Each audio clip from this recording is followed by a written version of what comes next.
Also, just I think really cool thing. San Marino was actually the oldest country in the world. Just to tell you that. How old? It is 301 CE. It was discovered by Saint Marinus. You want to guess what the second oldest is? England? Incorrect.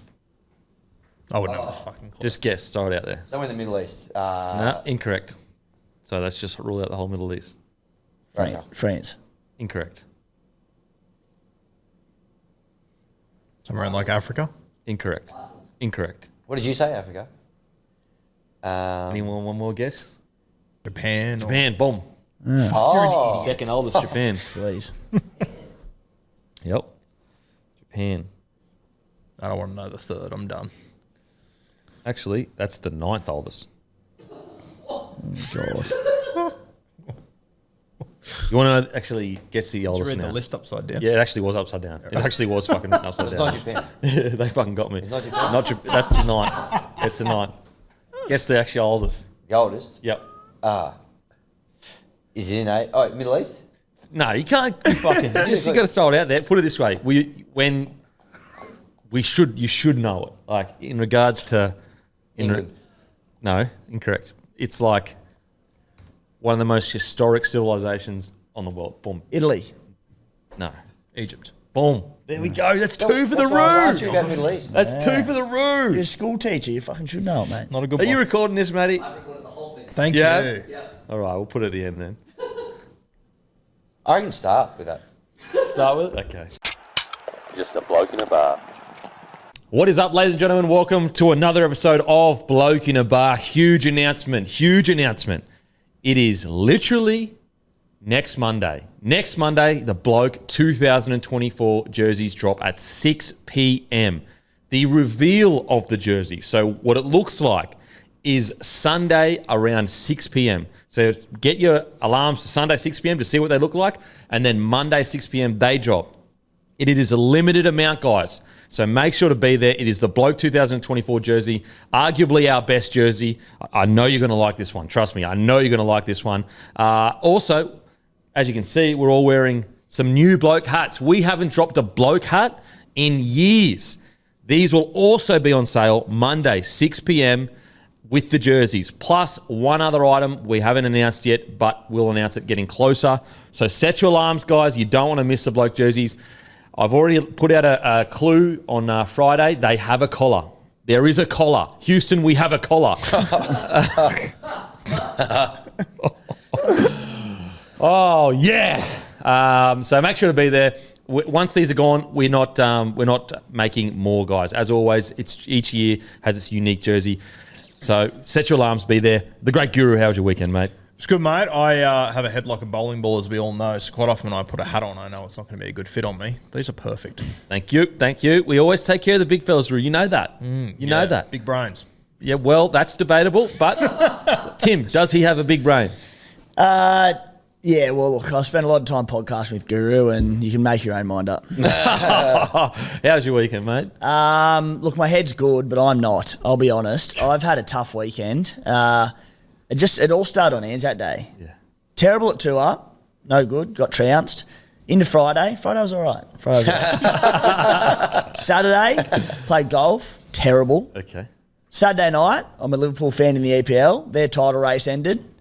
Goes into Sunday. Raiders get absolutely trounced at home. Oh, boy, Hines got you. Destroyed us, and my Supercoach team went shit. So I don't even know why I'm here. Mate, but holy. You're a battler. I am a battler. I'm the battler's battler at the moment. His Supercoach team went notably shit. Yeah. Notably shit. Thanks for really doubling down on that, Roo. Yeah. Appreciate it, mate. Look, there's a bloke. You've got my phone number, and you refused to call it to ask me any tips. So that's your own fault, mate. The great Hamiso. Kemby? How you going, brother? Yeah, very well, mate. Very well. A bit of a tough weekend for me as well. Obviously, we all saw the West Tigers get robbed out of the ninth wonder on the weekend. Happy no try. You kidding me? Unbelievable. Unbelievable. Just when the momentum was getting back on board the West Tigers. For sure. That was definitely the reason you lost. That was tough. Yeah. Probably the tough one to swallow for me was the bloke multi. Oh, Jesus. So we had, we're big narrative guys when it comes to the bloke multi. So we had Origin Smokies this week. So we had Nico Hines to score, which he did against the Milk. Timmy would have got a pretty good look at that one. Dill Edwards to score as well against the Cowboys. But then Homole to score against the Eagles. Now, he got over the line in about the 78th minute, went up to the bunker. Because he's a big bloke and a bar guy. Massive. Anyway, look, there was a few things in the bunker. It got taken off him. He got very close another couple of times as well. Yeah. So that was just kind of sucked the wind out of my sails, to be honest with you. However, I've had a chat to the team, and it just felt like that was so unfair that we got so close. Yeah. So Sportsbet have decided to refund the stakes on the bloke multi this week. You're kidding. So if you backed it, don't panic. You've been refunded. It was a very hard luck story. Yeah. Which, hang in there.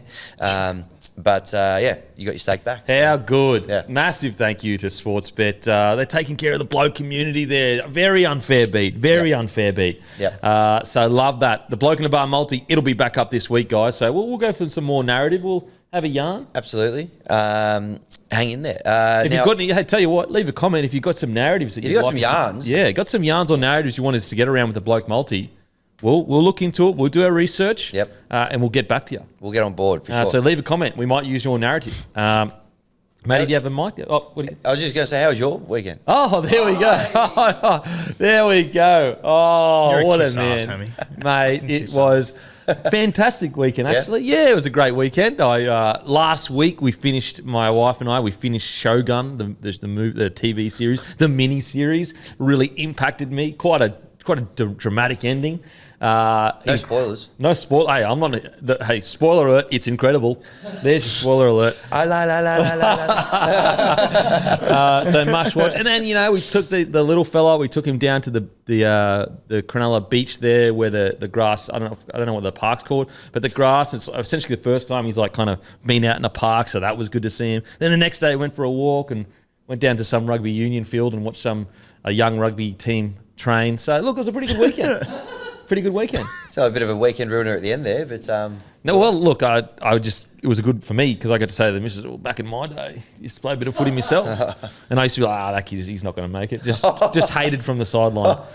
Did you play a bit of shoot shield, or am I imagining that? Yes. Did you? Yeah.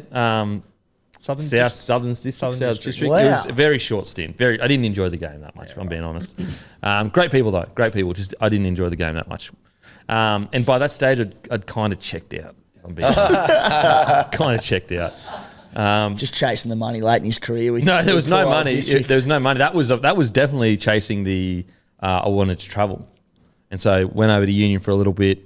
As soon as I started playing, I was like, I don't really enjoy this that much. No hate. No, I'm not trying to hate. I just was like, how good would it be to travel? Because I was with the Sevens. Right. So it was only like 6 months, and they were fantastic. But my head just wasn't in it. I just wasn't committed to it when I got over there. I didn't enjoy it that much. How many games do you reckon you played for Southern District? Oh, mate, not much. Maybe 10. Okay. Not much. Learn something new about you every day, Kempy. Ah, well, there you go. I am an enigma, they say. I think my first few games I went well, and then once I realised that that's not what I wanted to do, just got lost interest and didn't play well at all. So there you go. Now let's get into it, shall we? We've got to face a bit of music here. The legends over at Sportsbet, our partners. It's time to face some music. Ken the Beak. This would be 3 or 4 in a row. Can he do it again? I don't know whether it's CTE or just a bad memory. I can't remember my tips. So we will soon find out. Face the music brought to you by Sportsbet. Or also, give us a follow on feed. We broke the 10K mark. And that's all thanks to you guys. First person to 10K on feed. Thanks to the bloke community. Get around me. We actually had a win early in the week. Anyway, so follow us on feed. You can copy our bet. Takes 2 seconds. Got exclusive write-ups as to why I'm choosing this multi. And also, I'll always do the bloke in a bar multi. So if you just want to copy that, we'll be doing that as well. You just go to more, you go to feed, you put Denon in, you press follow. Let's get into it. Just look for the most followed guy, and you can't go wrong. Well, look, I didn't want to say it. Yep. I don't want to say it. But you know what? I am the most followed guy, but that doesn't happen without the community. Yes. So you are the most followees, if you know what I'm saying. Yep. Like followee, Yep. employee. Yep. I am not here without you. Exactly. That kind of It's all stuff. thanks to you. So thank you. All right, let's do the tips. Kempy, he touched on it. He's got his eye in at the moment. He's in a bit of a purple patch when it comes to tipping. Was round 8 the same? We'll find out now. Thursday, how good was Thursday? Triple header of footy. I love a Thursday triple header. And commemorating Anzac Day. Yeah. It's my favourite round. It really is. It's my favourite day. We have incredible rounds, but for me personally, commemorating Anzac Day and the way they do it, the footy that's played, it's always exciting. There's always a bit of something different in the air. It's my favourite round. Yeah, I'm with you. Yeah. 100% favourite round of the season. Yeah. Sitting there the other day, I remember when I was a kid back in the day, there was only the one game on. The 3 is unreal. Oh, I love the NRL just went all in with it. And I love that it's, you know what? I was against the Melbourne and the Kiwi game not being. Yep. I was against it. Yep. But now I'm totally for it. Seeing the New Zealand game being the first game, and it's Anzacs. Like, they should have a game over in New Zealand. It's literally the Anzacs. I loved it. I would also love to see, I know it probably won't happen, but I'd love to see the Anzac Test return. Oh, don't get me too excited there, Rude. You might love get to me see too it. excited here. Could you imagine an Anzac Test back on would be a Friday night? Because they used to play on Friday Friday night, night. Yep. Well, man, whenever I think Anzac Test, I just think Greg Inglis going like this over the back of his head. And Centenary Test. Was that? Yeah, That was 100 Anzac years. Test, yeah. Okay. The old school jersey as well. Oh, Yeah. collar. Houston, we have a collar. Who scored that try? Gaznia, Nice. Well done. thanks for coming, Well baby. played. Rugby league guy. I was 2 metres in front of it on the fence, and after the game, I saw Gaz in the Gaz whip his shorts off, give him to a kid, and he strut around his kangaroos, budgie smugglers. Iconic moment. Oh, hot stuff. That's hot stuff. Scoring a meaty like that, then getting your pants off. It's great stuff. That's what footy's all about. All right, so the first game was over there in New Zealand. Warriors 24, defeated by Titans 27. None of us saw this coming. Oh, that's what I had. I had Brimo anytime and Titans with the line. Thanks for coming, baby. You Yeah. could have got that if you followed me on feed. You could have got that. Great that you had it on the feed. You didn't have it here, though. Yeah, the Warriors winning and covering the 12.5 line as well. We all had that. Timmy went out on a limb. He had the Warriors 20+. You want to talk us through that one, Timmy? That's got to be minus points. You can't be throwing out that willy-nilly. Oh, nothing willy-nilly about it, mate. I thought the Wives were going to go to get the job done there, and at the end of the day, I was only, 23 points off the margins. Does he lose a point for that? I didn't have him down to lose a point. If it comes to the crunch. Timmy hates the south of Queensland. Yeah, well, that's so weird. What did South Titans of ever do to you? Queensland, the entirety of Queensland. Yeah, but in particular, Dolphins and Titans, you really go after them. Very weird. I was the only one who gave the Titans a chance. I had them plus 12.5. So you obviously followed my tip and put it in your feed. Bet. So you're welcome. You're welcome. Okay, no worries, mate. So I was the only one who got a point there. The next game, Dragons 18 defeated the Chooks 60. Ruined myself. Dragons 18 defeated the Chooks 60. Sorry. Dragons 18 defeated by Chooks 60. Yeah, apologies. Ruined myself, took the Dragons. Rue betting against his own team. You want to talk us through that one? I'm a fan of the game. Yep. Timmy, you got a point. You had the Chooks heads ahead, but you gave the Dragons the plus 5.5. Denon and Matty, you both had the Chooks winning and winning well. 2 points Thanks for for you coming, guys baby. there. Thanks for coming. Storm 54 defeat South 20. Everyone had the Storm covering the 12.5 points. So everyone gets 2 points What except a grim time. That we would take the Storm and Storm to cover 12.5 on the Rabbitohs. Ooh. well, Matty didn't. He had the Rabbitohs head to head. So That was some blind loyalty, which will not be happening this week. you made it a habit of betting against your own team in recent times as well. So this was quite a surprise that you'd gone with them this You know what? We've talked you in and out of betting against your own team. I'm being bullied by all of you. It's not fair. It's good stuff. All right, Friday, just the one game. We all had Manly head-to-head. Manly 32 defeat the Eels 18. I was the only one who had Manly covering the 8.5 line. Everyone else had the Eels with the plus. So I get 2 points. The rest of you get 1. Super Saturday. Tigers robbed 10 against the Broncos 34. Timmy and Matty had the Broncos winning and covering the 13.5. Kempy ruined myself. Had the Broncos winning, but the Tigers with the start. So 2 points for Timmy and Matty, 1 for the rest of us. Cowboys 20, defeated by Panthers 26. Everyone only got 1 point. Everyone had the Panthers winning and covering the 9.5, which they did not do. The Cowboys got a little bit closer. Nobody got a point when the Dolphins 14 were defeated by the Knights 18. Everyone had the Dolphins winning and covering. We had a couple of 13 pluses in there as well. We all got it terribly wrong. Horrible. I think if you throw a 13 plus out there, didn't we agree, or a 20 plus, that you might get extra points, but you should be docked a point. Did we not agree that? Oh, I think it is fair, especially 20 plus. That's outrageous. You should be docking points for that. It was floated. It definitely was It floated. was floated, and I felt like it was agreed to. Well, we'll make these rules official from next week, won't we? I think that if you threw a 13 plus out there, you got to lose a point because you could have gotten more points. All right, well, we'll do it It's for your next. show, mate. You make the rules. I thought we made the rules. I thought we had this discussion. It's your show. You can put them in. I whenever think you we want. should. I think we should have. You threw a 13 plus From this week? right now. Geez, there's going to be some interesting maths to be done here. Well, who threw? Who can anyone remember outside of Timmy that threw a 13 plus out for that game? I didn't for that game. You didn't for that game, so you lose 1 point for the 20. Yeah. Who threw I had a 13 plus for the Panthers. Oh, for the Dolphins? Okay, so you lose 1. Yep. Did anyone else? No. Oh, Spider-Man. So you lose a point and you lose a point. Yep. Okay. But if you had got it, I think you should have gotten an extra point. You know what I'm saying? Yeah. Yeah, I agree. Yeah, that's fine. Yeah, that's All fine. right, I've taken a point, so we're back to... It's a real dictatorship going on. It actually hasn't affected the final outcome, so it's Oh, all good. 'cause you know why he was stinging? Because he's won it. He's won it. We'll see. Last game, Raiders zip defeated by Sharks 40. Yeah, talk about the GIO Stadium having a stink. I think we found the source on the weekend, Timmy. We all took the Sharks to win, but we all had the Raiders with the plus 8.5, so we all get a point to finish with there. All right, so under this new system, let me have a quick look here. So, Kim Jong-Kemp has won yet again on 8 points. Well done, Kempy. Thank you. Follow him on the feed. Get around him for more gold like that. That's a month of tipping dominance. The 4-peat. Is that an Holy omen for the shit. Panthers? I'm winning by my beak at the moment. Then we've got a bit of a logjam here in second after the rearranging of the points.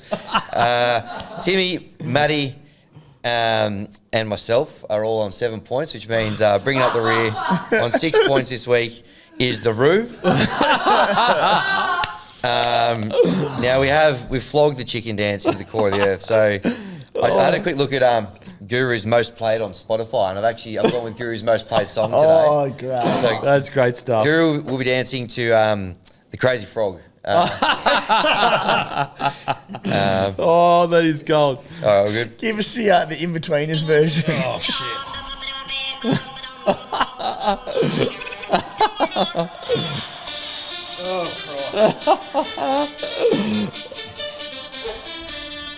We're going shopping, boys.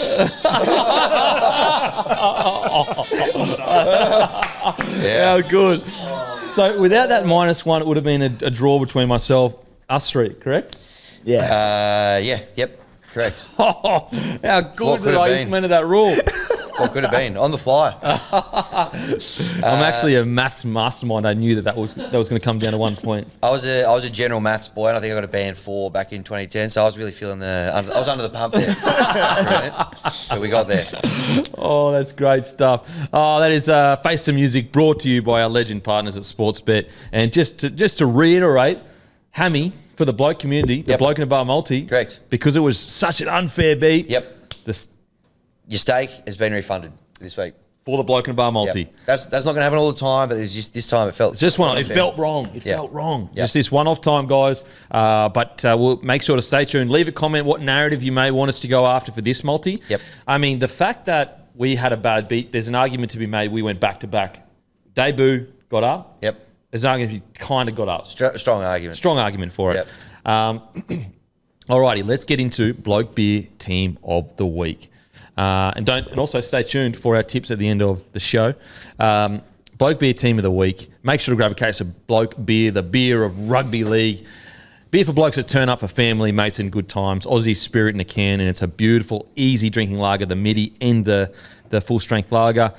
Let's get into it, shall we? Team of the Week. We had some good fullbacks this week, but we all settled on Brimo. Massive congratulations to Brimo. What a win for the Titans over the Warriors. At number 2, Ryan To'o. 21 tackle breaks. 21. I repeat, 21 tackle breaks. Houston, we have a tackle break. Oh boy. And I think the last time we got up near these numbers was Tom Trbojevic incredible year with 20 tackle breaks. So I would love to know whether this is a record in a game. It's surely got to be close. I can't remember the last time I looked at stats and saw 21 tackle breaks. Yeah, I can't even remember getting close to it. Insanity. At 3, Garrick bounces back with a huge performance against the Eels. At 4, Jesse Ramian. At 5, Katoa. At 6, Munster. At 7, when Walker first played, I had him locked in. Then Nicho Hines came out yesterday and played incredibly well. Like, unbelievable game from Hines, arguably one of his best ever. Quick side note.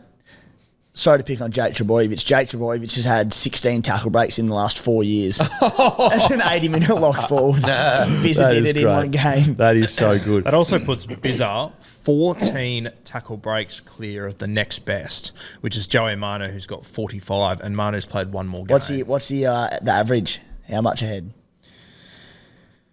Bizza's averaging 8.4 tackle breaks per game at the moment. God. Yeah, the next best is 7.5 that has played above 5 games. Wow. That's absolutely wild. Absolutely wild. So Hines comes out, plays how he is, but I thought with the current situation Walker is, not situation, it's a strong word, but where he's at in his career, his age, the need for the Roosters to click, Walker gets the 7 jersey this week for Team of the Week, Bloke Beer Team of the Week. At 8, Adam Fanua-Blake. Oof. Holy moly. Yeah. I mean, have we had a front rower that can score as many tries? Like, I would love to know where there's been a year of a front rower scoring the tries like he scored. Like, he is a weapon, a try-scoring weapon for them. And I know that sounds exaggerating, but he actually is. Yeah, and you can see that like they build game plans around putting him into try-scoring positions. It's unreal. It's absolutely mental. So Adam Fanua-Blake, I will say, it is going to be interesting. Obviously, Fisher Harris is a huge signing, but he doesn't play like Adam Fanua-Blake. And so for what he's going to bring off the field for the young Kiwis, for the whole side, the inspirational leader, for sure, like that is essentially unparalleled in the forwards. But it is going to be interesting how they tailor their game for such a unique front row on Adam Fanua-Blake. And you're not going to ask Fisher Harris to do that because that's not who he is. So, like, people that think it's just going to be a one-for-one swap, I wouldn't be so sure about that. It's and obviously this year's sensational, but the more I look at next year, you got Cronulla getting AFB, which should elevate them. You got the Warriors getting James Fisher-Harris, which might bring them back a little bit, but I think it'll stay the same. It'll bring Penrith back a notch. Then you got the Melbourne Storm that are just doing their thing. Brisbane, like next year's going to be a wild competition. Yeah, some of those forward packs like that are really hitting their peaks in that. Yeah, unbelievable. So Walker, Adam Fanua-Blake at number 9. Now I know that he played a little bit at lock, but Connor Watson for me was outstanding. And like, it's locked in. That's your rotation if I'm the Roosters. It's Connor Watson. It's Brandon Smith. They're playing for a relatively same amount of minutes. You do exactly the same game plan each week. I think that's the winning formula for them. I really do. Fast through the middle, high tempo, a 9 that can break tackles at any moment, but also deliver decent enough service. At number 10, Jolliffe. How good has he been for the Titans? Yeah, he's been unreal. He's really stepped into that front row role since Tino's gone down. I think he's been slept on for a long time. Right? He just hasn't been given the opportunity. And I'm sure, 5 or 6 weeks ago when Tino went down, when you had Jolliffe and Mo Fotuaika, I know who I expected to be the guy, and Jolliffe has jumped him. I'll tell you what hasn't been spoken about a lot is like how well the Titans have just gotten on with it. They lost Tino, and we're all sitting there going, season over. Season over. They've looked better than they did in round 1. Now imagine with Tino back in this side. There is a bit of excitement to be had at the Titans. I know it's the first win of the season. I'm not saying they're going to play finals or whatever, but they haven't fallen into a heap the way we thought they would without Tino. Okay, at 11 for Feeder. At 12, Angus Crichton. At 13, Death, taxes. And Paddy Carrigan. Oh, yeah. At 14. You know what's funny? So last week he didn't make the team. And there's all these comments blowing up that he didn't make the team. But the week before, there was all these comments blowing up saying he makes the team every week. And it's just like, I can't win. I can't win. Carrigan at 13. At 14, Nicho Hines for sure. And he easily could have been at 7 or even 6. Like, he was unbelievable on the weekend. I tell you what, if you're a Blues fan, you should be sitting there going, we've got Mitchell Moses to come back for sure, but Hines in this form at 6 with Cleary, if they don't go Luai or whatever direction they go, that's exciting. At 15, Paseka, easily the best year of his career. At 16, Katoa, obviously the Storm, edge back row of fame. At 17, Adam Elliott, I think he's been outstanding, especially the last 2 games. Any comments on the team of the week there, boys? Outstanding team of the week. Outstanding? Very good. Yeah, it's good gear. Good gear? Yeah, no, red hot. Red hot. All right. Leave in the comment sections if you thought there should have been some changes. Thanks for the feedback, guys. You really appreciate it. Just bouncing off each other like professional podcasters. Okay, now it's time to get to menu log, hungriest player. And there were some hungry players this week. This was a tough one. Back and forth in the what would you say, the internet's green room, which is a group chat. So group chat, pretty much. But it's also green. Anyway. The viral green room. Yeah. The metaphorical green room? No, it's not really a metaphor. Exists. Anyway. Have you ever heard of the Matrix theory? I believe I have, yeah. We're living in a simulation, boys. Menu Log's hungriest player of the week. It is, drum roll. Thank you. Brian To'o. What's happening? It's the worst podcast in history. Brian To'o wins hungriest player. Look, if you wanted to look at, Sam Walker, Hines, Munster, and say they're in key positions, therefore they should have won hungriest player. But hungriest player isn't just the best player of the week. It also, it entails other things as well. And I just think To'o, it's his 100th NRL game, which is mental to think about. He's only played 100 NRL games. The hunger to go out and get 21 tackle breaks. And anyone that watched that game, some of those runs that he had where he got 4 or 5 tackle breaks were he was like a pinball. And that's why, I don't know if it's a record, but it's the most I've ever seen personally. That's why Brian To'o deserves hungriest player of the week for me. Use code Brian. So we're not going to go with the apostrophe with the To'o. That might be hard. So use code Brian, BRIAN, for $7 off this week. It's just $7 off. Holy heckers. Okay, yep, use code Brian for $7 off. Is a teleprompter giving me the right information here? That's the right information. Holy shit. Houston, we have $7 off. Just off. Holy heckers. So, if you don't have the menu log app, you're kidding yourself because you're guaranteed discounts every week that you can't get anywhere else. Use code Brian for $7 off this week. BRIAN. Brian To'o. I've already said a few weeks ago, maybe a couple of months ago, I have already locked him in as one of the greatest wingers of all time, but he continues to prove that on this trajectory, there is a very strong possibility that he is the greatest winger to ever play the game. I think there's a very strong argument he's the greatest winger to ever play the game. And, as you said before, Kim, he's only played 100 first-grade games. He's only had, very limited opportunities to perform on the biggest stages, and he has done it time and time again. And Tell me a big game that he hasn't been top 3 players on the field. Mate, tell me a small game where he hasn't been top 3 on the field. He just does it every single week. He never has a bad game. What is he? He's 100 games in. He's got 3 premierships and he's lost a grand final. I mean, this is almost his worst season simply because he hasn't won a comp or made a grand final yet. It's crazy to think of. Crazy to think about. What do you reckon, Timmy? Yeah, there's so many different angles you can tack Brian To'o and what he does and why he's such a unique winger. And his motor is obviously his big one. But just look at the Panthers' just era of dominance the last 3 to 4 seasons. And every time I think about it, I think of the back 3 and what they do out of yardage. And it's just Brian To'o for so many reasons. His motor's incredible, but touch wood, he's also so durable. He never misses games. And you look at it, you already touched on it, but I've never seen a bloke impact big games more.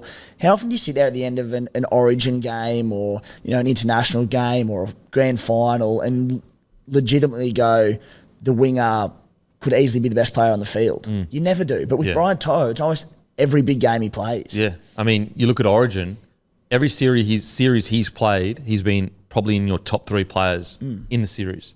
When no one would argue if he got player of the series or, Clive Churchill medals or anything like that. That wingers are never even in that conversation. They can score 4 tries and they're not in the conversation. To'o can do it without scoring a try. Yeah, is absolutely amazing. And the thing with To'o is that it's not just the meters that he makes as well. He is a great reader in defence. Doesn't get out jumped. Always talked about his height. When was the last time you saw him, like obviously every winger can get out jumped. So, but when was the last time he, notably was getting kicked to and beaten? Doesn't happen. Doesn't drop the ball very often. Like, he is arguably one of the most well-rounded wingers that you could ask for. Like, seriously. You have a look at, like, he's played 3 Origin series now. He's played 9 Origin games. He scored 4 tries. That's 7 line breaks. But he's averaged 200-plus metres in every single Origin series that he's taken part in. And, we speak about it every week. Like, you have a look at the run meters that he has at Clubland. And keep in mind, Dylan Edwards, he's literally leading the competition for run meters. It's not like he's got a fullback next to him that just hands the ball off to him. Teams are actively kicking away from him. On top of that, he gets no kick return meters. He gets none at all. Yeah. It's wild. And, on top of that, he's played 100 first games. He scored 69 tries. How frustrating has it been the last few years watching Isaac Tungo and Stephen Crichton never pass him the fucking football too? Taylor May, is still learning to be a good passer of the ball this year as well. It's I remember back when he got picked for Origin in 2021 for his debut. And before, I was very sceptical. We know this dude can run. We know he's got yardage and he's a good finisher. But I can't remember who the wingers were for the Maroons at the time. But they had 2 really good aerial players and aerial threats. And I just went, they're just going to jump over the top of him. He's too short. One game into that series, just the way he uses his body just to push him off the ball. And I went, that is not an issue at all. And you're right, Kemp. He's such an underrated asset of his game that, all right, he might not leap as high as them, but defensively, it's incredible. Yeah, and when was obviously every winger is going to make a Paul Reed. Every halfback's going to drop a ball every now and then. When was a game or even a season where you were like, geez, To'o's defence, he was jamming in, making the wrong call? He makes the right call nearly every single time. Because they're under continuously getting peppered by high balls, and they get games where it might be raining and windy, and you're on the wing where you can be made to look terrible if the centre inside you make some poor defensive reads, or it's easy to have an off day and to have highs and lows as a winger in the NRL. You might bomb an open try and that's all the people remember. It just doesn't happen with him. And also, isn't it the one game they lost in the final series, the game that he broke his foot? Yes. So, he was in 2021 final series. I'll look it up exactly, but he injured his foot and he just wasn't as effective, and it pretty much turned. The Souths won. It's the only finals game they've lost besides the grand final. Yeah.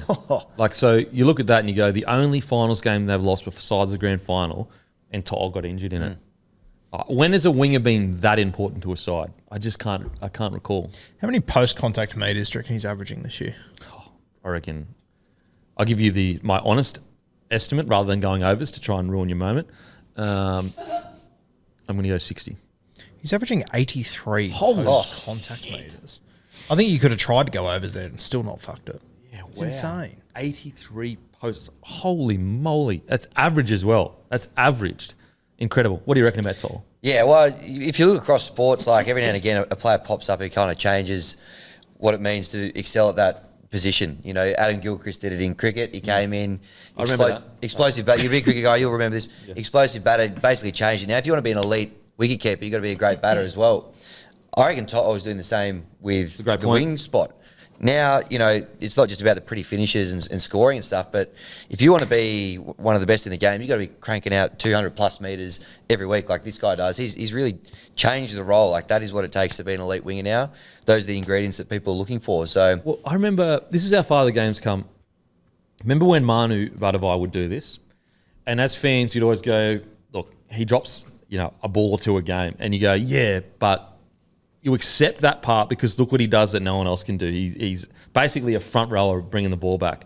The game has come so far, and Brian To'o has set such a standard that we would not accept that from Brian To'o. We would not say, oh, yeah, he makes a couple errors here and there, but he makes 250 metres a game. We would say, no, that's not what To'o does. He's not allowed to do that. He's not allowed to have bad reads in defence. He's not allowed to have a game where he only runs for 150 metres or have 2 or 3 errors. It's just, it's incredible. He has changed the game. There is no denying you. Even watching all the junior grades and everything, like someone like you, for example, when you came into first grade, because you were so quick, that was enough back then. That was enough. But now, you can see it in the junior grades. All these kids that are playing, they're all rushing in because they know that if you're not at least showing that you're keen to come out of your own end, it's not enough. Yeah. Well, the only way you can get around not being the 200-metre winger a game is you need to be so fast and such a good finisher with great foot. You need to be on the extremes of that end, which means that you're most likely not going to be that. So you might be very fast for your local comp, even for state, or you might even be considered a very fast rugby league player. But unless you're like James Roberts speed, you can't get away with it. You need to fully round your game out. What do you got there, Matty? Oh, yeah, just Toe 2021. So he injured his ankle in the Rabbitohs game. He still played the game, but he wasn't nearly as effective. They lost. Then he got ruled out, didn't play the next week against Para, and they only won 8-6 that game. That was one of Critter's great games as well. And then he came back against Storm and made 220 metres in the prelim. The other thing that's wild about Bizza that I think because he's who he is, we just sort of ignore it. But you can pick him on left or right wing, and he plays at the same click.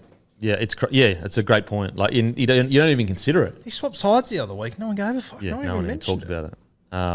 Another part as well that's really important is he's a really good role model for young kids coming up. Really good kid, but he's also funny, so he's engaging. So the younger audience, like they're going to want to follow him on Instagram. They're going to want to watch him on the weekend. They're going to want to be like him. At the same time, very humble and respectful, good man. So, yeah, couldn't say enough good things about the great To'o. Shampuso. He liked that one, he told me. So that's what I'm going to say to my son. Like, I'm down with the cool kids.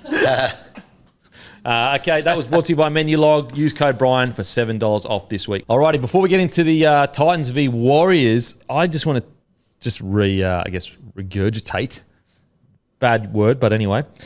A little story. Billy Slater said on the NRL on 9, they were talking about setting standards and that. Anyway, he was like, so at the Storm, they used to have, basically if you were late, everyone had to go the next day at 5 a.m. and he said something like Port Adelaide or something and go and dive in the ocean or something. Maybe Port Adelaide's wrong. Port Melbourne, maybe. They had to go dive in the, I don't know, wherever it was. They had to go dive in the ocean at 5 a.m. in the morning to set standards if someone was late.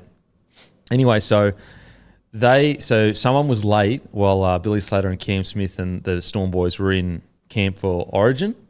The player was late. The squad had to go and jump in Port Melbourne in the cold at 5 a.m. in the morning. And Cam Smith and the Origin boys, and Cam Smith enforced it, they had to literally wake up in the morning and go jump in the pool at 5 a.m. in a different state. So where do you want us to meet for a cold dive tomorrow because Timmy was late today? I mean, that's why the Storm are the Storm. Like, incredibly impressive, but that's fucking insane. Mate. Yeah, like full... What they've achieved is insane. Jealous. Yeah, 100%, but that is insanity. Now it's time for Titans defeating the Warriors, but some young Warriors did something pretty special on the weekend. Yeah, Campbell, we had the New South Wales junior reps over the weekend, the grand finals, where the Harold Matthews with the Warriors defeating the Magpie. The Warriors' first year in the Harold Matthews, so as if the Warriors weren't ticking enough boxes as it is. And if you get an opportunity, go and have a look, because the Warriors' social media team has hit this out of the park as well for an under-16s. It's wild, the stuff they put together. And the SG Ball was won by the Dragons. Now, they beat the Canterbury Bulldogs, and just one to keep an eye on. The Bulldogs halfback, Mitch Woods, he won Harold Matthews Player of the Year last year. So that's under-17s Player of the Year. This is his first year in SG Ball, and he's won SG Ball Player of the Year. So to go back-to-back, which means he's a year young for SG Ball, absolutely fucking unheard of. And they won it last year as well. Mitch Woods. Mitch, stay patient, Woods. Any relation to Aaron? Mate, I'd be asking if there's any relation to Tiger at the moment. That's incredible. That's incredible. And then if his mates aren't calling him Tiger, something's gone seriously wrong there. And last year, or maybe even this year, but last year he signed a long-term deal with the Bulldogs as well. Yep. So he's locked in. So, when you look at the Bulldogs and them not going into the market aggressively for a half, maybe that's the reason. There's reasons why. Yeah. And then we're talking the yarn around the traps is that a lot of these other young halves coming through, he's the best of the bunch by quite a while. Quite a lot. Yeah? Superstar, apparently. Well, sorry, future. Future Absolute superstar. gun. Yeah, the bloke you got a feel for. Toby Sexton. Who, funnily enough, at Jersey Flegg was getting booed. Poor bloke. Someone actually left a comment saying that, bloke's usually so positive, I don't know why you keep picking on Toby Sexton. We love him. It's a joke. But he thought that we were being serious. We love Toby Sexton. No, we love Toby Sexton. It's just a joke. Alrighty, Titans defeat the Warriors 27-24. Titans completed at 95% in the first half, while the Warriors at 88%. So both teams completed quite well. I mean, what a game for the Titans. And I'll tell you what, like, this is what I honestly haven't seen in a Titans jersey in a long time, is that last 15 minutes of defence. I can't remember the last time I saw the Titans. That wasn't just good for the Titans defence. That was good for any NRL side defence. As good as you can get in the National Rugby League each week. You're not going to get much better than that. Verrills made crazy 2 incredible try savers with 13 minutes to go. And then on top of that, they defend another set. And then the Warriors hold them down there for even longer. And then Foran makes a one-on-one incredible tackle. And then Brimo, after Foran's tackle, makes a try-saving, like holding up over the line. That, to me, is what you can build a club around. You can build a club around that kind of defence. And yes, it's been a very slow start. And yes, it is only one game. They could fall off a complete cliff next week. But although it doesn't erase the fact that they're in the bottom edge of the table, it is something that we've never seen the Titans really do. There's been patches and spurts, but I can't recall a time a Titans looked that gritty for a 15-minute period. It feels weird to compliment a side defensively that concedes 24 points, but I caught the back end of that. The last 20 minutes of that game yesterday was on Fox, and I just watched the end of it again. Like, most Titans side would have lost this game 50-27. Oh, easy. They were 12-0 down to open the game. It was wild, and once again, the Warriors, they love starting fast and falling off. Yeah. We'll get to it, but interesting. What do you reckon, Timmy, about the Titans? Yeah, just that, you said the last 18 minutes, the goal line defence, it was the first time this season that we've just seen what we expected of a Des Hasler coach side and the Des Hasler team's DNA coming out, because they were so gritty and there was so much desperation. And sure, it's their first win of the season, but it had been building for a few weeks, hadn't it? There was the a draw at full time against the Raiders, got done in Golden Point. There was a bit of a point shootout against Manly last week, but again, they were within a whisker of winning that one as well. So, look, there was finally a reward for the effort, and take out everything that's happened this season, that last 18-minute period and the way they defended their line against one of the best attacking outfits in the competition with attacking weapons everywhere. It was so good to see, because we were worried for a while there, especially when Tino went down, that maybe they're just going to be easy beats all season. But you go, no. We're starting to see the attack come out in this Titan side that we've seen in the last couple of years. Even when defence has been poor, there's some fight in this side.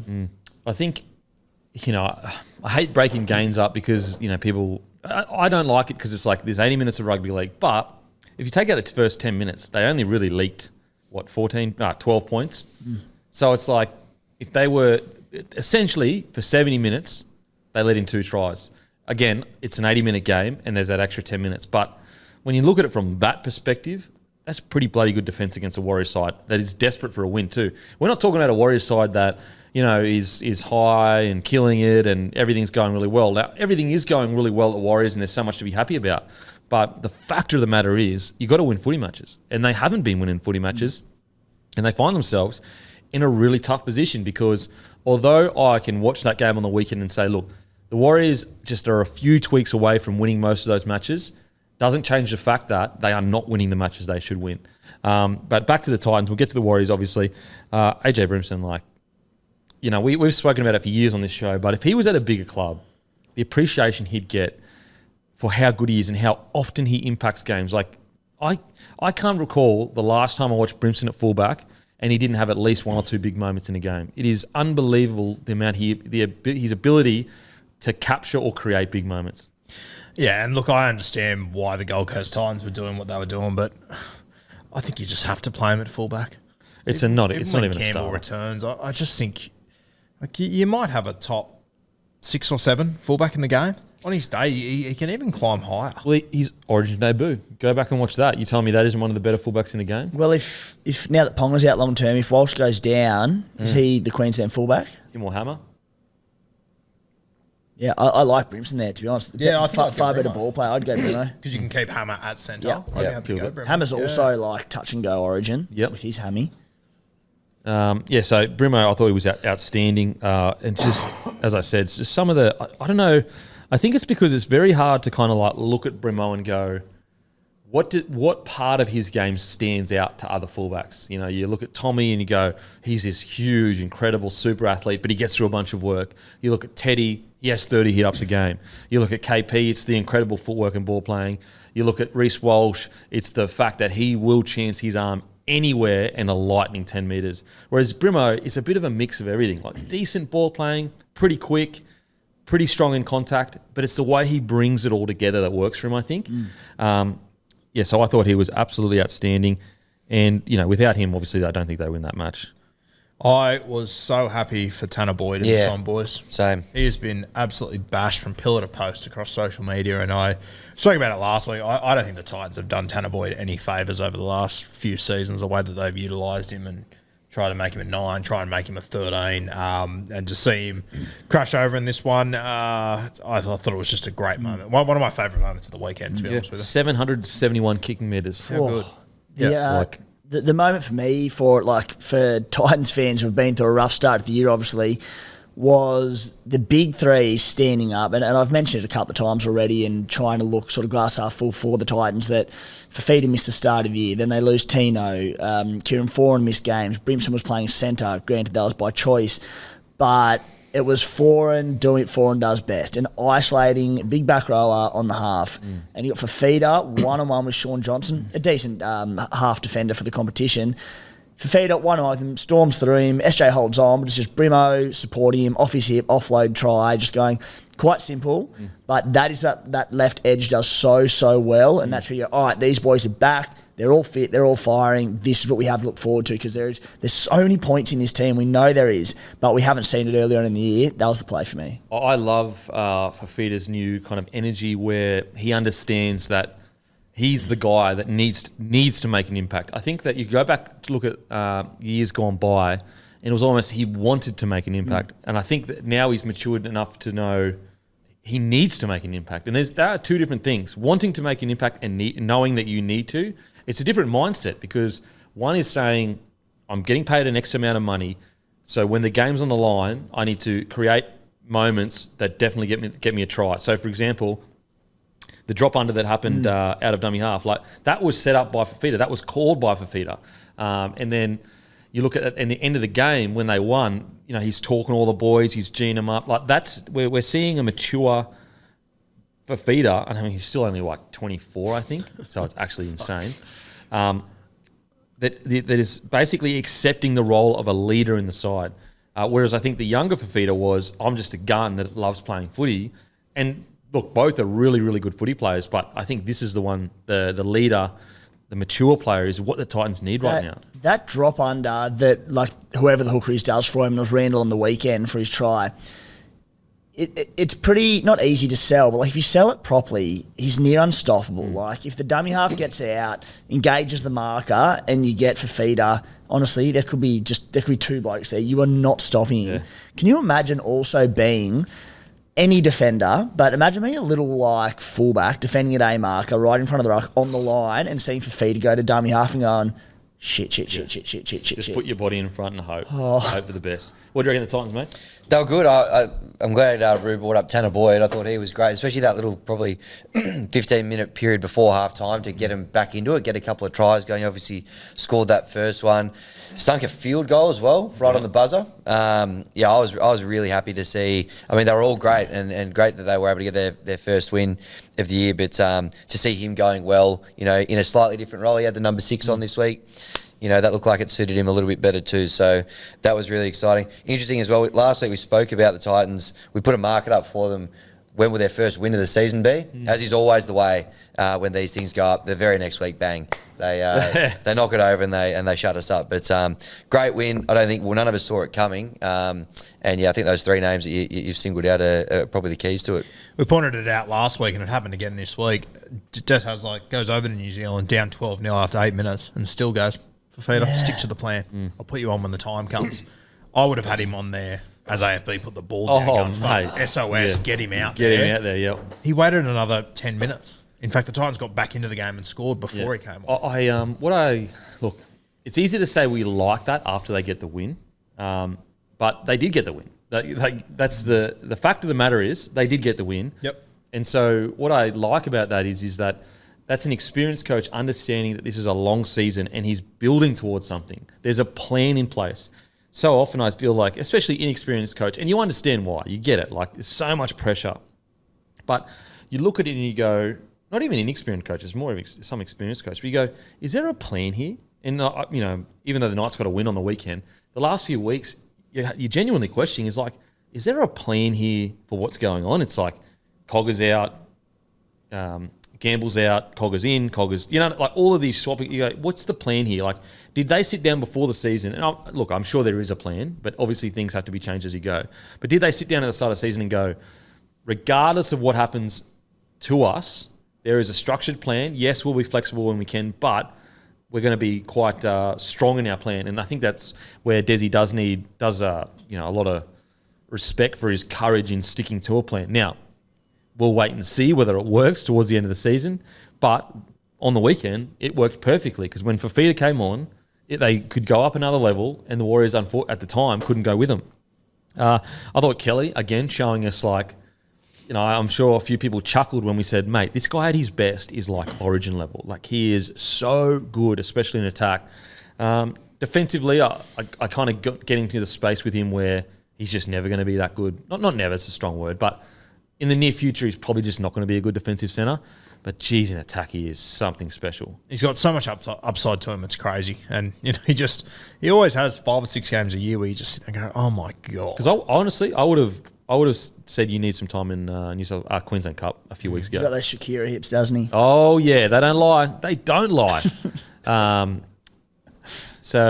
like that move that he put on Rocco Berry being one of the better defensive centres for the last few weeks.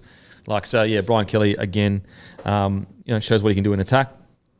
So great win for the Titans. Yep, it's only one, but enjoy it.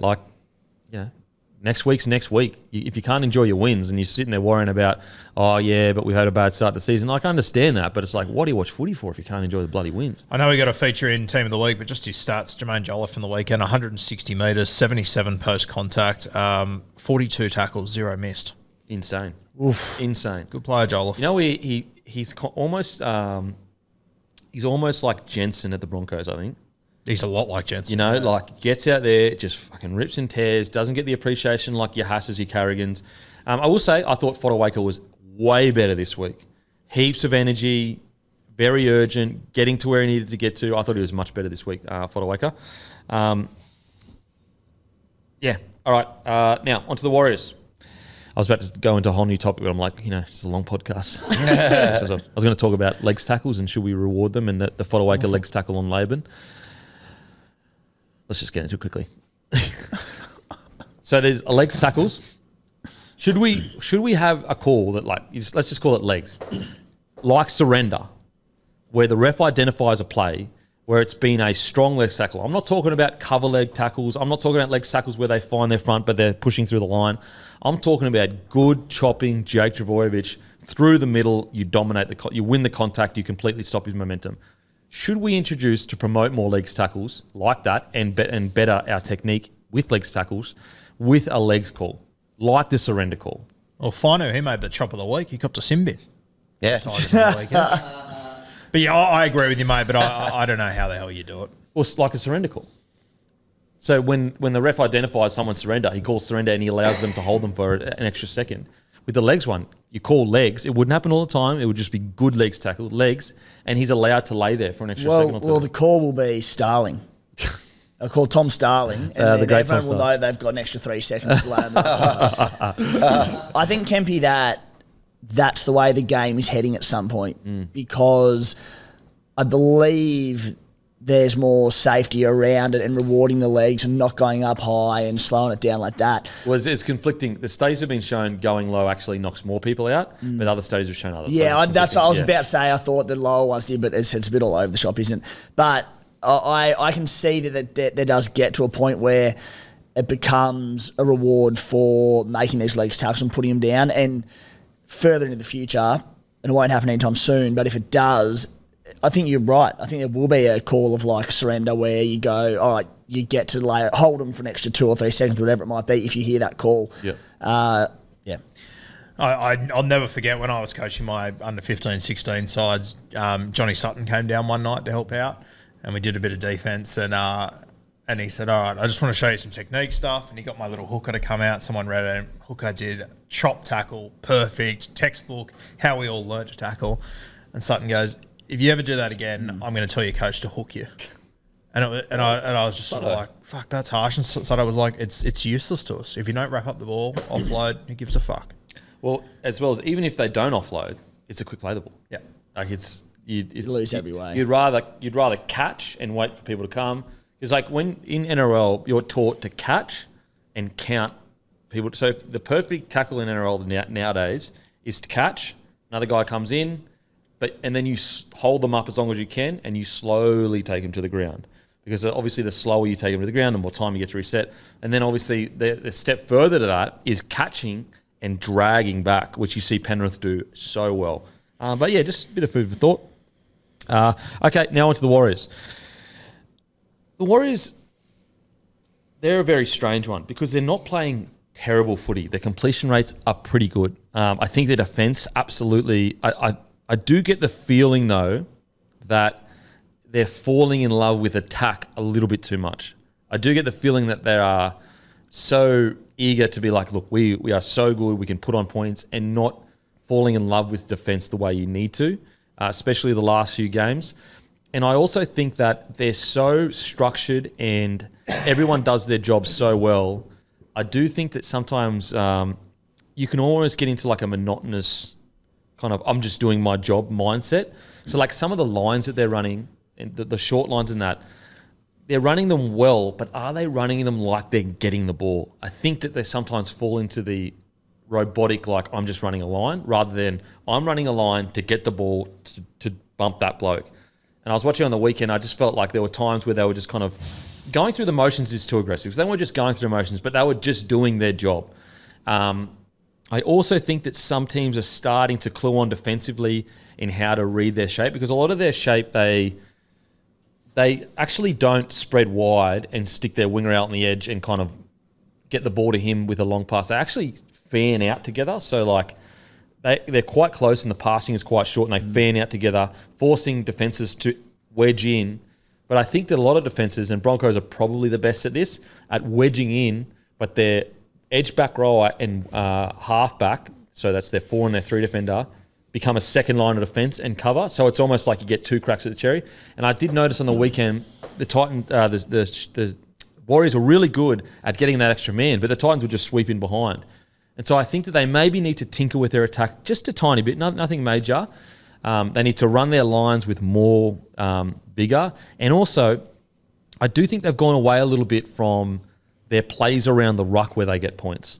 And so I just think that things have been going so well for the Titans. Sometimes you need just a little bit of a wake-up call to go back to what got you to where you're kind of at the moment. I think it's wild the way that they start games and then just fade. Well, they can't. Like we're only, 8 games in? It's happened 3 times. They've had a bye. They're only 7 games in. It's happened 3. Like I reckon they've had those 3 games. The opening 15 minutes, some of the best 15 minutes of footy we've seen. They really once the momentum swings against them. Yeah, they are too reliant on 4 hit ups, kick, 4 hit ups, kicks, which is a good thing, but the intent. Like put it this way, for 40 minutes. Are you telling me for 40 minutes they had the same intensity as they did in that last 20? No. And so that says to me that they're just going through the motions, just doing the job. Well, it almost felt like they were going through the motions, kicking a calm here and going, oh, he'll drop one soon. Yeah. And then we can play. And so that's where I'm like, that's almost getting too used to the job rather than playing footy and being aggressive and playing with that extra percent. And the last 20 minutes, we saw them like, the line speed was way better. The contact was they completely dominated the Titans, and so that's a double-edged sword. One, it's like, mate, you shouldn't have waited that long. 2, it's good that we know that when we're really rip and tear, we can completely dominate this side. And so I think Webster will be looking at that, going, boys, showing them that last 20 minutes and going, why aren't we playing this? I'd rather you play like this for 60 minutes and die in the end and lose the game because of fatigue, than play like really good for 20 minutes.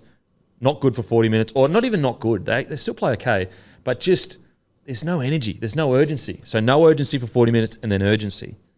I think when you talk about losing a bit of energy, like Luke Metcalf was electric to start the season. And I like Tomato Martin, but he's a very different 5'8". He had that good game against the Rabbitohs. Since then, those last 2 games, I think he's been quiet. He has not delivered the partnership that Sean Johnson needs, in my opinion. Yeah, I think you're right, Kemby. I was going to make the exact same point around just needing a little bit more variation in their attack. They're becoming predictable. And I said the exact same thing last week. Lay it on the left post, go back to the right, same shape. You explained it there well with the fanning out. Hit short, I don't get it. Yeah, just change it up a little bit. It doesn't have to be anything dramatic. As I said, they're not losing games from March. The Dragons game, all right, line through that. But just a few little tweaks. Like, their left side's almost redundant. Like, you've got Roger Tuivasa-Sheck out there. He kind of just sits there and just has to go looking for it, and they'll just settle it there and then go back to the right. Same thing, change it up. Well, funnily you say that. RTS gets the ball in the first set, gets another in their second set, and then in the third set they had a play for him as well, and they went away from that. Well, they were up 12-0. You want to get your strike centres one-on-one with their opposition centre, and when they get it, they're that good that they'll beat them half time or create attacking opportunities, score a try, create the 2-on-1 with the winger, whatever it might be. They're just not doing it with RTS. The only time I feel like they really bring him into the game is sometimes if they're going left, they'll just bring him under and let him play a little bit of broken fit play sort of stuff. But just they're not getting him any shape on the left to get those one-on-ones where you go, all right, try and stop me, because you won't, because he's a freak. Yeah, nah. The thing is their systems are good, but it's the early version of a system, I think. I think we're seeing the early versions similar-ish to Penrith, like a few years ago. Obviously, Penrith are better. They'd gone on that streak. But there definitely needs to be some tinkering, because it becomes really predictable as a defence. Yeah. Like, and get up and jam and then sweep him behind. And you look at the Adam Fanua-Blake impact. We've seen it a few weeks in a row, not as dramatic last week, but with Fanua-Blake on the field in this game, they're up 24-10. That is a substantial difference. And we saw it against the Dragons last week when they were in trouble and he came back on the field after the hot start. Hot start this week with him on the field. He's bringing so much to their middle, and they're not becoming reliant on him, but they do need to find ways to hold the middle a bit more when he's off the field. Well, I think that they just lack urgency when he's off the field. They're almost going, we know we can score points, so we'll just, it'll come. And you look at the last 20, that was an urgent Warriors side. For 40 minutes, although they were playing solid footy, there was no urgency. Like, they weren't ripping and tearing to dominate the side. Yeah. There was the moment, I think it was in about the 20th minute, Dylan Walker came on for Mitch Barnett. It's Dylan Walker's first game in 5 or 6 weeks, and fuck, he was gassed early walks. They really went at him around the ruck. But then I love that they had an injury at left edge back row. Instead of taking Walker off, I felt the coach almost said, hey, get out there and make up for it. Yeah. He kept him out there for like 60-odd minutes, and he was exhausted after 20, Walker. Some positives, though. Just before the positives, their right edge defensively, it's fallen off a cliff. Like, it was very good last year. And often when we see, like, defensively an edge go to water a little bit, there's personnel changes and the combinations and the communication changes a bit. They've kept it all together. I know the edge back row has changed a bit. I was a bit sceptical of why they moved forward from left to right when he'd been so good on the left edge, and Laban came in. He had a poor miss for the Tanner Boyd try, but, Dallin's been there long term. Rocco Berry's starting to make some uncharacteristic misses the last couple of weeks, one-on-ones. Dallin, there was 2 where he jammed in where he shouldn't have, where you're just like, mate, what are you doing? It was like there was no trust for the bloke on his inside.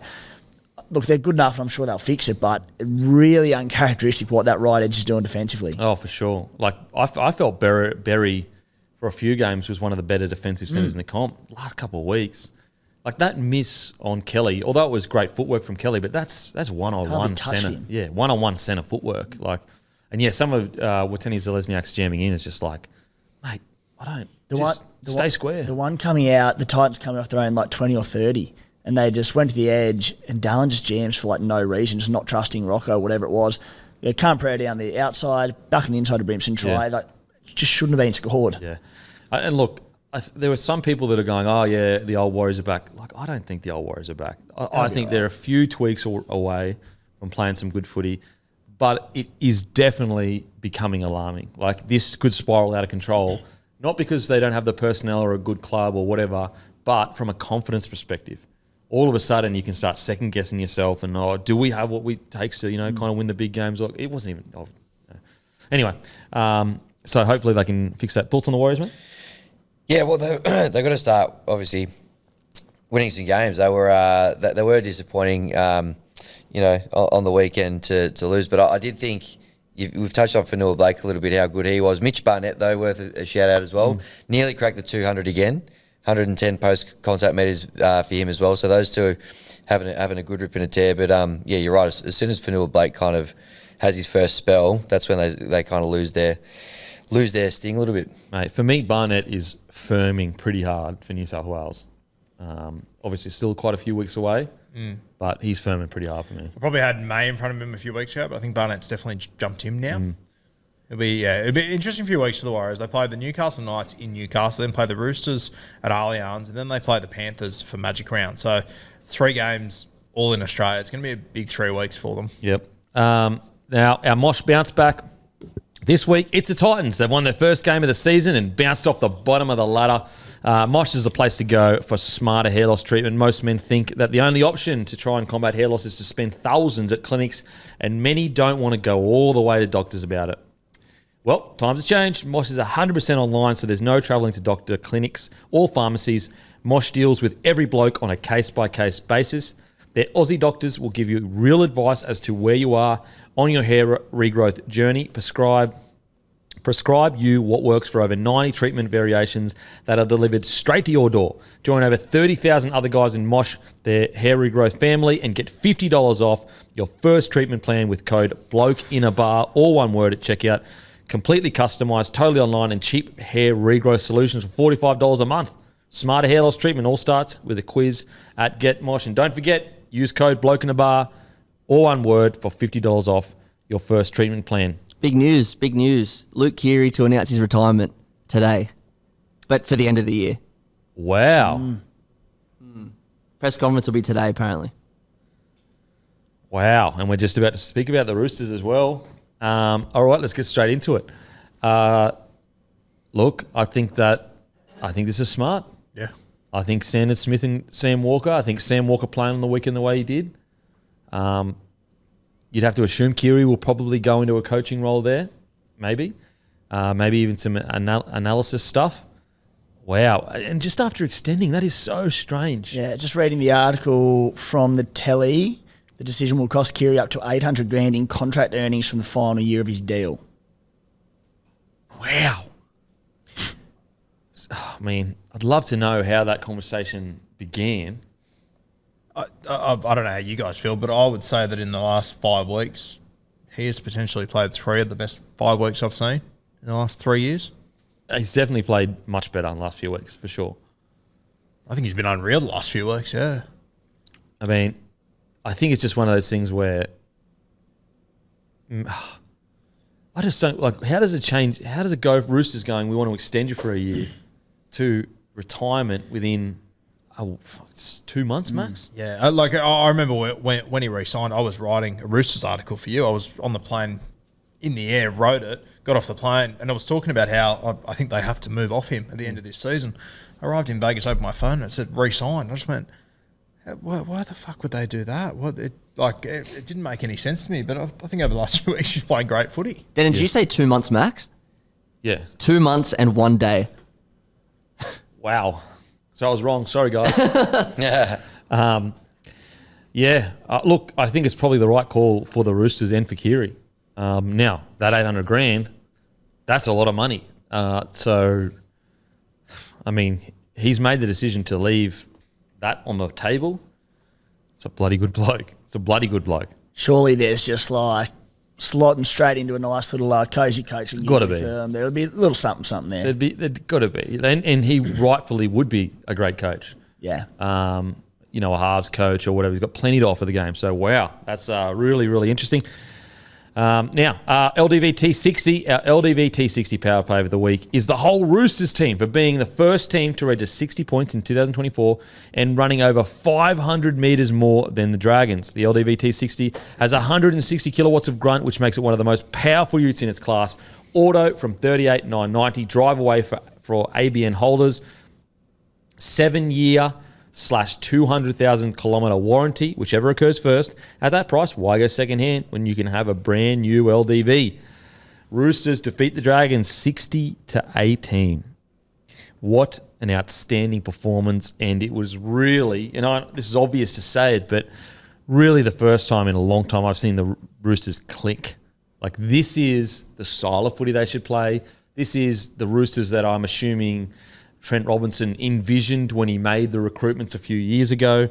They looked absolutely outstanding. They looked too big, too fast, too strong, too everything. Every single part of their game was too much for the Dragons. And it's just one game, and they have been inconsistent before. But I think with the last couple of years under his belt now and understanding that, the game plan just hasn't seemed to kind of work or click or whatever, the blueprint is like right there now. Yeah. That is the way they play. Sam Walker heavy. And I think that what makes it even more exciting is that, after the game, Keary literally said, the more Sam Walker pushes me out of the way, the better. This is Sam Walker's team. So it seems very clear now, whether it was over the weekend or it has been said before, that Robson has sat down with Teddy, with Keary, with everyone, and Walker and said, mate, this is your team. Whatever you say goes. And you could tell, I felt like Teddy did take a bit of a step back. By half time, he'd only had about 7 runs, 67 metres.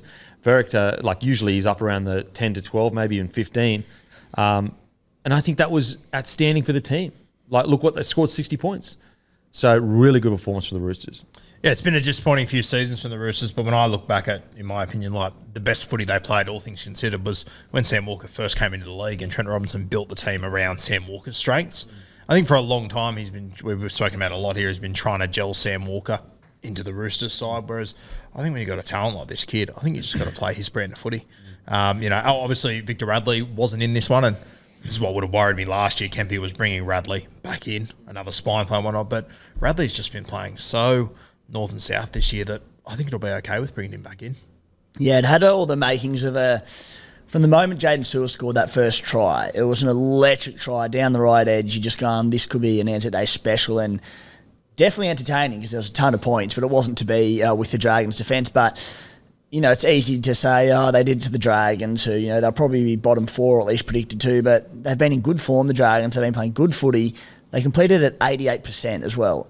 On top of that, they conceded 18 points. 2 of the 3 tries were off kicks. So, as you said, Campy, the blueprint's there. They look tremendous, the Roosters, and it's what we've wanted to see for, 2-3 years from them. Yeah. It didn't have to be this extensive and this much of a blowout, but it was finally what we've been waiting for.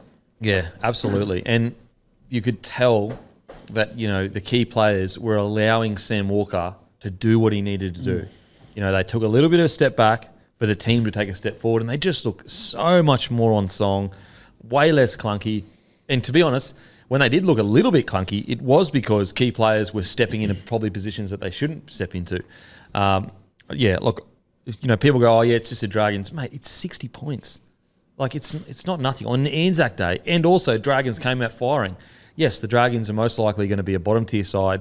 It doesn't excuse the fact, if Broncos had done put 60 points on, or Penrith Panthers had put 60 points on the Dragons, we would have gone, see, that's why they're a premiership threat. They just scored 60 points against the Dragons.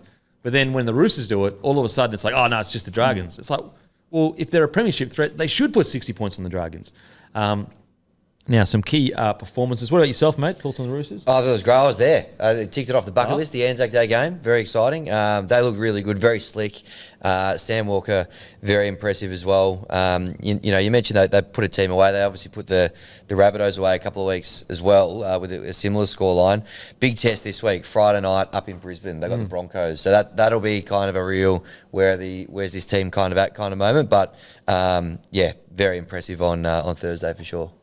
Who stood out for you, mate? I thought it was a really good bounce back from Dom Young. He's obviously copped it left, right and centre in the last few weeks. Ran for 200 metres. I think he had 3 line breaks in there. I thought Dom Young was really good on return. Isn't he a handful? He's coming out of trouble stuff. When he runs the ball, it's just there's an argument he made is more than a front row running at you, because there's a winger with speed and agility that can offload if he wants to, can step you if he wants to. And he's at the early parts of his career. Imagine what he's going to be in 3 or 4 years. Yeah. I think that was the beauty of it as well. Daniel Tupu was ruled out of this one, so I'm sure Robbo would have said to Dom Young, I need more out of you coming out of our end. Need a heat from you. Then Michael Jennings went down, and he just went from strength to strength, Dom Young. What about yourself, Timmy? Who stood out for you?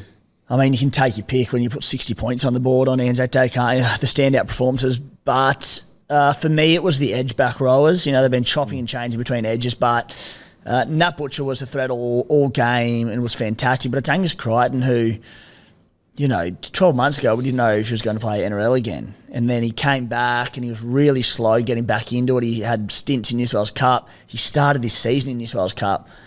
All of a sudden, and I don't want to get ahead of myself and whatnot, but he's getting back into form. Like, you put him in origin conversations again, because 2 years ago when he was the Kangaroos back rower, he was only your first pick for the Blues on the edge. And now that we know he can play in the middle as well, how versatile he is. He's not there yet, but with another month of what he's been doing, he's right in the origin frame for the Blues. He had 5 offloads on the weekend. And just punching those lines, getting over the advantage line, big meters, he looks terrific. I thought their bench, White and May, I think the game was relatively close-ish when they came on. I felt they really did change the tempo of the game. Isn't White coming along? I was just leaps about to and say, bounds. he's good, this White. Yeah. He's been Holy. very impressive. Crazy leg drive. Really good in contact. I thought they really impacted the game, really. Connor Watson, how good was he? He's freaking unbelievable. How good is it? Connor Watson, I'm certainly not alone in this, but I've been such a big fan of him as a footballer, but injury has just plagued him the last 4 years across the Knights and Roosters so much. He's finally starting to string some games together, and what a difference he's made to the team, because people are reminded this dude can play. It was wild till the end of last year. Like, we saw Connor in, what would that have been, Matty? Early December, maybe? Yeah. Mate, like, you could look at his legs and you could see a difference in his 2 legs just because he had that injury and whatnot. For him to be back and doing what he's doing already, like, it's only round 8. He's just come back from a pretty serious injury. It's very impressive. What was he last year? Didn't play a game. Didn't play a game. He got, I think it wasn't an ACL, was it? It was. Patella, wasn't it? Yeah. I'll Google it. It was on the one of the days of the Sydney Test. It was in the pre-season. A key stat, sorry. The Roosters had averaged more than 11 metres per set. I mean, because you look at that scoreline and you go, oh, okay, the Roosters must have had 60% possession and the Dragons must have completed it 70, 65%. Yeah. Like, no, the Dragons completed 88%.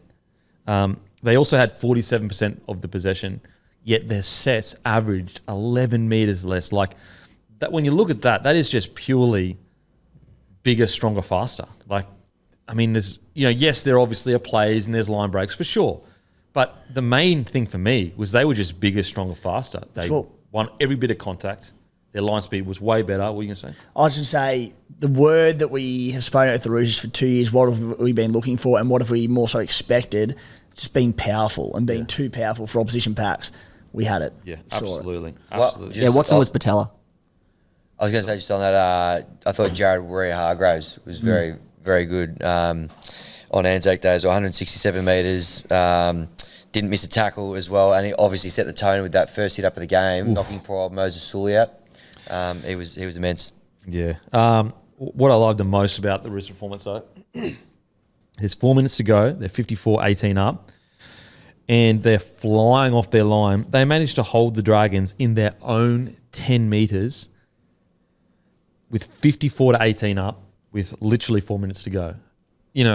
I can't remember the last time I saw that. I can't remember the last time I saw a team up by like 30, 40 points playing as if they're in a grand final or playing as if they're in Origin and the game is on the line. I mean, that's what's the scariest part about this Roosters is that they are all on board. Like, they are fully all on board. They're hunting in packs in the forward pack.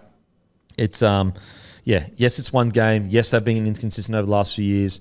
But at the end of the day, the performance they put on the weekend shows you what they're capable of. And if they can replicate that, at least most weekends, they'll be definitely in the top 8, maybe even in the top 4 towards the end of the year. That set of 6 was wild when they couldn't get out of their own 10, wasn't Great. it? 4 Tell you what, minutes as to a go. selfish asshole New South Welshman, I was almost sitting there going, well, this is what it feels like, Ben Hunt. So great performance. We spoke about it last week, but I thought Teddy played a really mature game. And I think that, that's why he's such a champion, his ability to kind of identify. Well, it seemed like it anyway. I don't know. Maybe he was just more quiet because the ball wasn't getting to him this week. But it did seem like he was like, okay, I'm going to just take a little bit of a step back. Wherever Sammy Walker and Kiri want me to get, I'm going to get to. I mean, with 20 minutes to go, he had 10 runs for 88 metres and 1 try assist. By the end of the game, he ended up having like 174 or something, like quite a few tackle breaks, quite a couple of line breaks. But like, although statistically that's nowhere near his best game, but that's him running for 250 metres most weeks and touching the ball as much as he usually does. That's probably not best for the Roosters right now. Now, the Roosters did need that a couple of years ago when they were decimated by injury, and he was the only guy that was just ripping and tearing. Not the only guy that ripping and tearing, but he was the main man. Like, they needed him to just do it to stay in games. Whereas I think that they progressed enough to go, you know what, Teddy, let's wait for the moments to appear rather than try to create them for him. And I think he played a really mature game, and I think that's probably the plan going forward for him. I really do. Yeah, and I think we've spoken about it a lot over the last year or so, sometimes with Teddy. Less is more, and the weekend was a really good example of it. Because he ended up having, by the end of the game, when they were really fatigued, you know, he got his hands on the ball and it was in the right occasions, he ended up having a try assist, 16 runs, 176 metres, 64 post contact, 4 tackle breaks, a line break assist. Like, that's a good game still. The thing that I loved was that he had 32 receipts, 18 passes. Yeah. Feels a lot more balanced. Absolutely. And like this version of the Roosters, ironically, if they can find this balance, he'll actually end up having more try assists, more tries, because the Roosters will be on top. He'll be dominating, and that the moments will come. Not that he doesn't already, but because he'll have a little bit more in the tank, his support play is so good, but he's just trying to do too much, and he'll score so many just support. Just supporting, 100%. Now, onto the Dragons. Look, this is a really hard one because 60 points is 60 points. No matter how you square it away, no matter how you try to, rationalise it. But on the flip side, the issue with the Dragons seems to be relatively clear.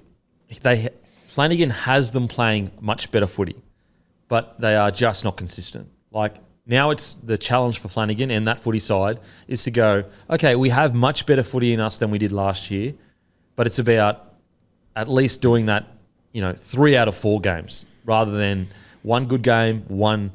And the problem is, it's one pretty good game, one Barry Crocker. They've got to find a way to meet in the middle a little bit there, and Flanagan's biggest challenge will be that consistency going forward. So what I thought, to take away something here, obviously Moses Sully, he went down in the first minute and that hurt the Dragons. They lost Sully, but mate, I thought defensively they look completely different without Tommy Eisenhuth through the middle. I thought it was that's one thing that I took away from this game was a huge compliment to him because, I don't know, they haven't looked that poor for the entirety of the rest of the season to me. I think they really missed him through the middle. And even in attack, just the way that he links up, like, I personally thought that was one of the worst games I've seen Ben Hunt play. Barry. And it just, to that point, Roo, it just infuriates me.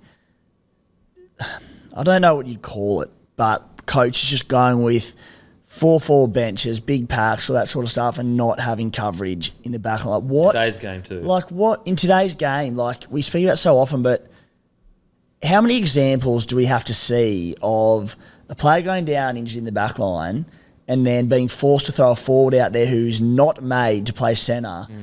And in this occasion, it was Tommy Eisenhuth, who, to his credit, like, he did an okay job there. It's not his fault they lost 60-18, but they send someone out there and it just creates an incredible mismatch.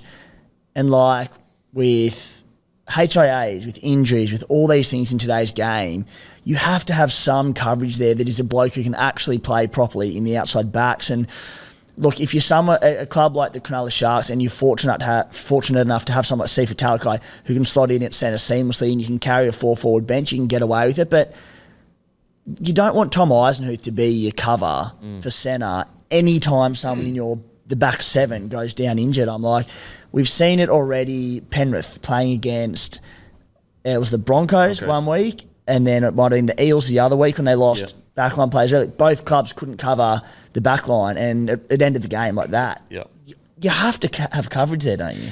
11 times this season a winger has gone off in the first half. 10 of those 11 have gone on to lose. The one exception was Xavier Coates the other night when he went off. 5 of those 11 times, the team has been equal or leading in the game when the winger's gone off. There you go. Perfect. Yeah. Jeez, that's a great stat. Where'd you get that stuff from? Shout out to my mate Tommy Burns, doing good things. Damn. It's a great stat. Why wouldn't you carry someone? Yeah. Or like, At least someone that can kind of cover it, Yeah. not necessarily an outside back. yeah. Especially in a team like this where you've got guys, like JDB, like Tommy Eisenhuth, like Blake Laurie that have shown we can play big minutes. I mean, does that mean you pull in maybe a specialist centre and you put Bird on the bench? Maybe? Like Bird, I really like Bird at centre. I think he's been great there this year. But like last year, they had Bird in the pack who could go to centre, and I was like, problem solved. You can carry your 4-forward bench because he can do it. Yep. This year they don't. Yeah. It's definitely. I think the game is changing so much that you almost would select a guy that can play multiple positions over not a gun but a better player just because of that insurance to a degree. We've spoken this year about how much it brings to a team having a player who can slot in at number 9 but be just as effective as a 13 and play minutes through the middle. But it's the same having a player who can play in the middle or on the edge and slot into the back line just as much, a.k.a. C for Talakai. Yeah, Talakai's like the perfect. He's the perfect bloke for that role. In regards to performances, I thought Lomax was trying to look for the big moment rather than it come to him. He had obviously that great offload to score that initial try, but like what's been so good about Lomax's game is he's done all the hard yards first in weeks prior, which has laid the foundation, and then the big moments they come to him rather than him going to the big moment. And look, it's understandable. He's won such a hot streak. It's a big game. It's an Anzac Day clash. It's against the Roosters. In his head, he's thinking, I need to do something special here. But it's just one of those games where he needed to just go, you know what? Do what's got me to the dance, what's got me to this form, which is 20 to 25 runs. Let the big plays come. I thought he had probably his, bit of a hiccup in such a great season. Yeah, I agree with you. You do feel bad criticising a guy that's just trying to create something constantly, but you have just got to let it come to you. Mate, I thought that Tyrell Sloan got caught out on a number of occasions. These are the sort of games that we're hoping Sloan to put behind him. Oh, yeah. I don't know. It's just one of those things where I feel like we're going to be saying it pretty regularly. Come out, play pretty well, and 3 games of decent footy, and then we'll have a game where he kind of switches off. Kick defusal was a massive issue for them. They just whether it's him caught out of position or other players, but Sammy Walker with his short kicking game, he had a field day, didn't he? Yeah. Wasn't Sammy Walker good? Did we speak about Sammy Walker much? I don't even think we did. Yeah, we a little bit. Yeah, Okay. 10 from 10 off the tee as well, Sammy Walker. Didn't miss a kick. Mate, he's improved his goal kicking so much. When he first started goal kicking, I'm like, his mechanics, I don't know how he's going to be an NRL kicker. There's so much parts of his games that I don't think he gets enough appreciation for how much he's actually rounded out his game compared to his debut season. So look, Dragons, really, really poor loss, and their biggest challenge is consistency. They've shown and been really good in moments, but 60 points, and they just look so far off the pace, it's not even funny.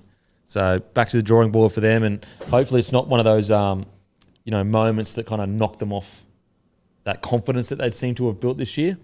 They only had 2 players that didn't miss a tackle on the weekend. And teams like scoring points. Well, Sharks just scored 40 against the Raiders. They got the Sharks this week, so need to get back to their best. And the coach Flano has...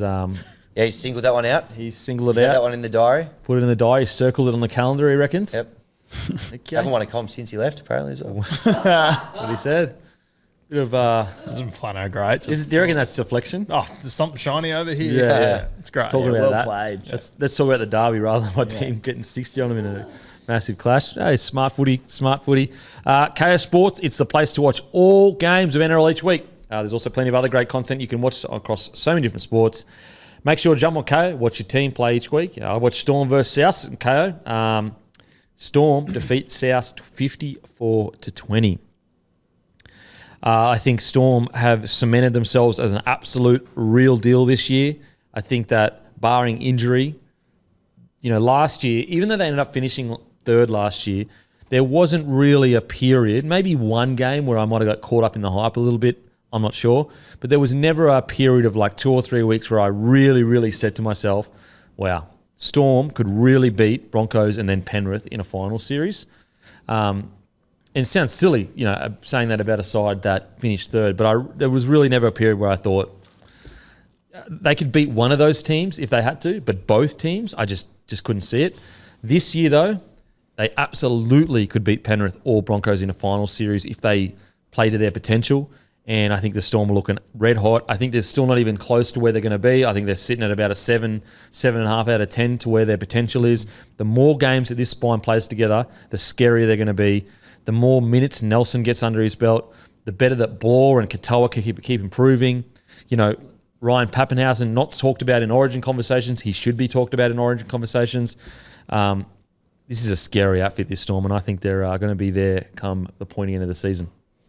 Fuck, you know they don't play Brisbane or Penrith till the last 4 weeks of the season. Oh, just kept scrolling and scrolling there. They play the Sharkies in 2 weeks. That'll be a cracker.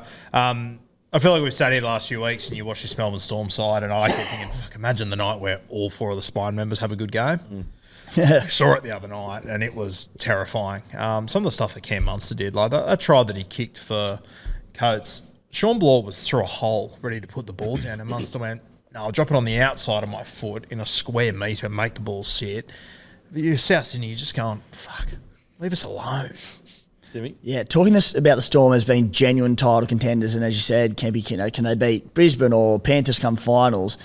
I think the concern that I had around that was the quotes from Cameron Munster about a month ago after the Broncos game. Well, the quote's here. I think for me, just mentally trying to get through those demons, the body's going to probably be 70 to 80% most games, and I've just got to be mentally strong enough to play and get through it. It's going to show I'm not going to be great 100% each and every week. At times I'm going to be pretty good and sometimes I'm going to be crap. I saw those comments and I was like, what an odd thing to say, and I'm like, come out publicly and say you're going to have crap games. And I was like, oh, well, if Cameron Munster's at that percent, can they beat the big teams on the big day? And then I saw the weekend and the way he was hopping and jumping around going 70 to 80%. Spare me. Like, he looked unreal. Yeah, he looked as good as he ever looked. Like, in terms of groin concerns, I was like, I don't see anything there. And like the things that he does on a footy field, we just don't have a 6-now game that does it like that. We don't. What game, like, how do you shut him down defensively? Like, what do you tell the blokes on his edge? You know, shoot in on him, hold back, do this, do that. It's like, you don't know what Cameron Munster doesn't know what he's going to do to you or how he's going to attack you. Yeah. And also, like, he's strong in contact.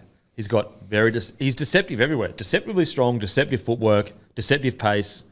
Everything about him is deception. Every time he gets the ball, he can beat you in one of about 6 ways. Yeah, and it's just Either like kicks, runs over the top of dummies. you, steps you, just burns you. Like he can just, and yeah, like it's wild that it was only 3 or 4 weeks ago. I was sitting there going, "Are we going to see Cam Munster this year?" Fucking, we've seen him. Yeah, mate. Bloody hope you've seen him. You'll see him in Origin too. Oh yeah. How good though. Origin comes around and it's almost like Munster just like wakes up. It's a few weeks away. I'm ready. Although we are in dire straits, Queensland. So many injuries. Oh fuck. We are struggling. I honestly don't know if we'll field a side. We might not be able to field a side, and we lost our assistant coach as well heading into this year. Dire straits, Queensland. Back to the wall stuff already. Yeah, back to the wall stuff. I don't know how we're going to do it. Man, it's a tough gig. Well, you got a fullback like Reece Walsh who just throws the towel in, has a bit of a vomit, wants to come off. Exactly. Worrying signs, mate. Very worrying signs for Queensland. Hopefully we can field a side. And look, if we just go out and have a dig, that's all I'll be happy with. Oh, shut the fuck up. Yeah, the Storm. Munster, outstanding, incredible. And I just think, look, since Kaufusi and Bromwich left, which is only a couple of years ago now, but even, since they left pretty much, their edge back row just has not been anywhere near what we've been used to with Kenny Bromwich and Kaufusi. But Blore and Katoa are definitely getting close to that standard footy each week now. They're getting very close to being... And the scary thing about your Blore and Katoa, there's an argument to be made that they have a bit more upside in attack than your Kaufusi, your Bromwich. Now, defensively, I'd argue that Bromwich and Kaufusi are... there's an even argument that they are the best defensive partners, edge-wise, we've seen in the NRL era. That's how bloody good they were. But attack-wise, I can't remember a Storm side with this much potential, attacking-wise, on the edge. Now, I'm sure there's, I'm just talking about recent history, guys, and I'm sure, 5-10 years ago there was. But a guy like Katoa, who could, on his day, be the best attacking back row in the competition. A guy like Blore, who's growing each game, getting better and better, it's a scary prospect to think of a Melbourne Storm with not only good, solid defenders, but edge back rollers that can break games apart. Yeah, and when you have a look at like the way the Melbourne Storm play with their spine, how they just flood the middle, they had 8 offloads between those two. And like 80 and 72 minutes, respectively, Katoa and Sean Bloor. Katoa 22 tackles and 1 miss, and Bloor 22 tackles, no misses. So it's like, And again, last week they had 70 tackles together and only 1 miss. Yeah. So it's like comparing them to yesteryear of, the prototype back rower that Craig Bellamy wants, and that's good defenders. They've got that. They're so different in attack because potential-wise, Bloor and Katoa, there's more than Kaufusi and Bromwich because they are so explosive, big, strong players. Kaufusi and Bromwich were very... They played the game plan so well, and they would execute plays so well. Yeah. So, but that's the other thing. Like, as if Craig Bellamy isn't going to be able to get Bloor and Katoa start executing these same sort of Melbourne Storm back row plays we've seen for years and years. And when they do, that's just going to be another cog in these boys' wheels. So it's frightening for defences. Well, it's frightening as well because, we talk about their spine and flooding the middle, but they also can flood tram lines by just going, boom, straight out to Katoa. All right, boys, we're just going straight down this edge over the top of their 3N and most likely their 4N. Like, Bromwich and Kaufusi could do that for sure. But, again, as I said, I would look at Bromwich and Kaufusi as some of the best defensive edge back rollers we've ever seen. Now, I don't know if Katoa or Bloor will get there, but in attack, like it's a whole point of difference that they just haven't had to work with for a few years now. Scary, scary prospect. Who stood out for you with the Storm, mate? Well, you've covered off on most of the big names there. One guy who was good to see kind of back into the side was Big Nasty. Big Nasty. I think just gave them another kind of edge.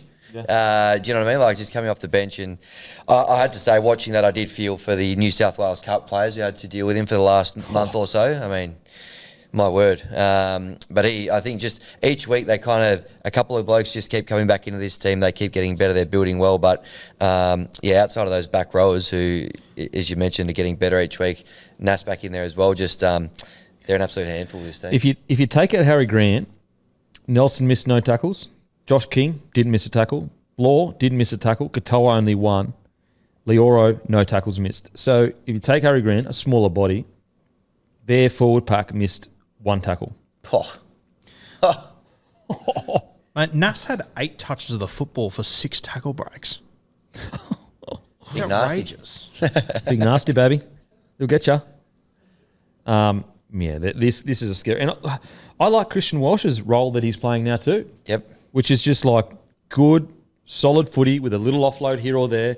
He's gonna, he's gonna stick to the game plan. He's gonna get through the tough stuff. Like he rounds out that forward pack so well now. I think he's been playing some great footy. And a beautiful high pitched voice as well. Beautiful high pitched voice. What about Chant? How good's he been off the bench? Yeah. And I actually think, I know he started on the edge there. He won that spot. I think he suits an impact player better than a starting back rower because he comes on and he just takes it again to another level. Yep. So look, bloody good win from the Storm. And what's crazy is I've got Jack Howarth sitting there as 18th man. One of the best boom rookies coming out of school, just like ready to go just in case. Jack Howarth's 29 years old now. The father of How old is he actually? 22? 21. Oh, okay, so he's young as shit But still. it still does feel like it could be 2 years away and you're saying the same thing. It's bizarre. I can't believe how this situation has played out. Yeah, I think they're just being patient. Yep. I just think they're super patient. They understand what talent this kid's got. And, geez, when he gets ready and he's coming off that bench or maybe even start, oh, my God. So, yeah, Storm, incredible form. Well, he's the one that conversation we just had about being able to cover the back line.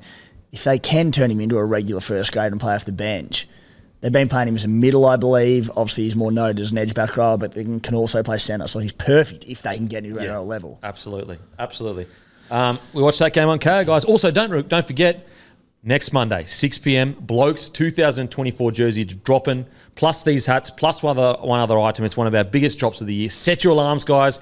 Because as you know, once they are gone, and they go quick. So set your alarms, Monday, 6 p.m.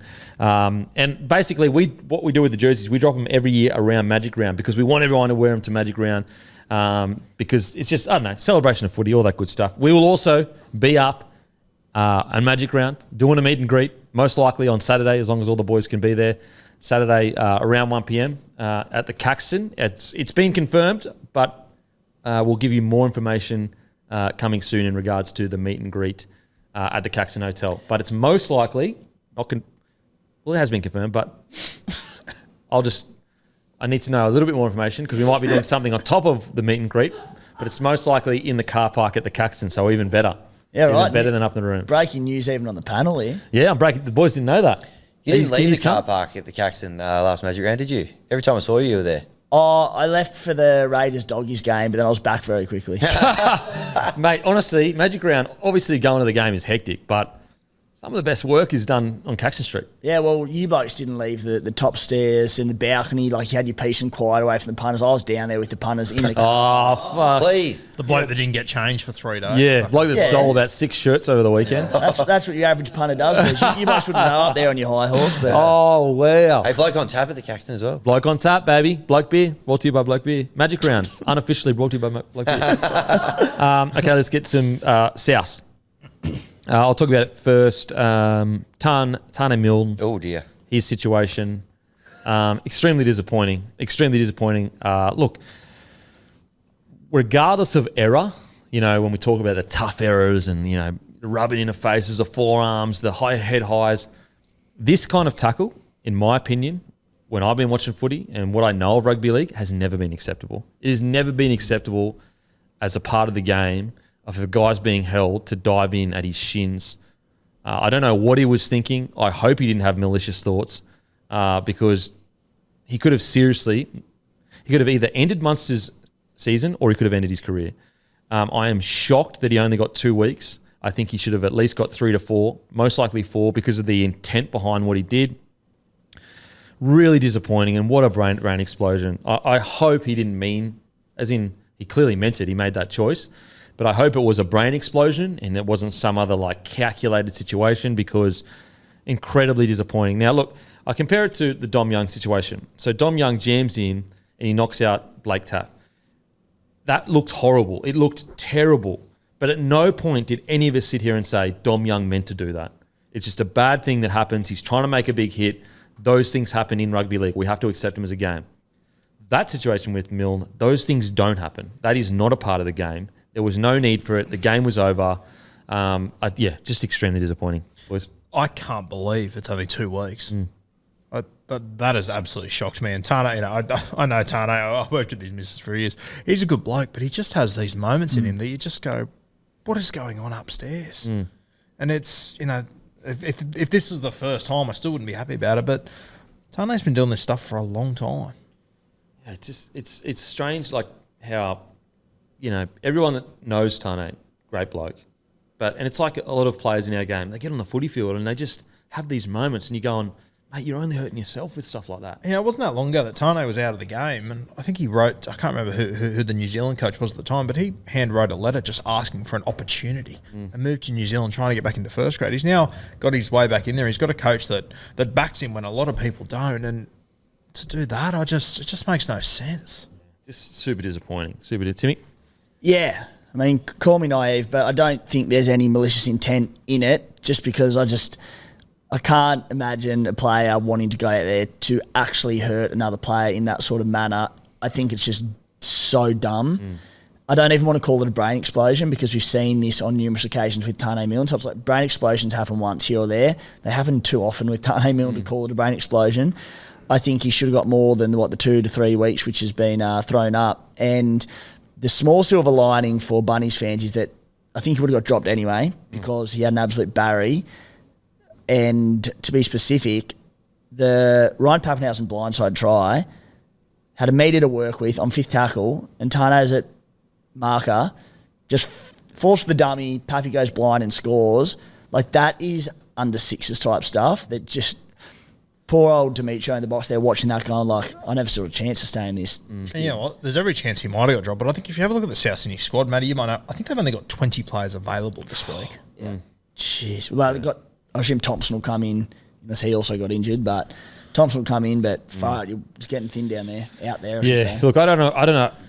I'm trying to go with you, Timmy. I would hate to think there was malicious intent there. I would hate to think that he, and I vary a little bit in, I do think it was just a pure brain explosion. Like he was angry, he was frustrated, and he was just like, I don't know, trying to get him down. But at the end of the day, a decision was made that was so dangerous. Imagine if we lost Munster for a year, let alone a career.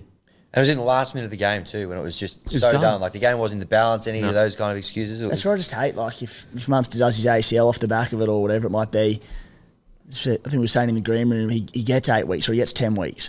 It shouldn't come to that because the poor bloke that does do their ACL or a major damage as a result of an incident like this, okay, sweet. That play gets suspended, but it needs to happen earlier. Super disappointing. So the reason he got 2 weeks, whether or not you agree with this, and I'm sure none of you will, but he got the highest grade for dangerous contact because he hasn't had a charge in the last 12 months. So he's had a lot of charges, but they were just outside the 12-month window. So grade 3 dangerous contact is only 2 weeks, and that's the max you can get, which is pretty ridiculous. But that's how it is. Grade 3 dangerous contact is the max you can get is 2 weeks. Well, for dangerous content. Dangerous Contact it is. So what is a high tackle then? What's that called? High tackle, careless. The most is this is on first offence, 2, and then reckless is 5. So why didn't he get reckless contact? Yeah. Because that's just high tackle. There's no reckless dangerous contact. What? See, that's where you know what the problem with that is. That's where you got a bunch of maybe. I don't know who's on the board, but you got ex-players probably on there who are sitting there going, mate, this is way more than 2 weeks. But you probably got a lawyer advising them, going, well, technically, we don't have that grading here, so we got to stick to the book. It's like, look, let's have some friggin' common sense and grade it for what it should have been, which was reckless contact. Like that, that's the most reckless thing I've seen all year, like by a mile. And this is where for shit like this, I think it'd be really interesting if because the reality is, like, let's say if Cam Munster got hurt on that play and Tane gets 8 weeks, what does that do for Melbourne? Well, what's crazy though is like he wouldn't have. Let's say he did his ACL because it's only dangerous contact. He would have got 2 weeks.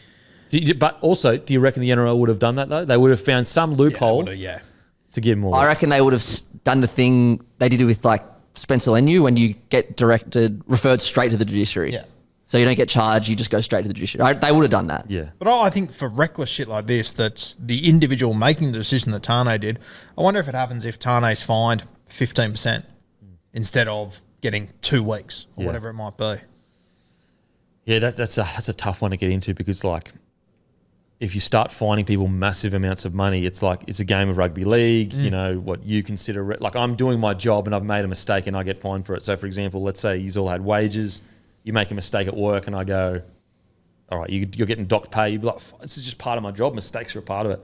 I understand what you're saying though. Like for those situations, it would be a massive deterrent. Yeah, I think for reckless shit like this, I can get around it personally. I'm also not playing in the NRL. Yeah. And also like, who makes the opinion that it's reckless? It just gets real messy. But I understand what you're saying.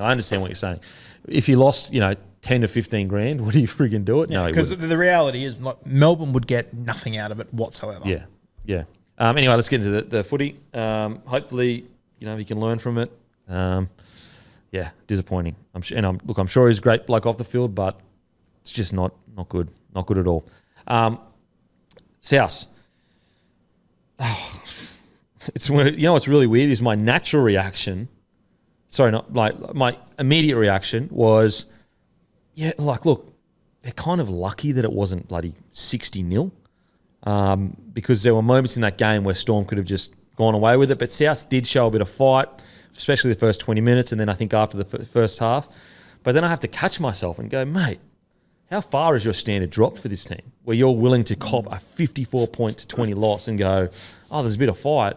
And so that's when I have to catch myself and go, look, changes need to be made. I said it weeks, like, about a month ago now that I felt that this was already a done deal. when it started coming out about he's got 80 minutes to turn, all that kind of stuff, I was like, look, this is done. We spoke about it early in the year as well. This isn't just this season. This is 20 matches on the trot. Even in that 20-match period, they've only beaten, I'm pretty sure, bottom 4 sides. Unfortunately for Demetrio, if there was ever a nail in the coffin, I think this is the nail in the coffin. And I guess relatively unfair thing is like Melbourne in Melbourne, like it's a tough road trip, and then Penrith. But I think what the Rabbitohs are doing is they're waiting till after Penrith. They'll probably most likely get beaten. Then they move JD on. They put an interim coach to come in after the Penrith game, because the last thing you want to do is give an interim coach friggin' storm Penrith. Yeah. So I think it's done. Yeah, I personally thought they were going to do it in the bye week, but you're right. Even if you give a coach 2 weeks to prepare for Storm Penrith, it's probably not. Like with that roster, it's like you bring in an interim coach and you go, all right, there you go. There's Storm down in Melbourne. I just think it's just like, what's the point of that? Yeah. Now they just find themselves in a spot where, I don't know, it just feels like entire rugby league's just treading water until he goes. Yeah, dead man walking kind of stuff. You're just waiting for the inevitable, aren't you? Just like, just make the cut. The thing that I really struggle, I know we've talked about it quite a bit, but when you see a coach come in, and especially a coach that respects the tradition of Rabbitohs, loves the club, has been around the traps, even though the performance and the club's not winning, like he's still a human being that's just trying his best. He's just at this stage not up to it. And so you have to, empathise with the bloke, with what he'd be going through right now. He's tried his hardest. It hasn't worked out. And everyone's talking about it, it comes with the territory. I get all that. But there's a human being that we're talking about that's about to lose his gig. But you just look at, they were coming off the bye. They were fresh. They should have been ready to go. No excuses. On Anzac Day, like how do you not get up for that competition after hearing the last post before the game and all that? To concede that many points is just like, they don't look like they want to be out there. They don't look like they're playing for Demetrio. It's like something's got to give. Whether it's whether it's the playing group that's the problem or Demetrio, you can't sack the whole playing group. Exactly. There's a big problem. Changes need to happen. So really, really disappointing. And unfortunately, I think we all expected it. We had Melbourne to cover a massive line. Yeah, correct. Hammy, what do you think, mate? Yeah, they're in all sorts, which is not good. Penrith this week going to be very tough as well. Are we at the point where we're looking for some positives from the game yet for the Rabbitohs, or do we think they're slim pickings? Well, positives are usual. Cam Murray worked his ass off. Yeah. I thought Jacob Gagai back in the team. I don't really know why he got dropped after Vegas. I don't know either. We were saying it would happen. Yeah. He was outstanding in Vegas. He had a rip in it. Like, he had a crack. So, jeez, sorry to interrupt you, bro. Aren't we a lifetime away from the Rabbitohs Vegas performance where we go, yeah, they were pretty bloody good. Yeah. Manly were just outstanding. Fuck. Sorry, mate. No. I just wanted to give him a bit of a rap. I thought, in some pretty lean, some slim pickings there. A couple of tries, looked good. Basically the same that he looked in Vegas. So he's a guy that you'd expect would hold his spot for the next couple of weeks, even with potentially some changing coaches and whatnot. I thought, if I'm looking for a positive, I thought there was just a couple of glimpses from Cody Walker that just reminded me again how much of a good fucking footballer Cody Walker is. And I've been saying it for a while now. I'd be playing him at halfback. I'd be doing it this week. I think Hawkins has come in a very, very tough situation. Maybe their squad isn't allowing it, but rumours around that they're chasing this Pommy halfback this week, which I'm all for. If Hawkins is in the future, let's just move Cody to 7. Just let him run the side. Yeah, because I felt like Hawkins went well last week for him, relatively well. But it's just, I think it's almost unfair on Hawkins. It's too big of a task for him from where he's at as a player right Brutal now. on Hawkins. It's like I would be pretty close to moving Walker to 7, White into 6. I know, then who goes centre? I get all that. But it's like, just get him in the key positions and say, boys, just rip and tear for us. Well, there's plenty of rumours around that's what's going to happen this week. The Cody Walker try assist for Gagai was magic, and just that glimpse of brilliance that we know he's still got.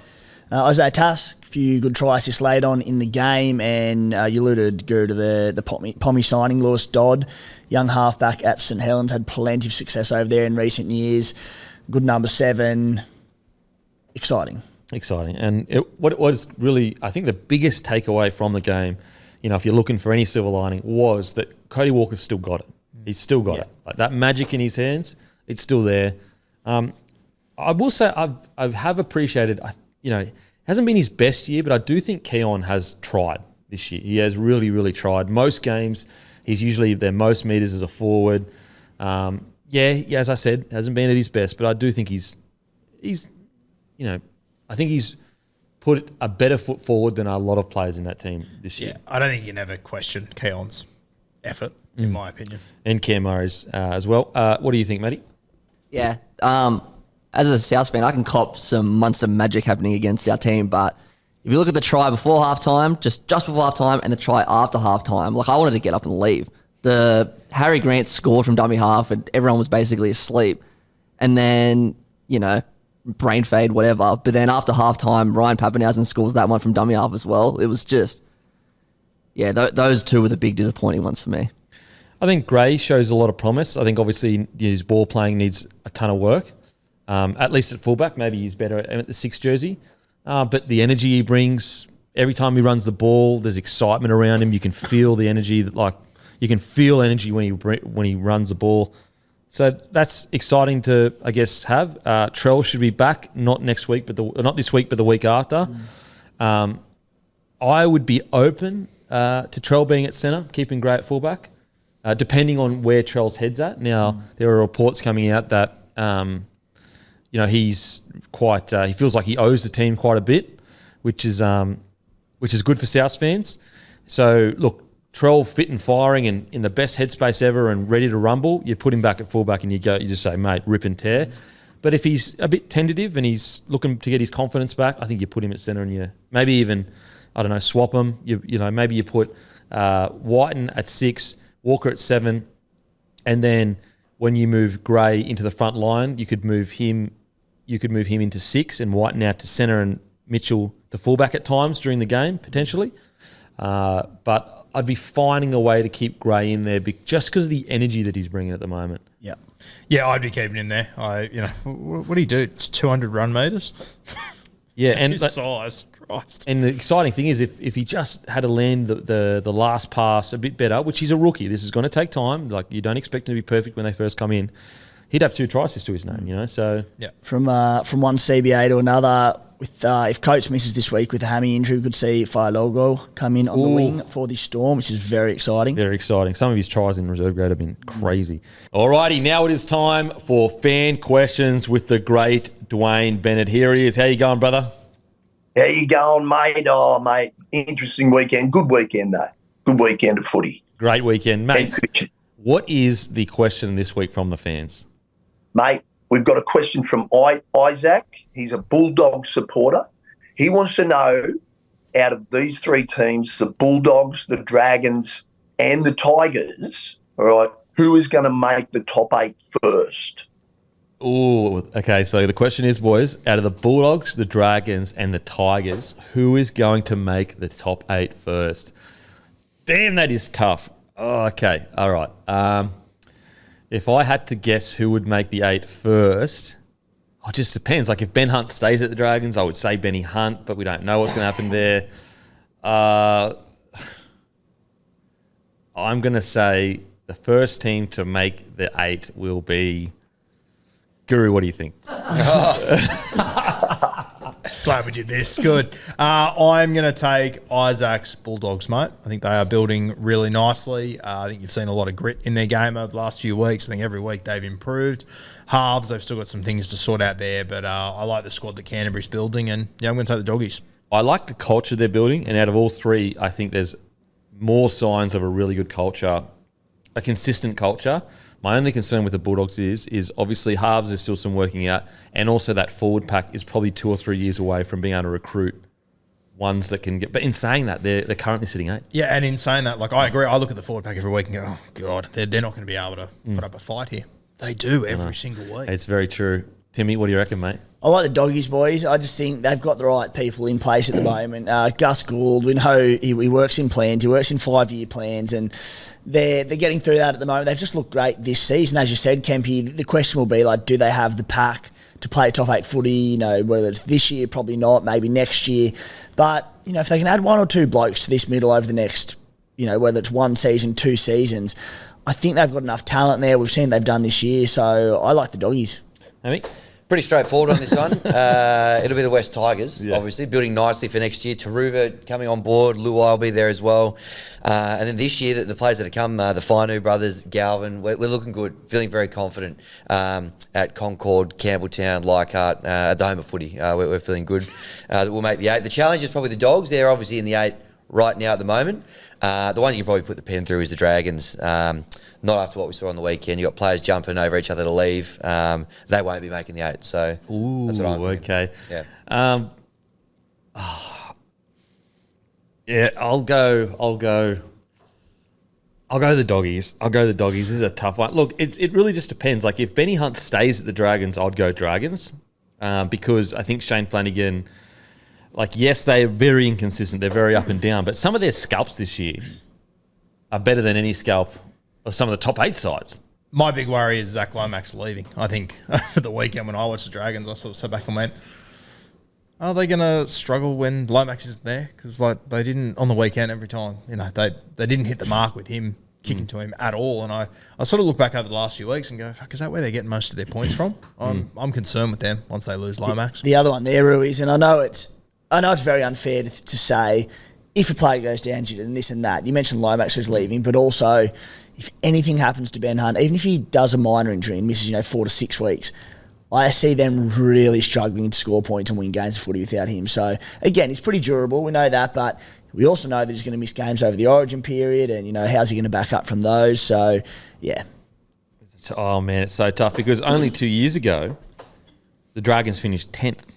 The Dragons finished 10th. Now, obviously, they finished, I think, 15th last year. I'll just get it up here. But, oh, man. And you'd think this squad with Flanagan as a coach would improve. So last year, they finished 16th. The Bulldogs finished 15th. So basically, so last year, the bottom 3 were Bulldogs, Dragons, Tigers. Wow. What an interesting question. Okay, I'm going to go Bulldogs. You got me. You've convinced me, boys. What do you reckon, mate? Mate, look, Bulldogs on paper, but in my heart, I have to say Tigers. I would love the Tigers in top 8 first out of those 3. Bulldogs on paper, but as long as the Dolphins are up there, that's all I want to know. And Dwayne, after 8 rounds, I'm sure we are seeing some NRL fans looking for a second team to support. Let's face it, some teams haven't exactly fired in these last few rounds, and the fans must be looking to jump on board a team like the Dolphins. And who wouldn't want to be able to call themselves an official Finlander, mate?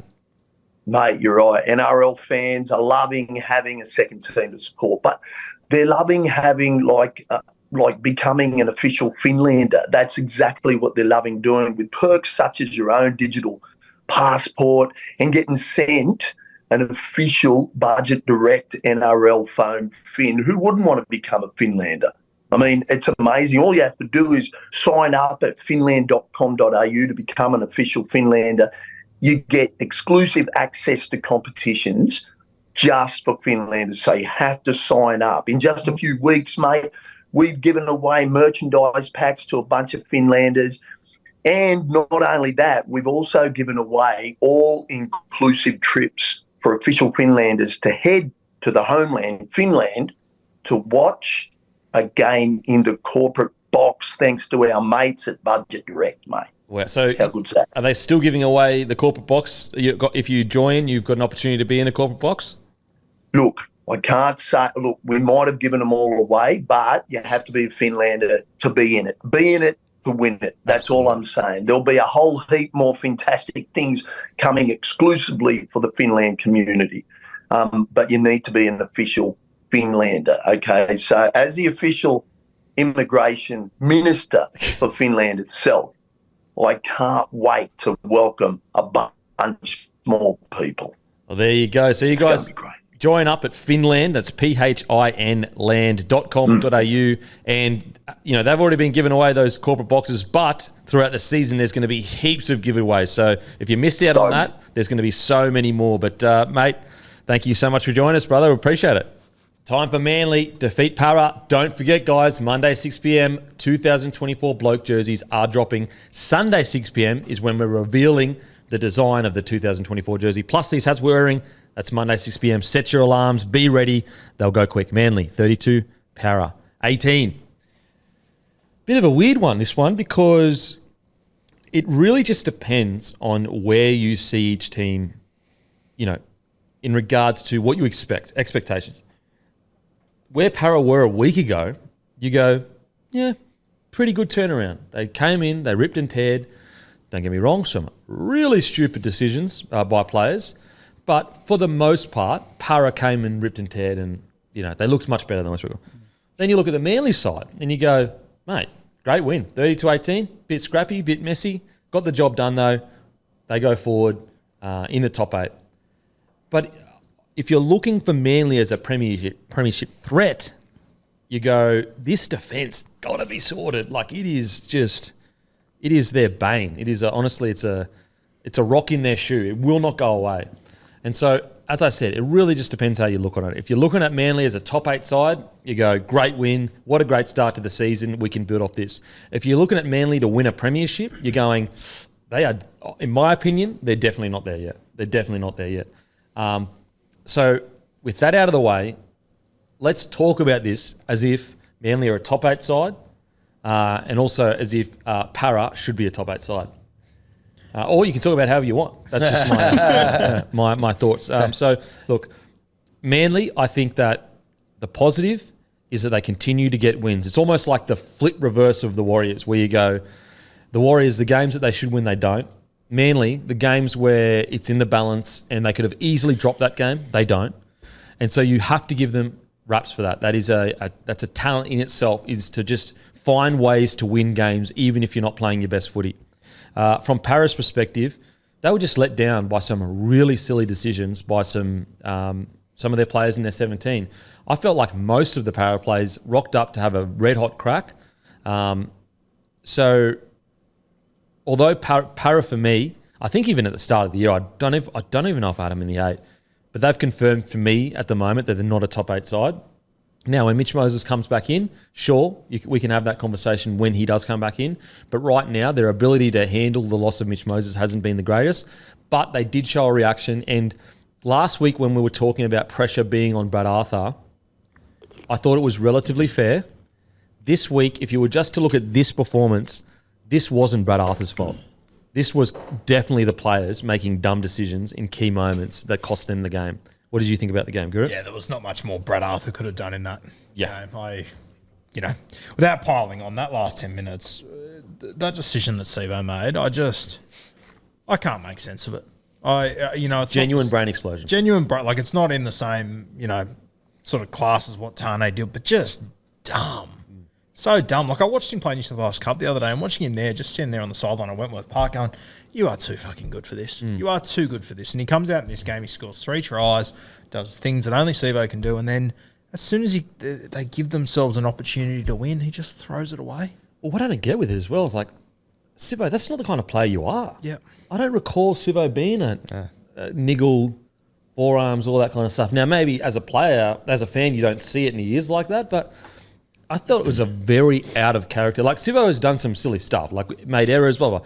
But that kind of error, I was like, that is not you, bro. Like, that's not who you are as a player. And I love that Gutho went into the press conference and just flat out said, it's fucking dumb. Didn't try and sugarcoat it. And if I was Gutho, I thought he tried his absolute heart out in this game. He is on one leg, I reckon. Oh, mate, without a doubt. Like, he shouldn't be playing. Like, as in, if his club was in a better position, watching him run, he's limping. I was talking to NRL physio last week about that injury, and he said last week, he goes, mate, it doesn't add up. That has to be worse than what they're... And I don't understand exactly why, but he was convinced that has to be worse than what Para are telling us. He's just courageous, though, isn't he? The way he just goes at the game. Yep. And whether their club is going great or their club is going poor, Gutho's ripping in. He is ripping in. What do you think, Timmy? Yeah. What bugs me a bit about the Eels is just... Again, I know this wasn't a terrific performance, but like Manly at Brookie, Manly played some good footy, 32-18. All right, it's not a bad result, as you said, Kempy. I just feel like they've got the ability to flick a switch and play good when they want to. And then, like, if they have a good win, and we saw it a couple of weeks ago, they got pumped by the Raiders, and they go, all right, that was embarrassing. We need to turn up next week. And then they beat the Cowboys, who were playing some good footy this year. They can turn it on and off, and on and off. I feel like it's just all attitude with them. Like, there is not even the makings of a good footy team. I think they are a good footy team, but I just don't. When they don't want to turn up, they don't turn up. It's like, you talk about sides who need to show consistency and all that. Like, they'll probably come out this week, get flogged, and then the week after they'll come out and kill it. What is looking more and more evident, it's just another notch in the book of Mitchy Moses, who they've just looked worlds apart from what they were even at the start of the season, where they had some impressive wins. Moses has been, we knew it was going to be a big loss. He's been a remarkable loss, and the impact it's had on Dylan Brown, who's been okay at best since he's been out, cannot get him back quick enough. Some positives for the Eels. I thought Sanders, I know he had those misses on Olakau'atu. Like, I mean, who doesn't have a missed tackle? I mean, I don't even play anymore. I've got a couple of missed tackles on him. I thought Sanders looked the business. The Colonel. There you go, the Colonel. Yeah. Like that one. Finger licking good half. Oh yeah. That's going to the Raiders. Yeah. Jeez, doesn't that hurt as an Eels fan? Doesn't look good for the Raiders, though. He looks exactly what you need as well, doesn't he? Like, how direct he plays, how deep in the line he goes as a young fella. So excited. In saying that, there's a few days left in the window.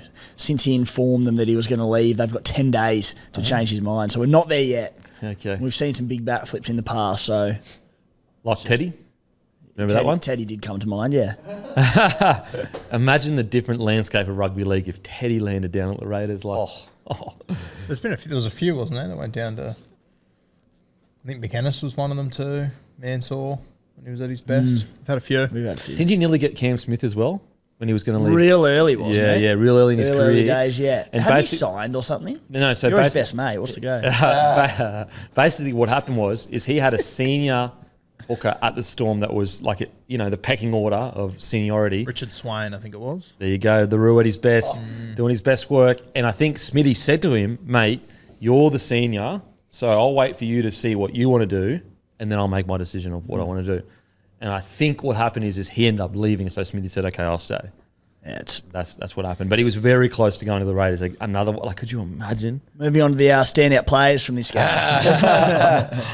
Oh, man. Imagine him down at the Raiders with that gritty kind of... you could have seen another dynasty like you saw, late 80s, early 90s? Was it late 80s, early 90s? Imagine the Cameron Smith, Sam Williams combo. For 10 years. Stop it. Are we done? Hey, mate, Broncos friggin'... He wanted to play with the Broncos and he got brushed by him. So I'm the same camp as you. I thought the Colonel was really good, though. As you said, Olakau'atu, you could be a 10-year half that's a very good defensive half that could miss 10 tackles on him. And you know what? If you're Olakau'atu and you have an opportunity to go at a young halfback like that, so you should.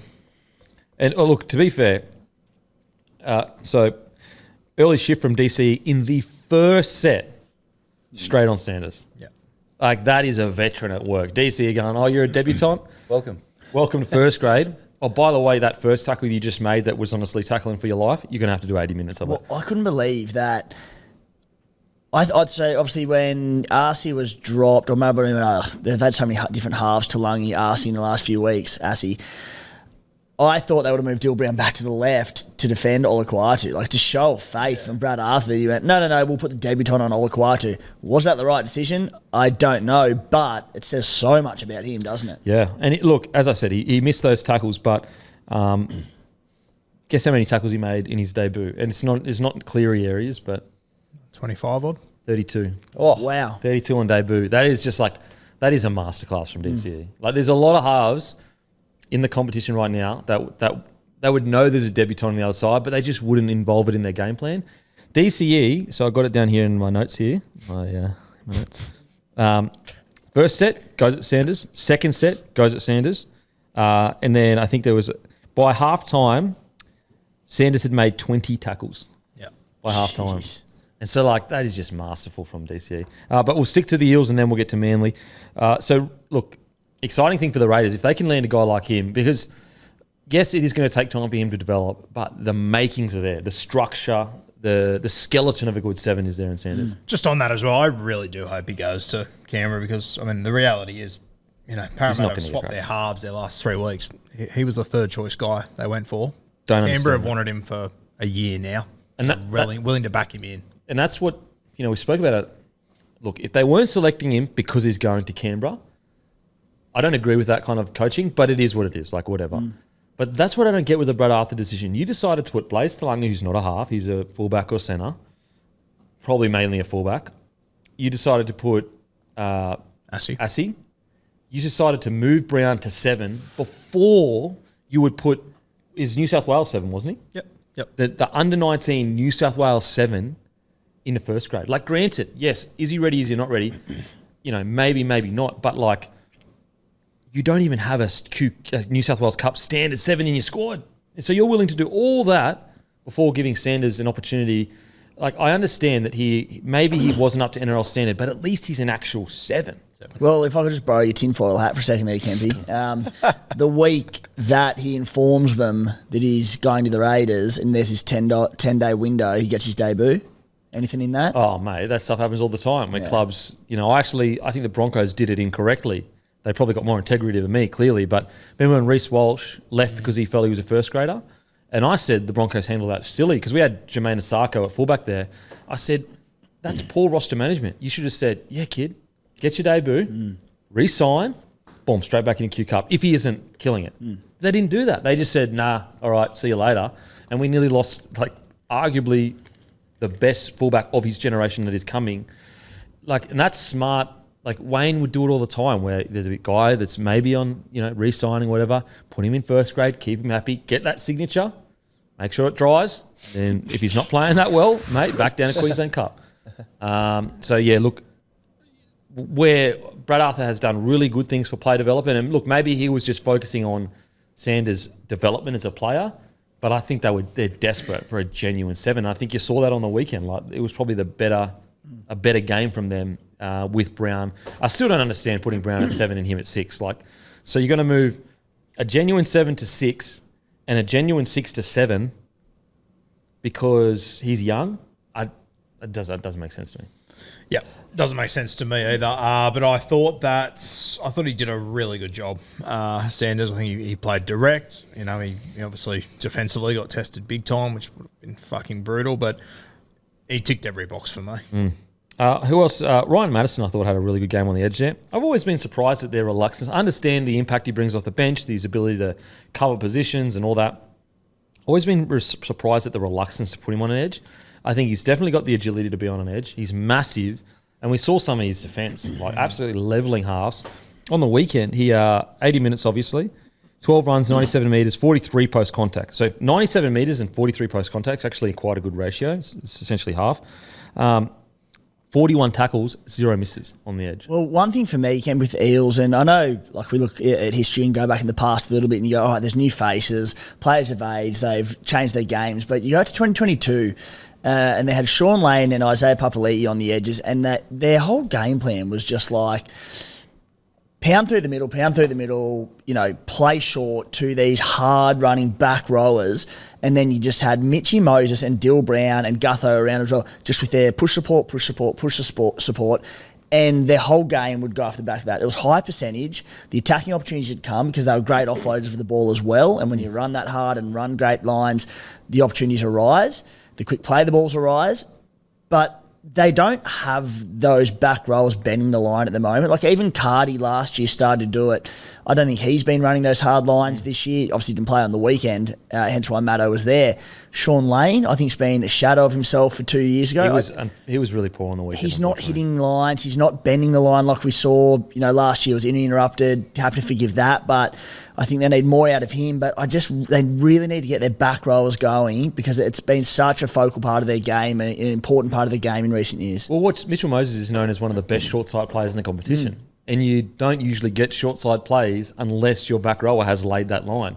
A centre is too wide. The three in or the half is usually not running the ball. And if they have run the ball, that means the half has to swing all the way around. So I agree with you, mate. Their edge back rowers, that was their biggest weapon in their grand final year. Lane was talked about in Origin. Papali'i was one of the signing of the season. Cardi had a really good game. Was it round 1 or 2? I think it was both. Yeah, I He had a think couple of yeah. good Yeah, a couple of good games. Started really well. The only thing I think that Madison may bring that he doesn't is the physicality of that really good unders line, really, really strong in defence, dominating the contact. I would consider leaving Madison at starting edge back rower and bringing Cartwright off the bench because there's your utility covered as well. Because I think Madison has a lot to offer, and I'll be playing it. The more minutes I could play Madison, the better, in my opinion. You've always been a big Matto edge guy, haven't you? I've always liked Matt on the edge, yes. Yeah, I like him too. I really do like him on the edge. Especially because I just think I need more minutes out of him. There's been different times where he's played 30, 40 minutes off the bench. I think he's better than that, and I think you need to be looking to get 60 to 65 minutes per game into him. Yeah, look, decent-ish bounce back, but just silly moments cost him. Now back to Manly. Just another good win. You know, they continue just notching them up. And look, if you want to be around, you know, the point end of the season, you know, Melbourne Storm always talk about it. It's about banking up those wins early on in the year so that if you do struggle during Origin, so for example, DCE will be playing for Queensland, you can weather that period and have, you know, let's say there's a 4-week block, or we'll go longer, 6 week, and you go 3 from 6, not that big of a deal because you've banked up the points in the start of the season. And so from a bird's eye view, it's just great they're getting these wins. And you could look at it two ways. You could say it's a very big concern that defence is their issue because defence is all about attitude. Or you could look at it from the other way of it is extremely clear what they need to fix. Just go and fix it. And maybe by the end of the year, it is fixed. But yeah, good win from the Sea Eagles. Garrick, still questions about his defence at centre, but I thought he was outstanding in attack. Yeah, in attack he was great. Obviously outside Olakau'atu and DCE, it's some really good real estate out there, but I thought he was unreal. Mate, we sort of spoke about it on the weekend, but you know, a lot of people talk to me about Manly like they're a top 4 side, and I'm convinced they're not a bottom 8 side, but I don't quite know where to place them yet in my top 8. Yeah, I've got them top 8. Definitely not top 4 at the moment for me, but they are one of the few teams that I could see making that jump into the top 4. Yeah. Question for you boys. You know, we sit there and we know premierships are built on the back of good defensive units. At what point do you, or like historically, when's been the last team that defensively had a poor record, but attack was so good that they just went, you know what, we will outpoint you. We're better in attack. If you score 24, we'll score 30. That mentality, because Manly, can they be a premiership threat with a 6 out of 10 defence if their attack is 8 to 10? I don't think so, because I think there's better attacking. Like, for example, often overlooked, but the Broncos, they got one of the best defences in the comp, which allows them to be such an attacking weapon. And I just think with Manly, when you get to that pointy end of the season, well, look at Penrith, for example. They were woeful in a lot of the game against the Cowboys in attack.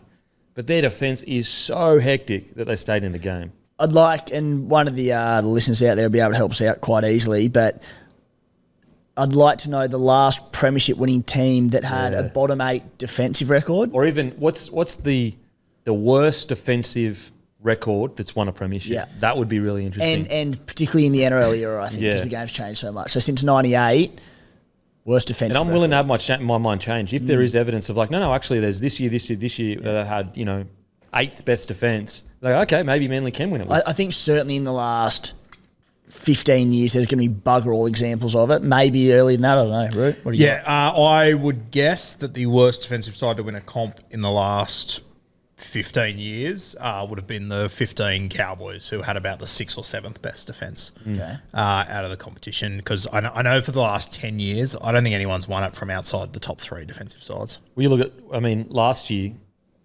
best defensive side and the second best defensive side were in the grand final.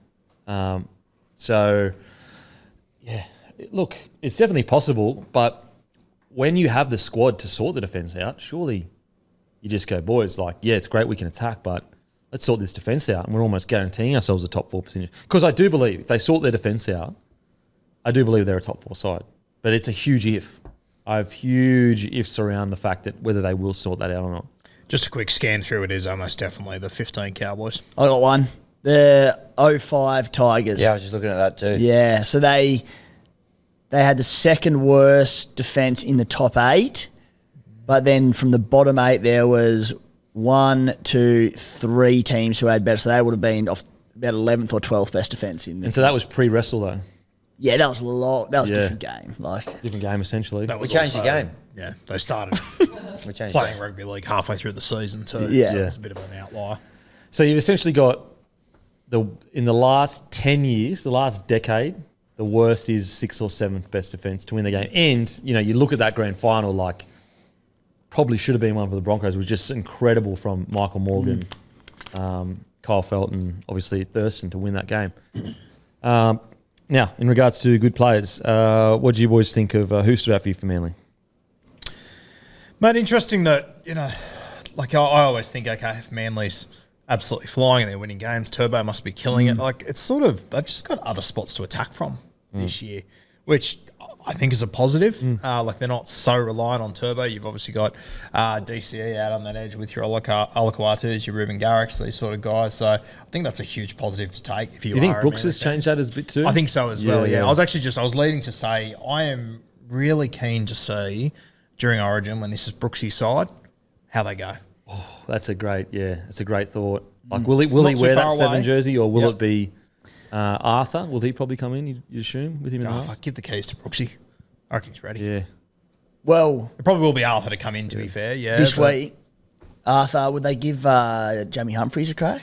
Ooh, don't mind that. I think Arthur, I could be wrong, but hasn't he been, I think he was in the extended squad last week, and I think Humphries was. Oh, okay. I could be wrong, Might be but Arthur. I reckon they'll go with Arthur.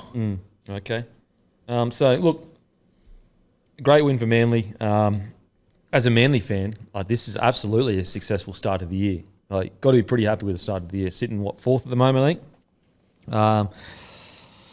Yeah, anything else standing out for you boys? Pack pretty good. I don't know, rounding out pretty nicely. I like Nathan Brown. I was at this game on Friday, being there when he's literally running off the back fence. Like, Literally. it literally the stadium just about explodes. It's unbelievable. Just no regard for his personal safety.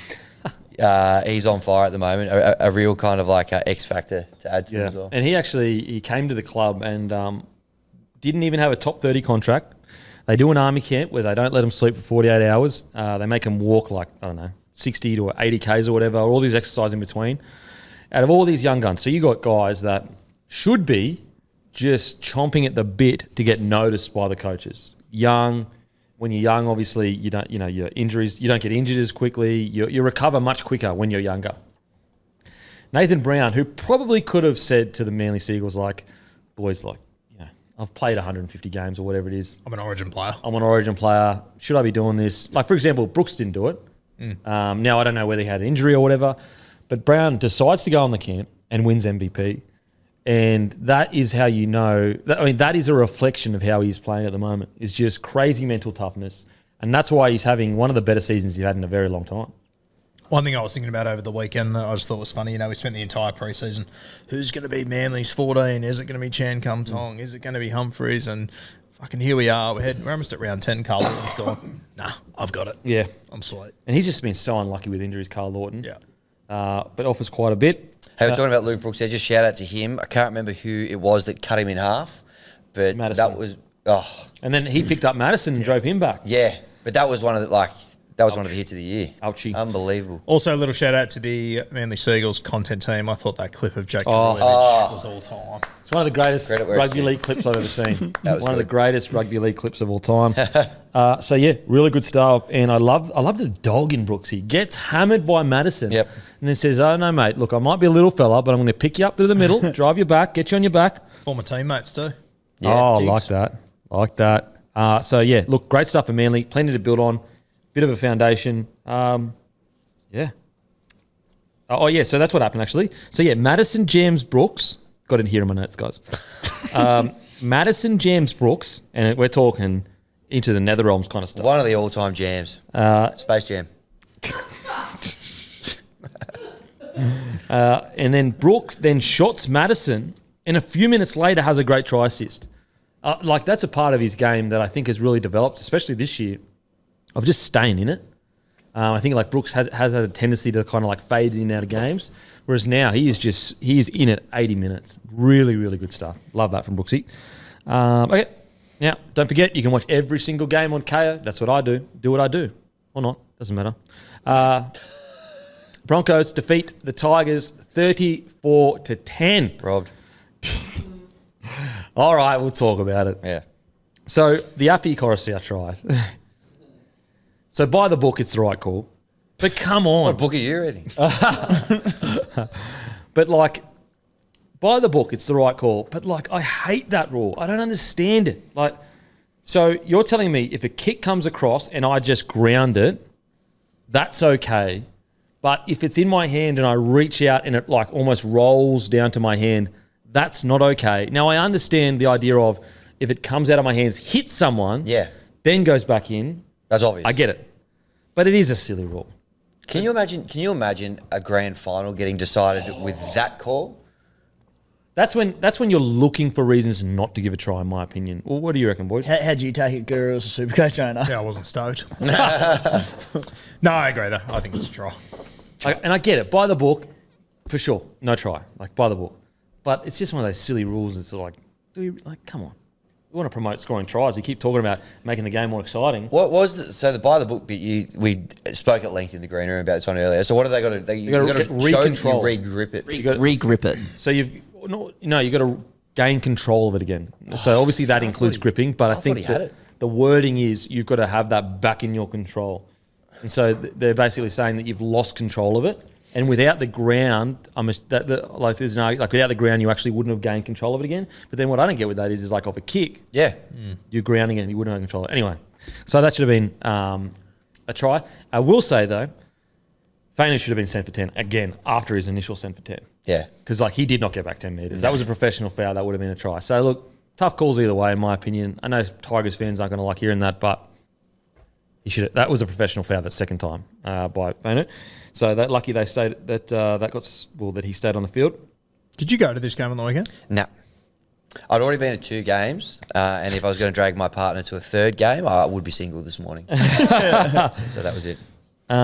Just on Fainu, thoughts on the Goosey there? Maybe a little entry for the Budgie Smuggler competition? I tell you what, I'm loving Fainu. How good is he? Player, man. He's a bloody good player. Yeah. Aggressive, goes to the game. Matter of fact, there was a really smart play from Manoreld. So towards the end of the game, I don't know if it's towards the end of it. Yeah, I think it was towards the end of it. So 15 minutes into the second half, Fainu's been hyper aggressive like all game long, just hunting Reynolds, like just looking at, just get at him. So Reynolds goes, okay, so I've got an aggressive back rower on me. So what does he do? He runs across field, he draws Fainu out, hits the drop off with Reece Walsh. Walsh obviously goes through, scores that try. Just like, that's a thinking man's try of like, there's been 60 minutes or whatever of an aggressive back rower doing his job, but understanding if you chase hard and try to do your job, you're actually leaving a hole in the line. Reece Walsh goes through, crazy footwork, scores a try.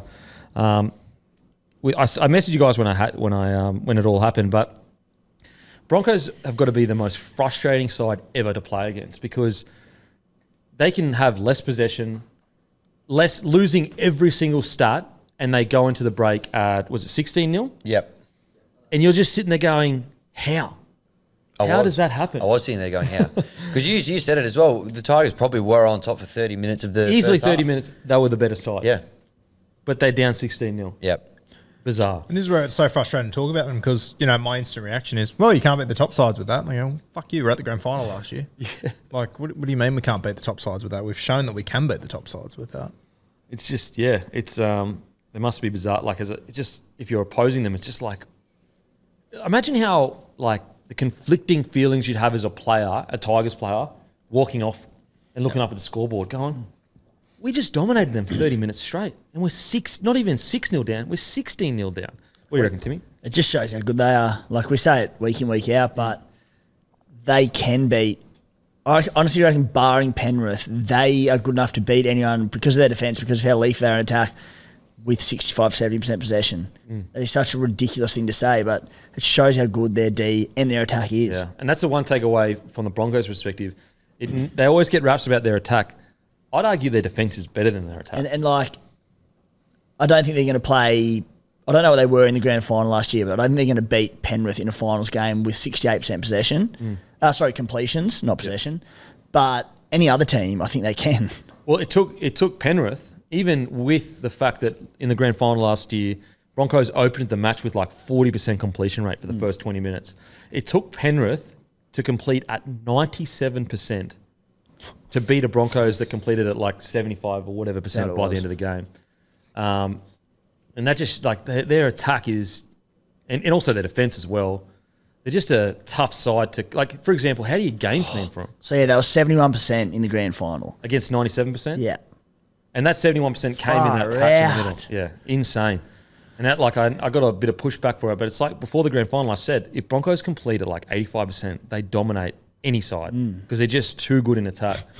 But yeah, anyway, we'll think about the Broncos first. Or just quickly before we go to the Broncos, sorry. a moment for the jersey, the retro Tigers jersey.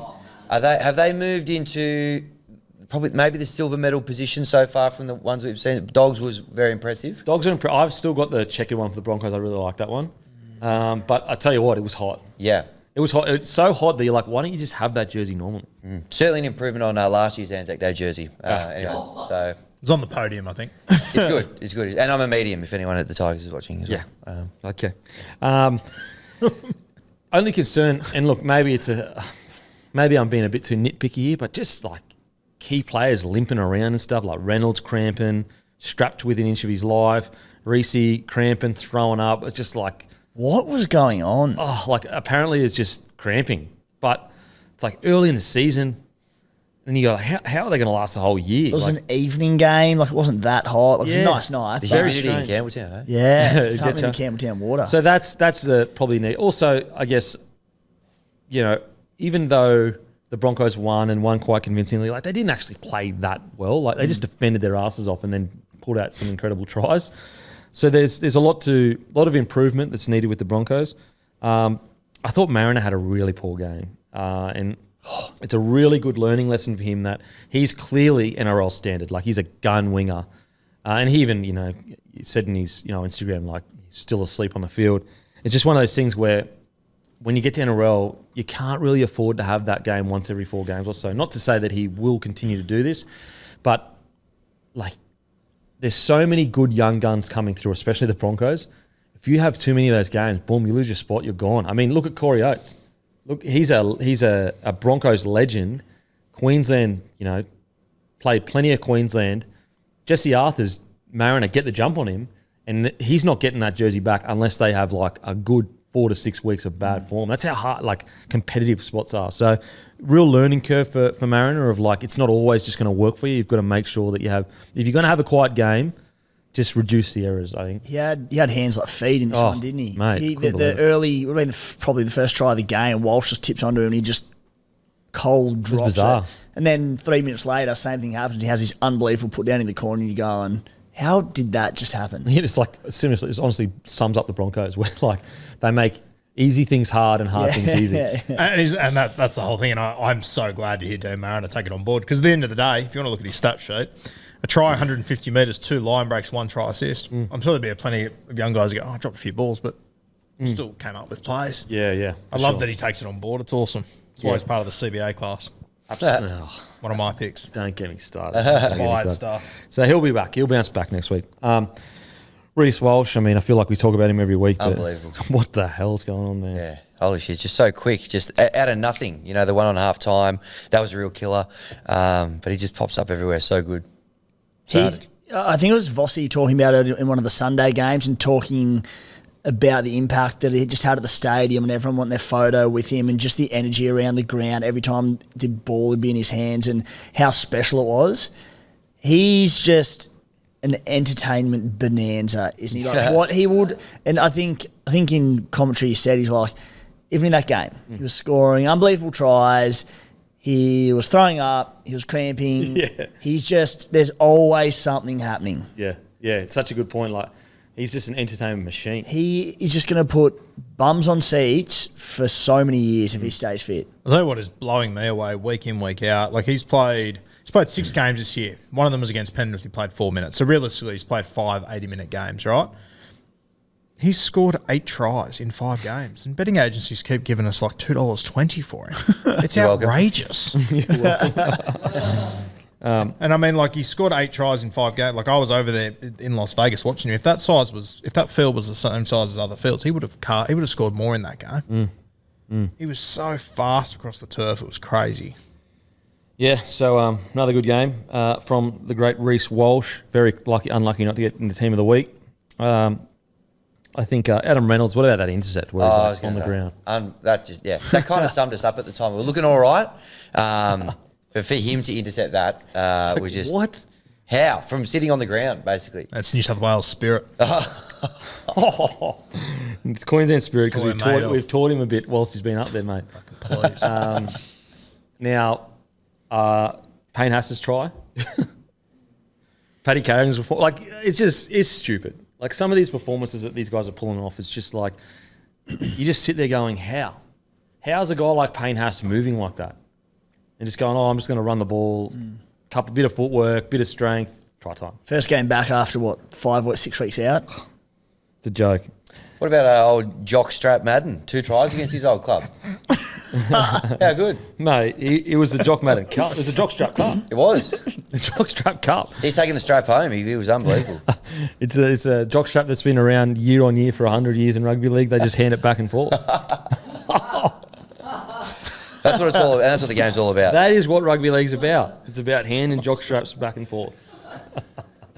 He has been bloody great for the Broncos. I hope he's not injured too bad because he's been great. It might be a little bit lengthy. I don't know what the last word on it was, but I was going to say, Kempy, just like having key players missing at early stages this season. I think Walsh missed a bit of time. Saylor came in. Reynolds missed some time. Madden came in. There's been a few, like the entire forward pack, pardon me, with Payne Haas out.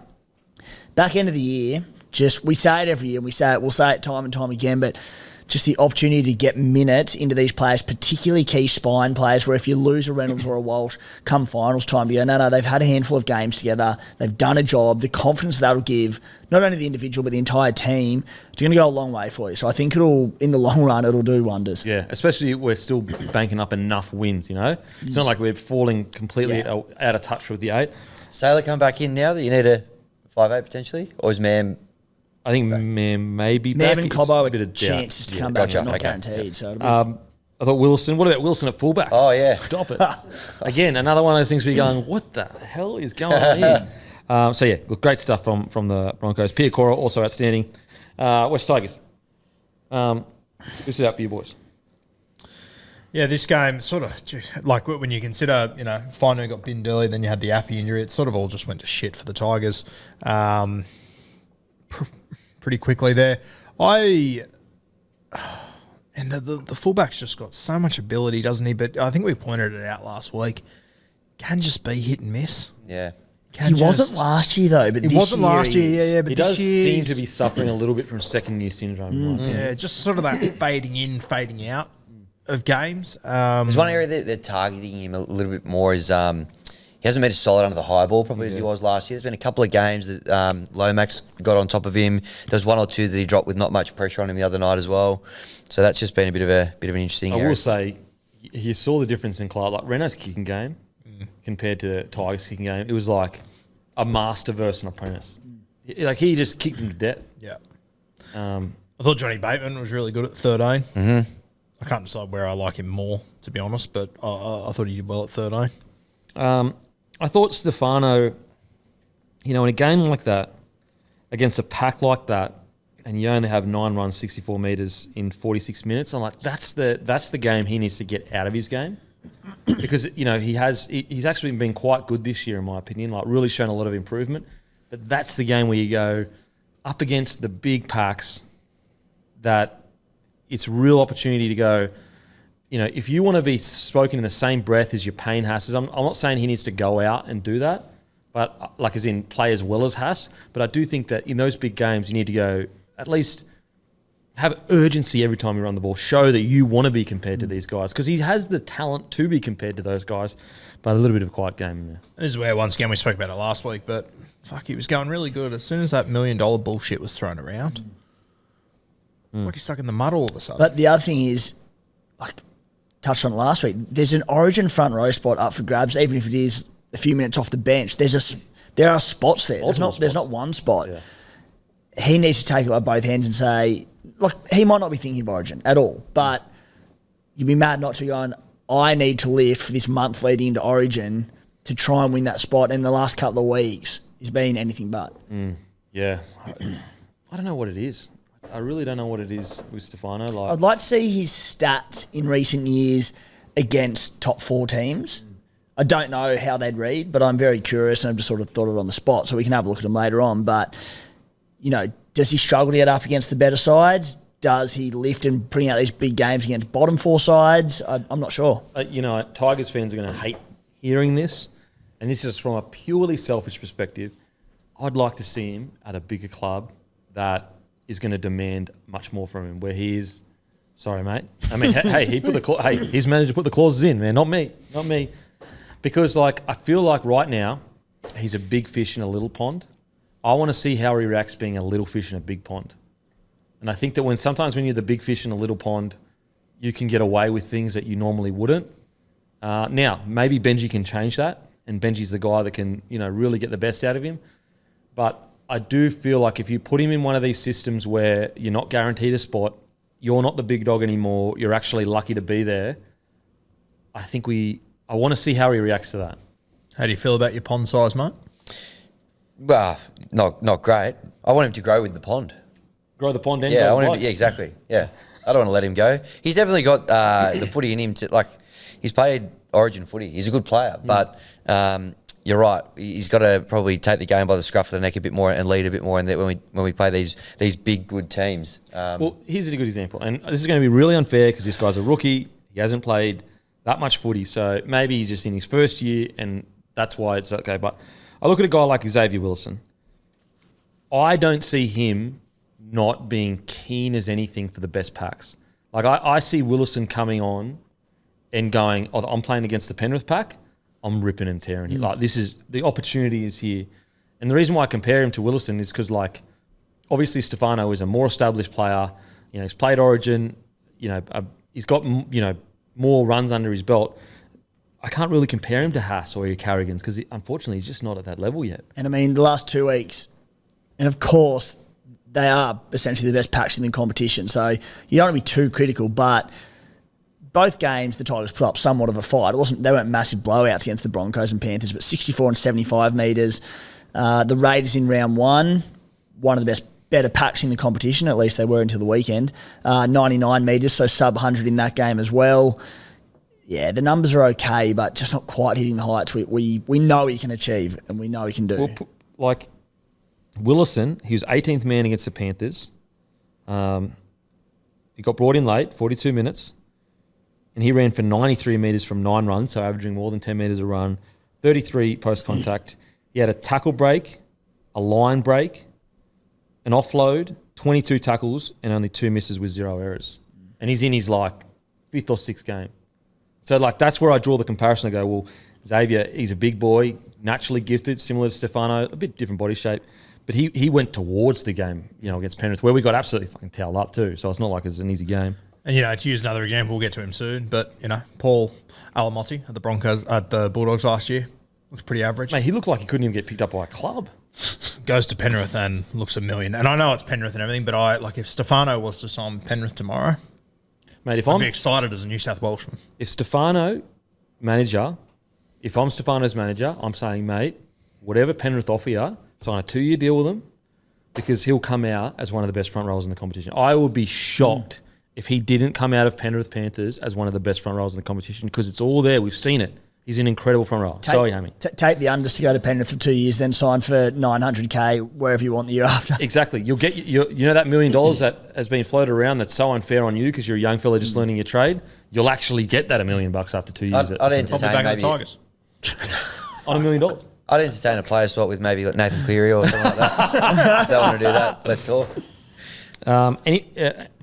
And look, we sound like we're being harsh on Stefano, but it's because we all agree we all have massive raps on him. I want him to be the Blues partnering front row with Payne Haas. Imagine him and Haas for 10 years together. That's what we're after. Anyone stand out for you boys? Dave Clemmer, I thought was pretty good again. I thought he was bloody good. Yeah. He's had a rip and a tear the last couple of weeks, ran more than any of our other forwards as well. Also thought Charlie Staines probably had his best game of the year as well. Obviously got a couple of tries, but got through a bit of work as well after a couple of quiet ones. I thought Naden had some good moments. Really strong defence. He's been really good. I've noticed sort of like ball in hand the last couple of weeks. 3 offloads. Yeah. A few misses in defence, but 3 offloads. Yep. 3 offloads. A try assist, 14 runs, 122 metres, 52 post contact, a line break. Pretty bloody good. Yeah. It's probably just the defence there last couple of weeks. There's been a couple of missed tackles, but he's looked good. Lockie Galvin, I thought he was good as well. Didn't miss a tackle again. Didn't miss a tackle again. Wow. Far out. Against the Brizzy Broncos too, which is bloody hell. 101 metres, 5 tackle breaks, 20 tackles, no misses, 3 offloads. Far out. That is bloody good. Kid's a goer. That's with Reece Walsh also coming at you at 1,000 miles an hour. It's time to galvanise, boys. Legit. Anyway. Hashtag galvanise. Let's get it trending. Hashtag galvanise. Yeah, I like that. Yep. I like that. 103 tackles, 2 missed in his career. In the halves. Oh my God. Galvin and the Chipmunks. I don't know. Galvin Harris.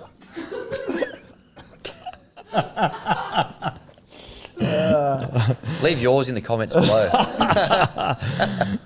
Store shout-outs. Lake Illawarra Hotel and North Nowra Bottle Mart, Stock Bloke Beer. That's Lake Illawarra and North Nowra Bottle Mart stocking Bloke Beer. They've been with us for so long, so go support local independent liquor stores. Liquor Emporium St. Peter's, they stock Bloke Beer in Harrigan's in Cameron Park. With their footy and a fade on during Thursday night games, $30 will get you a schooner and a haircut. How good. Now, also don't forget, Bloke Jerseys, the brand new 2024, brand new design is 6 p.m. Monday, plus these hats, plus one other thing. Set your alarms. Houston, we have a collar. Now. A few collars flapping in the breeze for the Tigers game. Did you see that, Adam, on the retro things? Oh, it was hot. 3 or 4 got ripped off. It's hot stuff. Yeah. It's hot stuff. And also, like, you walk on looking hot with a collar, but then walking off with a ripped collar. Yeah. That's even Now hotter. we're talking. Now we're talking. Maybe even walk on with the ripped collar. Get them designed, ripped, like ripped jeans. 2025 jersey design sorted. Could you imagine if a club designed ripped shirts to be like, they run out and like their abs are showing and shit? The Dom Young. Oh, yeah. Massive V. Instead of the actual V, instead of the orange V, it's just a V neck. Yeah. They just cut the orange V out and it's just a fucking V neck. 2006 retro jersey, the V-neck. That would be so good. Okay, Panthers defeat the Cowboys.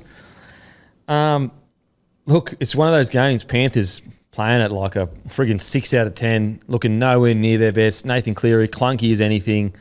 But I tell you what they do. They defend their asses off. They're one of the most resilient sides I've ever witnessed. Like, they will not stop. Every point you score against them has to be earned. And I think a moment or 2 moments that typified that was so Kenny, just 2 big shots in a really key part of the game. I think in the first half, he pulled off a key shot which dislodged a ball, which gave Penrith the ball, and then ended up scoring. And then there's 5 minutes remaining. The game is on the line. Kenny comes up with another big shot. And, like, we always talk about the highlights. Like, you can watch Api Coruscant and you can obviously see, look at that incredible try assist or that try that he scored. But Mitch Kenny, this is why he's in this side. Is he the best attacking 9 in the comp? No. Is he the best defensive 9 in the comp? There's an argument to be made that, yes, he is. And I think that those 2 shots just typified what got Penrith the win, is that there's 2 parts to this game. And if your attack's not on, but you've got some of the best defence in the competition and some of the best defence literally ever seen in the NRL, you'll get wins against teams that usually you shouldn't get wins against. I think it is the best defence, like over a long period of time. Like, it's been 4 years. Like, this is going into the 5th year of them being the best defensive side. Like, it's half a decade. It's insane. It's impossible to say relevant for half a decade. It's crazy. And like the attitude too, like eventually you'd assume, they're in their 4th or 5th year, we're tired, we've won so much, we're not playing as hard as we used to because we've already won everything. Mate, they just keep turning up. Not to mention just the amount of changes they've had to make. Like, you would think at some point over all this time with the amount of guys they've lost, there'd be a couple of duds come in. Not a single one. Who's let them down? Like, and they're so... I said this a couple of weeks ago, but the most impressive thing about Penrith, it's actually not their superstar players, it's their superstar system. And that's what makes them great, is that they have players that may not necessarily be on, say, Nathan Cleary's level, but because the system is the superstar and all of the players buy into that and say, we believe in the system, whoever comes in and takes Nathan Cleary's spot usually gets the job done. Just amazing stuff from Penrith Panthers. Timmy? Yeah, Panthers, tough as nails, not their most polished performance, but got the job done as they tend to do. I just, straight off the bat, just impressed with the Cowboys pack getting up for it. Still have big question marks around them going forward, but this is the biggest test they could essentially get in the NRL against the Penrith Panthers middles. Granted, Leota was laid out, as was Scott Sorensen, so they did lose a couple there, but it's never worried their pack in the past. Cowboys ran for more metres than them. The Panthers, that included 219 plus metres from Edwards, To'o, Alamotti. The only Panther to run over 100 metres in the pack was Isaiah Yeo with 112 metres. So I feared a little bit for the Cowboys middles in this one, but they got up, they did a job. Taumalolo looked as good as he has this season. Best game he's played in a while. Yeah, even somewhat explosive and just a big tick for the Cowboys. Also interesting, Taruva out, coach's decision. Apparently the contract negotiations has taken a bit out of him. I mean, it just shows you how much that place is loved, that it hurts the boys so much to leave, that they're, the coaches, sit with this one out. Also shows you where they are as a club. They can go, yeah, Taruva, have a rest, brah. The boys come in, kill it. I think, I would put Tommy Turbo at fullback right now. But there was a moment where I go, you know what, this is why this bloke, if it's not Tommy, I think it should be this bloke. Edwards' tackle on Nanai, it may be why he gets selected for New South Wales. 26 minutes into the first half. Not only does he make that one-on-one tackle, we're talking about a Nanai here, a guy that goes into Origin and tears New South Wales apart, one-on-one with a fullback much smaller than him. Not only does he tackle him, he wins the initial contact, which is insane to think. Then he goes up the other end of the field and scores a try, 4 or 5 minutes later. And I think that Spencer footy may be what Madge looks back to and goes, you know what, how do I keep this bloke out of this side? If I'm not going to go Tommy at fullback, now obviously if they go Tommy at fullback, that's a different story. But if you're not going to go Tommy and you want a guy that is so strong in defence, he can one-on-one tackle Nanai and keep him out, it literally might be the play that gets him across the line. Isn't it crazy? 18 months ago, Dylan Edwards, I personally couldn't really see a world where he managed to get into the New South Wales side. Agreed. Now he's 4 weeks away from locking down the fullback spot, and if they win, he holds it. No one takes it off him. He's gone from, in my opinion, having no hope to making it to being able to lock it down long term. And last year, the reason why I looked at it and I said, look, I just don't see, why would you pick Edwards when you've got Tedesco, who is a better version of Edwards? Similar kind of play styles, a better version. Now, obviously, Teddy's dropped off a little bit in form. Still a good fullback, no doubt in regards to that.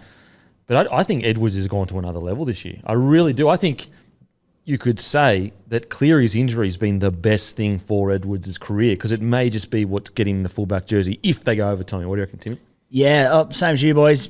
12 months ago, to be honest, 3 months ago, I was like, I just can't see Dylan Edwards being the fullback for the Blues.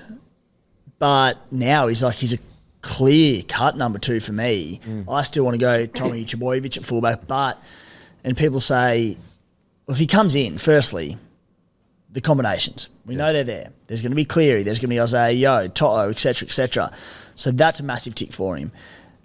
It's just, even in the past, and people say, we've gone with Penrith combinations for the Blues before and it hasn't worked. Dylan Edwards wasn't one of those combinations.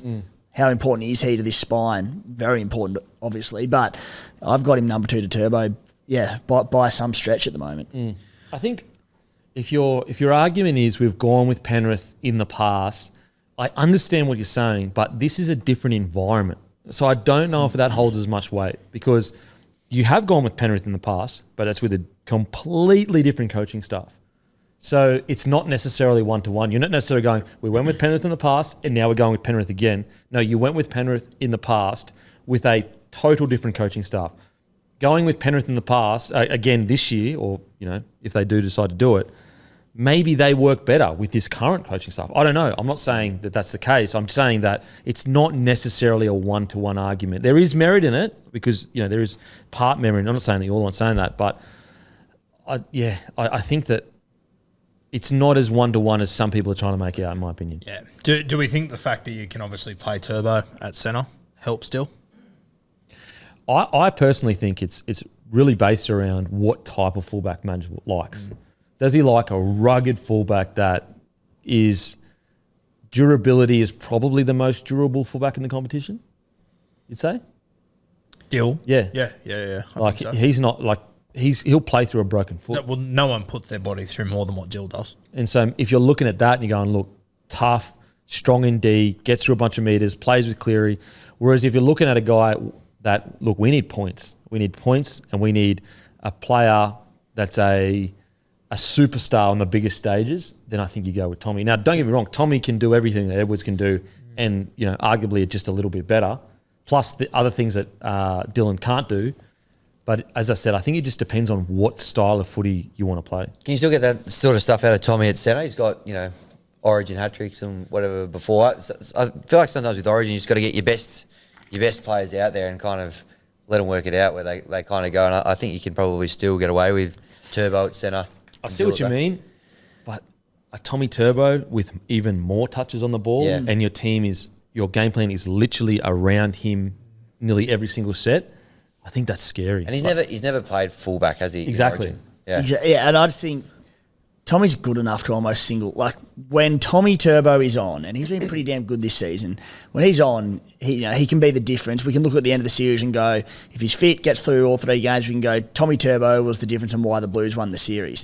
And that's enough for me to be like, I want him at fullback. Well, he's your version. I know he's not in the same position, but he could be a monster for New South Wales. And he's already kind of proven it with his hat tricks when he first came back, with his player of the series in the record margin win. Like, New South Wales fans often complain about, we don't have the Munsters or we don't have the Reece Walshes or the KPs. You do. They've just been injured. Like, unfortunately, Charles been injured a lot or out, and Tommy's been injured a lot. And so if you want big players that step towards big moments and nail it nearly every time, Tommy's the guy that does that. Let's say we run with whether it's Cleary and Nico or Cleary and Moses. Let's say while Moses is injured, Nico's killing it. Let's say they go with Nico and Cleary. Just what it'll do for them having Tommy Turbo sweeping out the back, all eyes on Turbo, and these 2 unreal ball running halves in Cleary and Nico just going, thank you, dummy, show and go themselves. Yeah. I love it. Yeah. It's, as I said, if you're going for a guy that is just pure grunt work with a bit of flat, like he still can ball play to a degree, Dylan Edwards is your man. Like he's never going to let you down.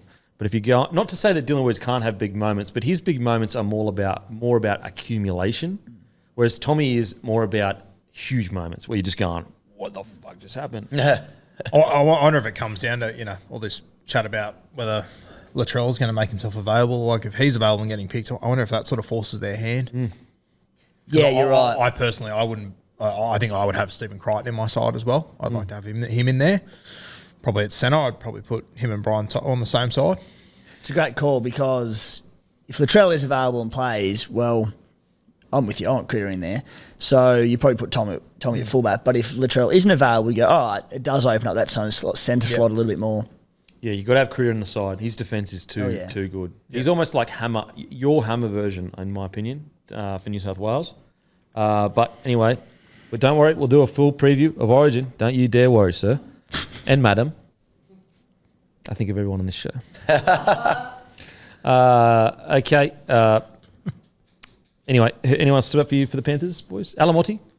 Yeah, Alamotti. Yeah, I'm so happy for the young fella. Yeah. Like, think about I know that there's much harder things in life, guys. I get it. Working 9 to 5 or even, 10, 12 hours a day, digging ditches or in a corporate job you hate. I get it. There's harder things in life. But when you're talking about rugby league, if you're a young bloke and your whole life you've been told you're the man, you get into first grade and you suddenly find out, holy shit, maybe I'm not the man.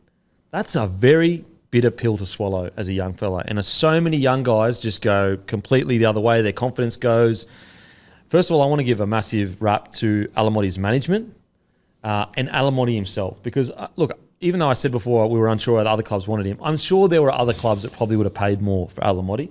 But to go, nah, you know what? I'm going to go to a club where I'm I can almost guarantee Penrith told him, you will not be starting the year in first grade. You'll have to earn it. So I want to give a massive rap to Alamotti to going over there and going from being at the top of the pecking order as a junior, as we see all the time, basically back to the bottom of the pecking order in one of the best organisations, if not the best organisation we've ever seen in rugby league. And not only just doing his job, but looking like the player we thought he would be when he first made his debut. And you mentioned there, like, young guys told they're the man. No one was told they were the man more than Paul Alamotti. Like, they'd pull him out of Harold Matt's games to play SG ball and he'd get man of the match. Yeah. He's fucking untouchable. Yeah.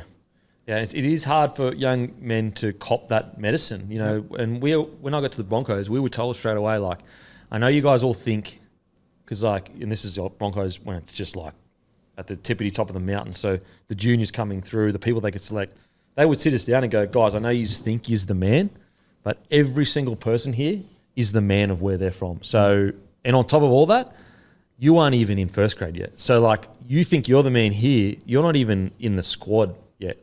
And sometimes that's really hard for young fellas to cop because they're just so used to being told that. And so, and look, and I'm Guru, I'm sure you weren't saying this either, but I'm not, there's no suggestion that Alamotti thought he was that, like as in outwardly saying, but it is an awakening when you're in a game and you're like, usually, let's say he got 10 games into his Bulldogs career. He's probably walking off at 80 minutes at the end of the game going, why isn't this working for me? Like, why aren't I breaking the game open? Why can't I run for 200 metres? I thought he was outstanding. And that intercept try at the end there, you could argue it won the game. And it is wild. Like, when you look back at his time, and I spoke about him so much as he was coming through the grades and rapped him so much. And then there was times last year against Canterbury where he was in space and he looked like me in space. It was like he was on a treadmill. But then, puts on a different shirt and he looks $1 million when he's running. Yeah. There was a run he did. Who did he get hit by? And he didn't. Oh, Papali'i against the Tigers. So Isaiah Papali'i tries to shot him and it just got like, that contact noise you can hear where it's just, and like no one moves. Like, that's how strong he is in contact. Awesome stuff. Now, onto the Cowboys. Look, Toddy Payton did say, like, we cannot be happy with just being close. But I will say Cowboys looked substantially better. Now, it's still a really bad start not a really bad start to the year. They managed to bank up those early wins. They haven't turned their season around at all, but at least they've shown that they have it in them.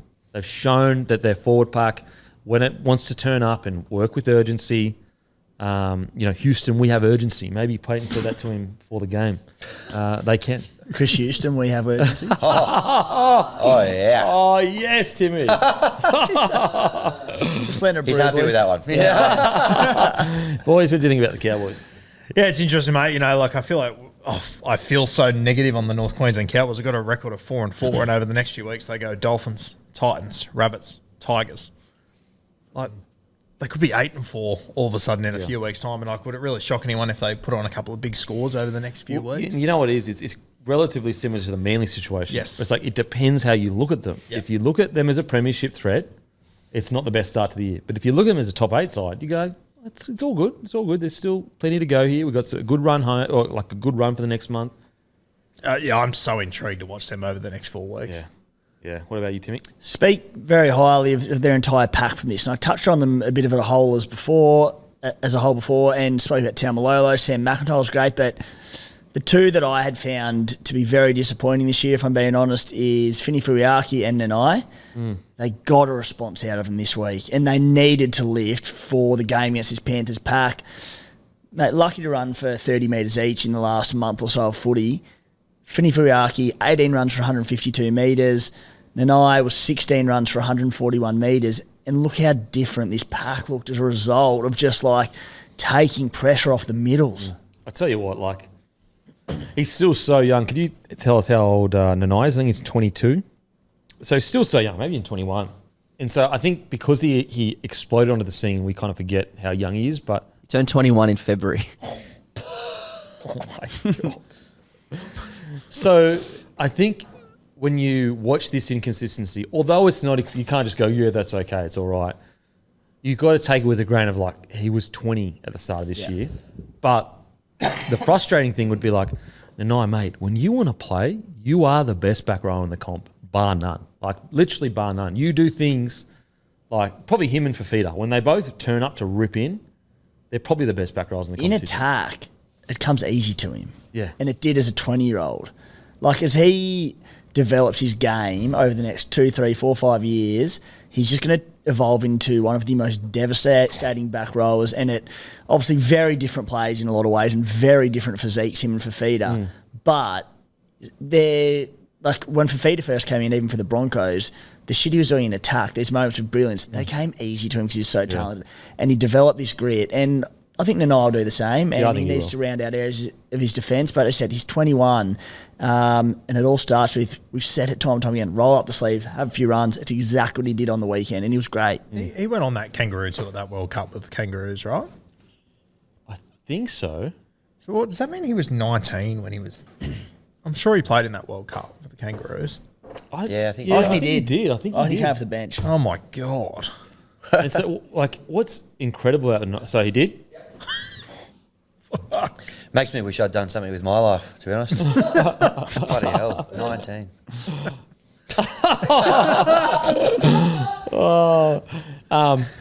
What I find like so exciting about him is that late footwork at the line that he has for such a big body. That's scary. And like just like his ability to do many different things whenever he kind of wants to. Like he might just go hard unders line where you're going, holy shit, how do you stop that? Then he might start skipping overs. Then he might start hard unders line offload. Then there's obviously the kicking opportunity you have with him. Like there isn't any part of his game that he doesn't offer at an elite level. You know what I'm saying? Like for example, for Fafita, you could go, okay, does Fafita have the crossfield kick? You know, obviously he doesn't. He's a stockier back rower. And like, there's just so many parts of his game that I feel are probably 9 out of 10 when he's like ripping in. Like even his defense, when he's playing defense well, he's a really good defensive. Yeah, when he puts on a maroon jumper. And so that's the scary thing with Nanai. At 21 years old, when he's ripping in, he's a 9 out of 10 everywhere on the board. Like everywhere on the board. You mentioned the other back rower as well. Fine Fuiaki obviously signed with the Dolphins the other day, and we'll get to them in a minute. But, geez, man, that pack in the last 12 months has gone from an aging pack to one of the most exciting young packs. Him and Flegler just ripping in. Flegler, Plath. Bit of Plath. Like, Conley Lemuelu's not that old. Mate, I'm that excited about Plath. And then you've got Gilbert to come back. Fuck. Kerr Like- going all right. Kerr going right. Oren Keeley, who scored his first try the other day, he's a handy player. Hulk celebration. Keely, go on to the post, bruh. I think he was so fucking Hey, excited. bruh, the kicker's like, bro, this is a team sport, brother. I get it. It's your first try in a row. Give me some love here. Against his former club. Even though Osako did it. I'll tell you what, I love the pump up. And you know what I love the most about the Keely pump up? He gave it an extra 3 seconds. Usually you raw max 1 to 2 secs. He gave it minimum 4 to 5 secs. And that's when you know he's deep in the fucking moment. Yeah. Love that from Keely. Smashed it. Smashed it. Sex cauldron. He killed it. Okay.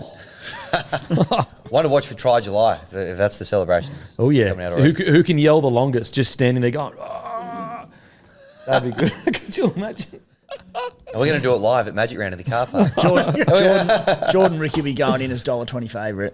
I'll back my boy in. Hasn't his game matured? Like, he gives you a 7.5, 8 out of 10 these days every week. Hey, Cowboys Penrith, all right? I don't know why I gave him a do window that. there. Don't do that. Oh, Seriously. fuck, coming from you. Milk this, milk that.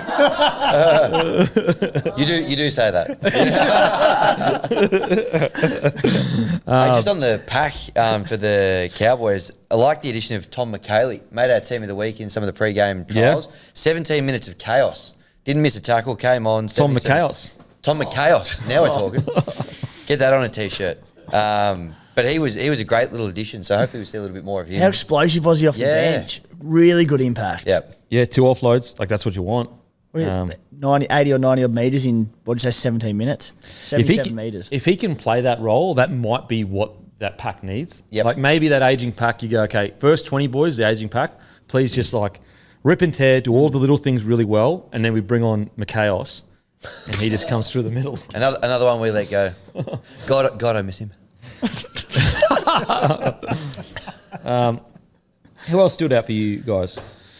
Mate, I thought coming off the bench, he ended up playing big minutes. Sam McIntyre, he's a guy that's been Unwanted by the Titans and underutilised and whatnot. I thought he did well. Copped a bit of friendly fire in a post-try celebration as well. Someone jumped over the top and whacked him in the face. Oh. See that? He had to go and get a bit of treatment for it. Can't So win them all. thoughts and prayers with Sam. Wilson Perez.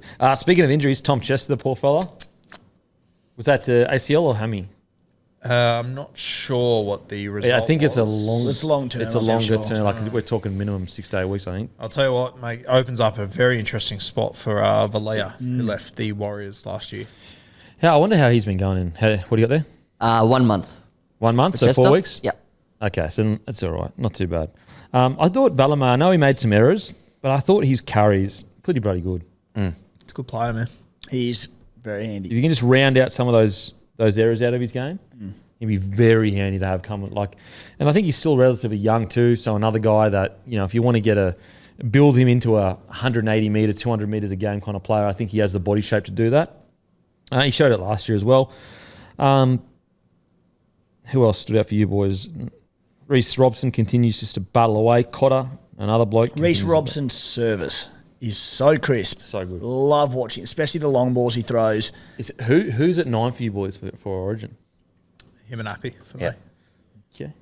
You happy? Would you start Appy or Robson? I'd be starting Robson. Yeah. Yeah, I'd start Get the Robson. sting bring out Appy then. on. Because even on the weekend, I think Appy missed 9 tackles. He missed 8. 8 tackles. Abby's defence needs some work. But he won't be playing 80 minutes. He won't be fatigued. He'll be all right. Yeah. I'll just, Who would you pick for us?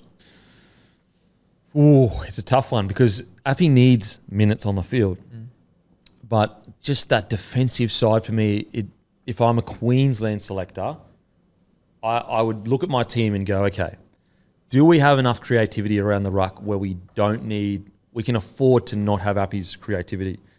If I look at it and say we don't, then I go, we need Appy because he's going to create points for us. If I look at it and say we've got plenty of creativity around the ruck, I say just that defensive spot that he would become, I would probably go for Reece Robson with a utility that can fill in there to play 10 minutes either side of half time if they had to. And I just go I just think in Origin, it's so defense orientated. Like that middle needs to be squeaky clean. And that's why I would be worried with Appy. If I had creativity around the ruck and I didn't need more of it, I would probably go Reece Robson. If I needed it, I'd go Appy. Honestly, I know people don't think I'm an idiot for this. I'd even consider Mitch Kenny. I was about to ask you how close is Mitch Kenny, and even at a longer stretch, I know it's been a while since he's played 9, but if you were to go Cam McInnes for 20 minutes, he'd do a job there for you He'd too. absolutely do a job. So you could have Cam McInnes at 14. But I think though that Reece Robson's defence is probably as good as Mitch Kenny's defence. He's a big solid body. Not as good, but it's in the same tier as Mitch Kenny's defence. And also what I like about Reece Robson, and Mitch Kenny can do this too. That's why I don't mind Mitch Kenny at 14 because he can actually play 13, edge back row if he had to, in the middle of your... Anyway, what I like about Reece Robson though is he also can play 13. I mean, he was playing 13 when Ruben Cotter was initially the 9 for him a few years ago. And so I think Reece Robson, I'd be shocked if he doesn't have that jersey locked down at 9 because he can play anywhere in the 4-pack and also his defence is quite good. Fair. In my humble opinion. Very, very humble. One of the most humble opinions that you can think of. Houston, we have a humble opinion. How funny is it you can't just say, in my opinion? You have to say, in my humble opinion. You have to be humble. It's just an opinion. There's no ego here, baby. It's just an opinion. Anyway. Anything else, boys? No? Okay. All good. Let's get to the next game. Knights defeat the Dolphins. What the hell? Okay. Wow. Matty doesn't like the Raiders. We have no Raiders notes here. Disrespect. I just realised that. I did the notes during the Sharks game yesterday and thought I'll put them on later and I forgot. Ooh, Timmy, your thoughts? Just disrespectful. The Bunnies are on Mate, the bottom of the table, about to have a new coach, new roster, and you just don't even bother taking notes on the dirt. Well, I'll give you one note for every point you scored. Timmy and Matty on the next podcast of boxing. Oh, my God. Settle down, boys. Far out. You're mates. We were, mates. Okay. Don't forget, like Jersey, dropping Monday 6 p.m. Brand new one, and these hats plus one other thing. Who gives a shit? Let's go. Dolphins versus the Knights. Knights defeat the Dolphins 18-14. Okay, so this game for me wasn't necessarily the highest quality game, but I actually really liked what the Knights delivered in regards to the grit that they showed. I thought their forward pack looked substantially better than it's looked in previous weeks. I think they showed glimpses of what they were like last year. Like, yes, did it translate into a solid win over the Dolphins? No, it didn't. But they were running with way more urgency. I think one thing that I wrote down in my notes here is the key stat for me from this game was the post-contact meters. And that proves to me the Knights running with massive amounts of purpose. And that's the difference between the Knights of last year and this year is a forward pack that's looking to bend the line every single run they have. I was actually, compared to where I had them at the start of the year, I no longer have Knights in my brain. But where they were for the last month of footy to where they were in this game, it's a massive improvement and it's a good sign.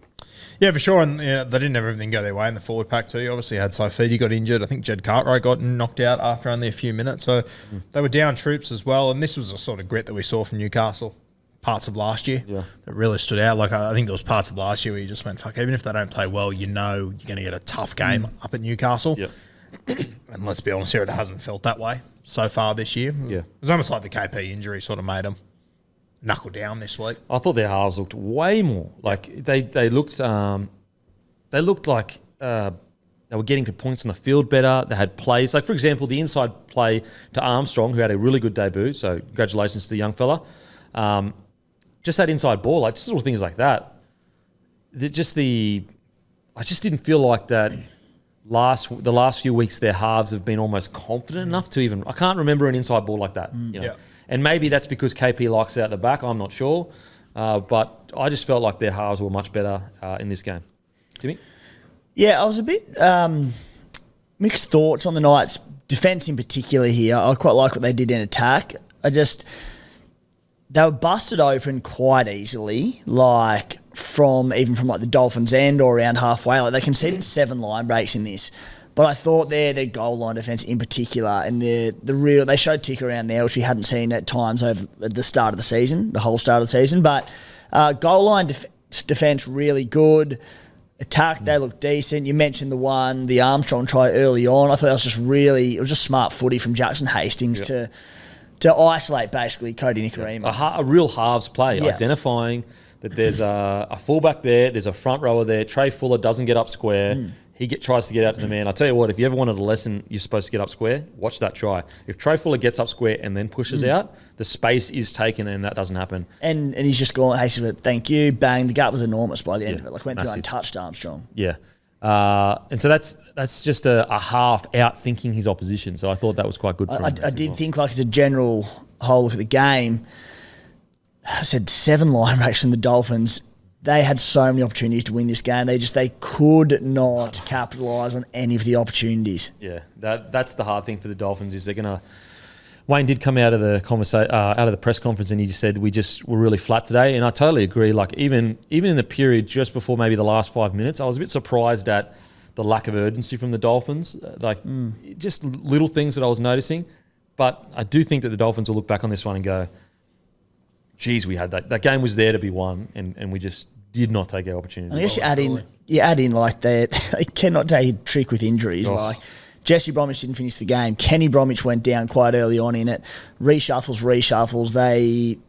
They're due a bit of luck. And like as I said at the start, the standard wasn't great, especially from the Knights, or from both sides. Sorry, but again, I just love the ticker. I love the fact that the Knights fought.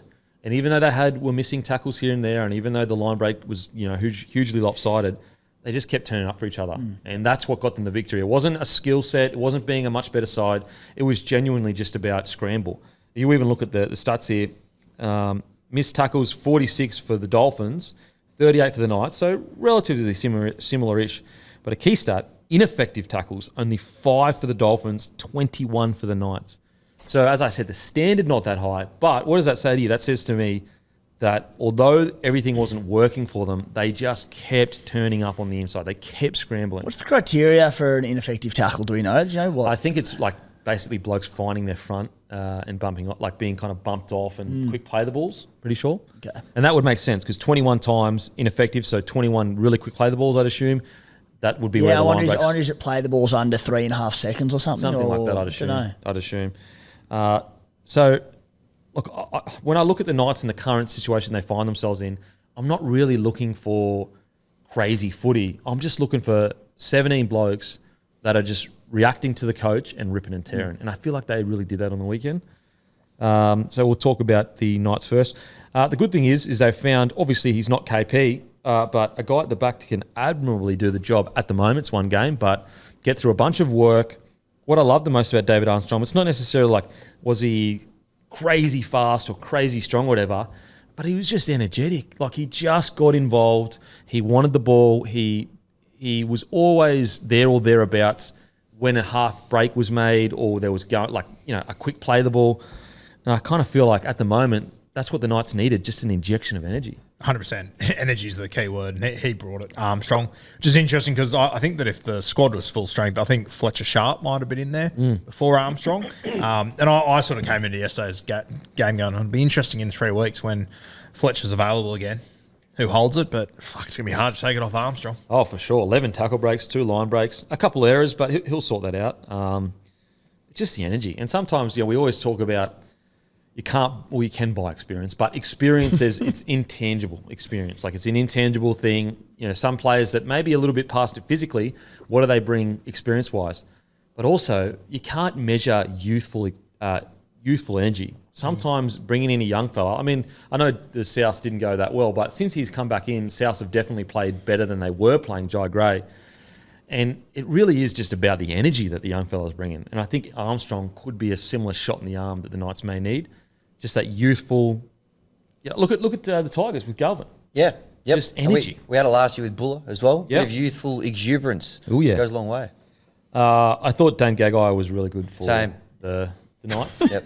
Okay, walk me through it. No, well, you were saying a minute ago you're not looking for amazing footy at the moment. You're looking for a bit of like grit and determination. And he didn't miss a tackle. Got a try. He was everywhere. I thought Dan Gagai was very good as well. I think both centres were good. You have a look at them, they combined for, I think, 11 tackle breaks. They missed 4 tackles throughout the game and both ran for good metres. Bradman Best, 192 run metres. No line breaks too with that. So that's pure grunt work. Grunt. Love that. Leo Thompson, good again. Carson Gamble, I thought he was decent. Try assist. Yep. Massive pest as well. Love that. Huge pest. Whose face did he get in on the weekend that got rolled up? Was it Katoa when he put a shot on him? Yeah, maybe it was Katoa. It was Hastings at the end that was started to silly bugger around. What was going on with that? Hastings and... I was like, Hastings, brother, you're winning the game. You're up. You are up. Yeah. Who was that? Was it Donahue off the bench? Yeah, it was Donahue off the bench. Yeah. I thought Brayley as well had some really good moments. I think was it the try they set up where he got out dummy half? I don't know if did they bomb the try or did he score the try? Anyway, I thought Brayley, he's definitely growing into that role. Yeah, I think they look like not a new side. It's a very different side with Jaden Brayley at 9 to what Phoenix Crossland was doing last year, just because they're such different players. And he's just so good defensively in around the ruck, tightens them up. Their structure around the ruck looks really good. So, he's just finally getting back to big minutes. Played 80 on the weekend. Yeah. They look better. Yeah, they're definitely. And also, I feel like at times, we can be critical of the Knights pack and they just have some lazy efforts, particularly in and around the ruck, defensively on their own line and just let in soft tries. They're a big pack. And when they have Adam Elliott at lock, who is a relatively mobile forward, but he's still a big boy. I like in the modern era of rugby league, having a smaller bodied lock who can handle themselves defensively, but just offers a bit more laterally through the guts. And in the past for the Knights in recent years, it's been Kurt Mann or it's been Connor Watson. Crossan came on and sort of played a bit of that role on the weekend, and it just gives them better lateral movement through the middle. So I like the way they're doing that with Brayley, with Crossan coming in that sort of 13 role. Crossan comes on and he has outstanding line speed in defence, as does Jaden Brayley. So I'm happy to see that see them go with that moving forward, especially like they start with Adam Elliott, so they get through the grunt work early on, then bring Crossland on. I wonder if that was the plan to do that, or if they were sort of forced by losing forwards. Yeah, maybe. But it might give me I don't good mind food it. for thought, I regardless. don't know because and then last week Ponga got injured and exactly, Bailey played big minutes, so it's hard to tell. I don't mind Crossland coming on in at 13. He's definitely, if you've defended at 9, you can defend at 13. And just that added bit of ball playing around the ruck that they've. I know Adam Elliott's been much better. He's actually, I think his last 2 games have been quite good. But just that added bit of ball playing around the ruck, I think, helps him. I think as well with Adam Elliott, once he's played his 40 minutes, when he starts to get a bit tired, if you can just simplify his game to go forward, I think it works really well for him. Much better from the Knights. Standard, maybe not so high, but showed a lot of grit, a lot of toughness, and there's something to build off there for the season. To the Dolphins, really, as I said, very strange game to judge them on, because when you look at the amount of line breaks, the amount of opportunities they created for themselves, you go, that was bloody good game. But then you've got to finish those opportunities, and obviously they didn't do that. Osaka's kicking hasn't been as good as it has been in the past. Look, they've had such a great start to the year. They had such a big win last week. I'm okay to a degree with them being a bit flat this week. I know that sounds like excuses, but obviously I didn't have the Dolphins in my 8 this year. So for a side that's in their second year in the NRL, bit of a flat week, Knights are playing for everything, things just didn't seem to work for them. I'm okay with it. Also, there's some huge pluses.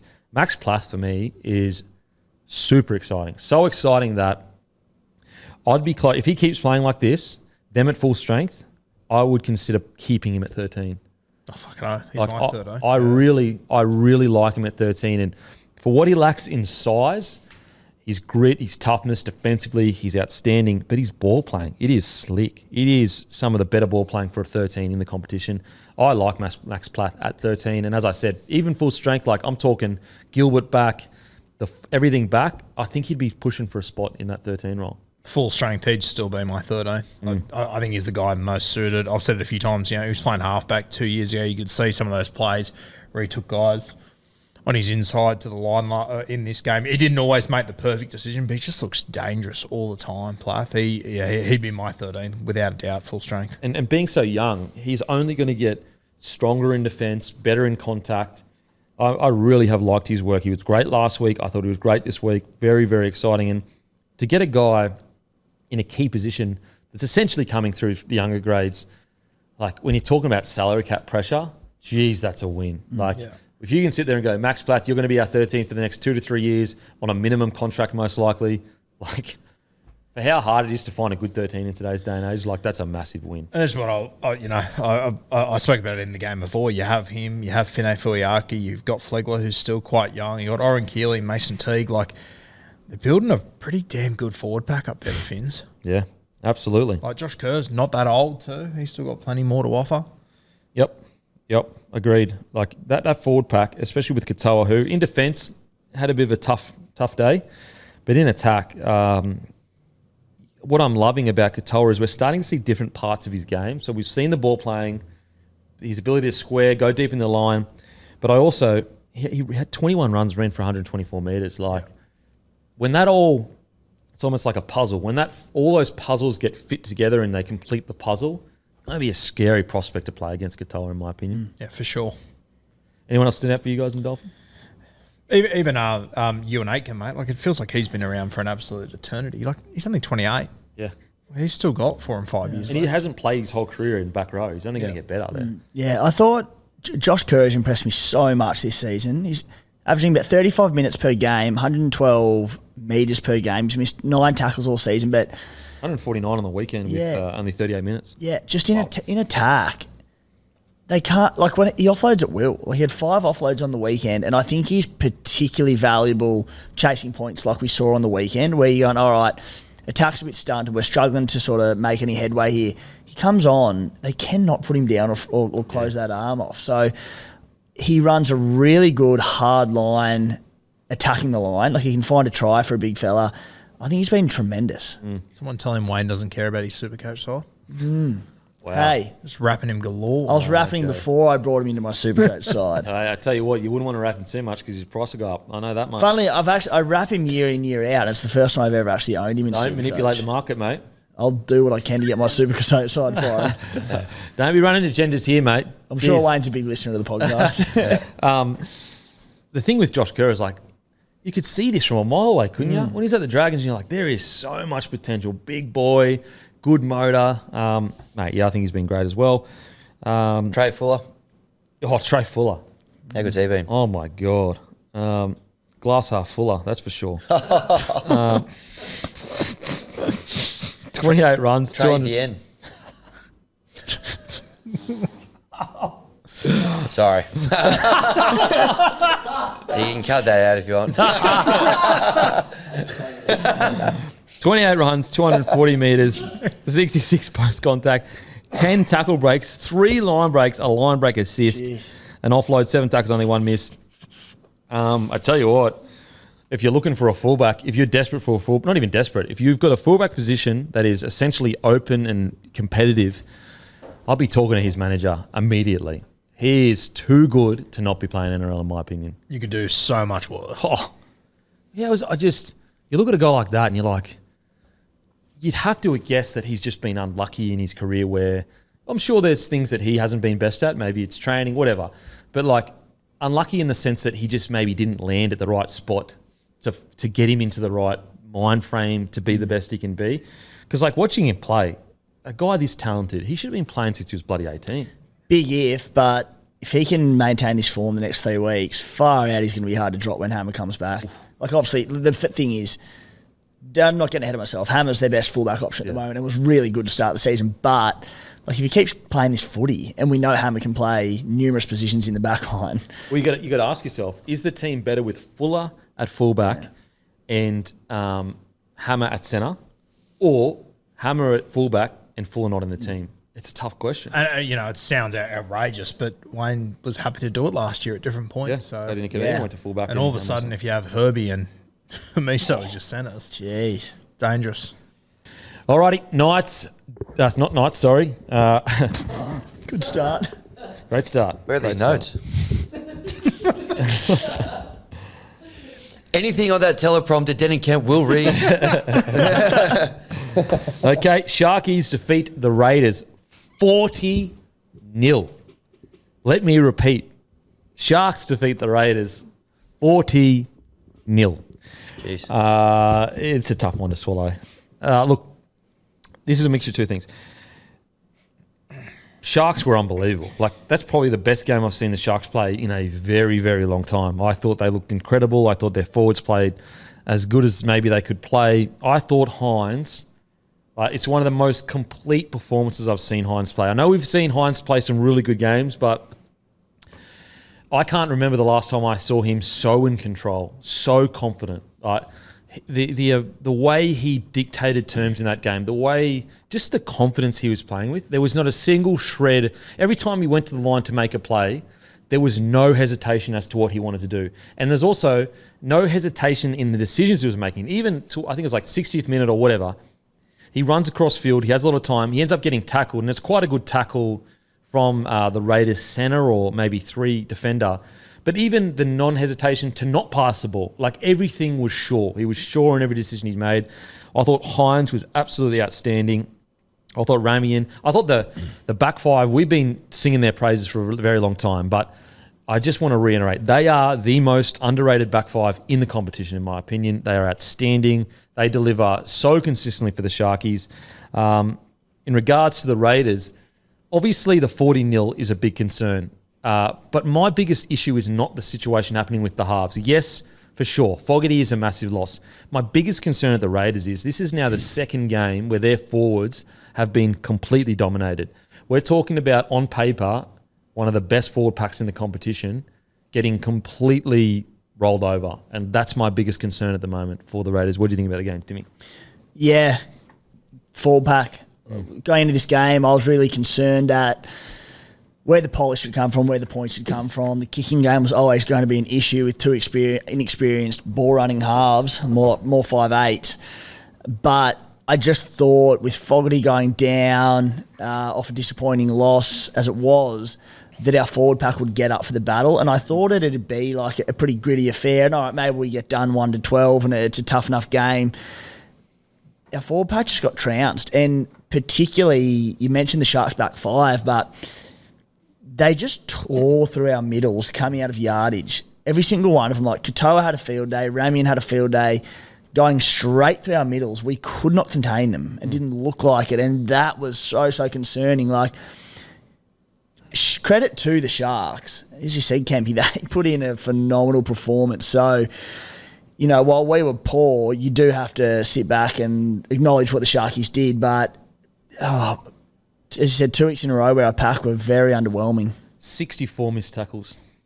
64 missed tackles. And you know what's crazy? 40-0, but they had 48% possession of the ball, the Raiders did, and the Sharkies had 52% possession. They ran for like 440 metres more than us. Just like, that's a lot when you consider that we rely on our forward pack to stay in a lot of games. Yeah, they only had an extra, what is it?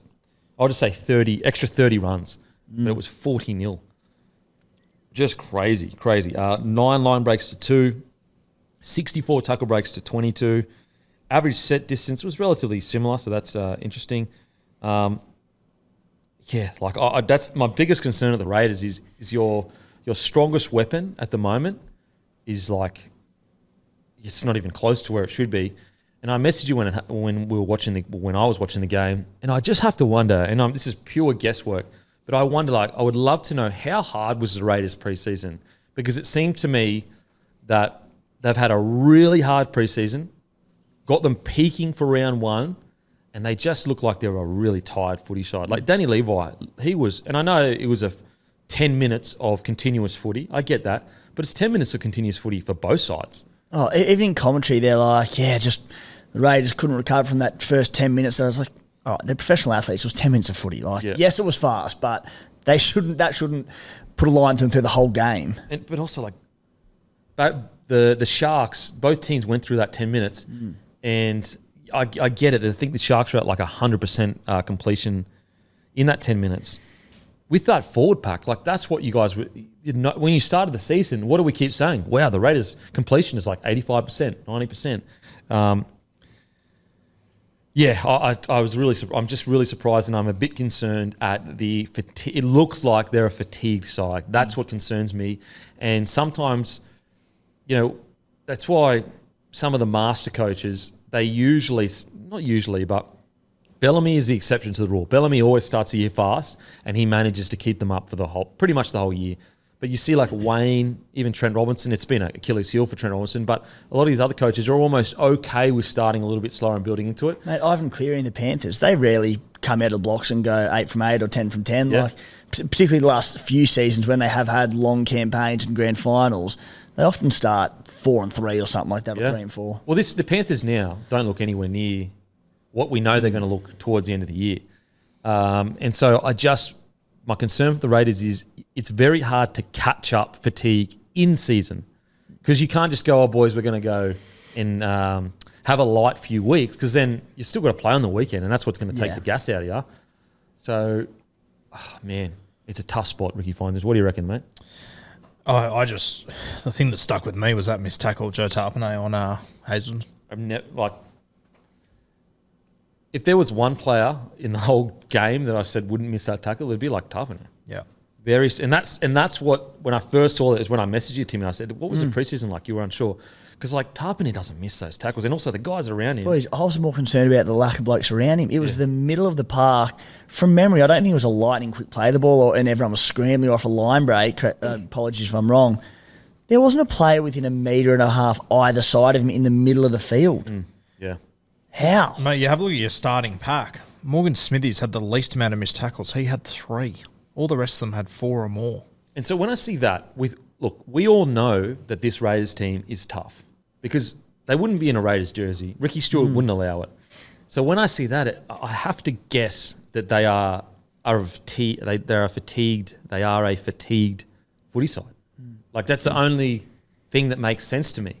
And I know it sounds like excuses. I'm not trying to excuse the performance at all, but I can't see this Raiders side if they have the energy in their body to just go and just go, yeah, we're just going to roll over here. It just doesn't seem. Yeah, like we had at the edge of Sasangi and Weeks was just absolutely torn to shreds.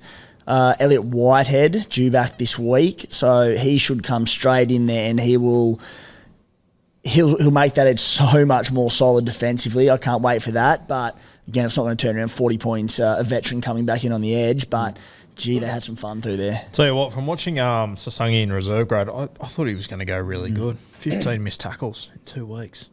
Yeah, it's just that when you get in a first grade, that look to be fair, Sasangi, I think he moved to the halves against the Broncos for a period there, so maybe fair, yeah, you could say it's still still 10 on the week. Yeah, for sure. I'm not excusing it. There's honestly. It's one of those games where there is really not many positives for the Raiders. Like 40-0 at home, Ricky will be livid, absolutely livid. Matty just sending that photo through of the tap and he missed tackle. I said 1.5 meters either side. It was close to about 3 between Taps and Papali'i. Yeah. Very uncharacteristic. Papali'i and What's going on? Tapanair. I don't know. As I said, bad game. I'm not excusing it. Looks like a tired footy side. Yeah, they were not the most surprising, but they were, I guess, everyone's favourite underdog for the first. You know, they come out, they get some really good wins. They're winning 13 plus. Life's looking good, and I feel like they just went up to Brisbane and what was the game before Brisbane? Did they have a really Titans. tough win? They won in Golden Point. 90-minute game essentially. So close enough to it. Maybe that gassed them. They went up to Brisbane. Brisbane bashed them. And you know what I mean? Maybe it's just a period of footy where they're tired from. They've shown enough this earlier in this season that I'm like, all right, not panic stations yet. Despite what that was on the weekend, I've said it 1,000 times already this year. I'm happy to put a line through one game, put a line through this. But if they come out next week and it's a similar story and the pack get demolished, then it will be panic stations. We got a bye coming in 2 weeks, but this week, if you don't want your pack to get bashed, you got Manly and their pack's going all right at the moment, so that'll be tough. I thought the one silver lining, Matty Timoko just keeps doing the damn thing. 17 runs, 209 metres. There's no line break in that. 89 post contact. And, mate, they've got him down here for 2 tackle breaks. I thought there was one run where he broke about 8 tackles. 2 tackle breaks? I thought he broke heaps more than that. Yeah, wow. There was one run where, as I said, he beat half the team. That's weird. So, yeah, look, there's not really much more to add there. Like, obviously, we could talk about Strange in weeks, but, there's an argument to be made Strange's not even a 6. I mean, I think he's a 6, but what I'm saying is he's not a typical 6. He's a genuine ball running 6. So when you've got 2 ball running 6s essentially in the team, at best, at worst, they're 2 centers. You know, it's just I just don't know. I don't know where they go from here in regards to the half situation. Yes, I understand it is very hard to recruit down in Canberra. I get that.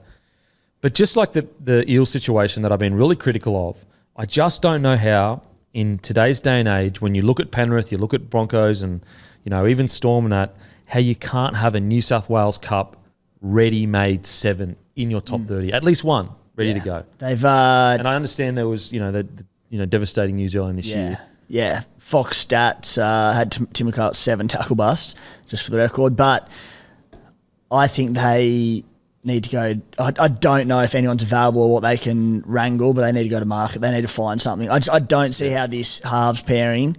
I don't know how far they can take us. I really don't. And it's not a knock on either of them. They're just not suited to playing the halves together. No. It's not their fault. Is there any sniff of getting Sanders early? I think Parra shut it down, but unless they can wrangle. Chanel Aristotle's the other one that I'd be reaching out to. Mate, I'd be going into New South Wales Cup and Q Cup, finding a bloke that isn't in a first grade squad or at least isn't in a top 30 squad and just saying, hey, mate, can you kick well and tackle? You can. You're welcome. Come down. Toby Sexton. Mate, get Sexton. Sexton is actually a great shout. Doggies, I've said it a few times before, the Doggies are desperate for middles. We have a plethora of them. We need a halfback. I think Sexton will be so good at the Raiders. It can be a 1-year loan deal. I don't care. Think about Trey Mooney.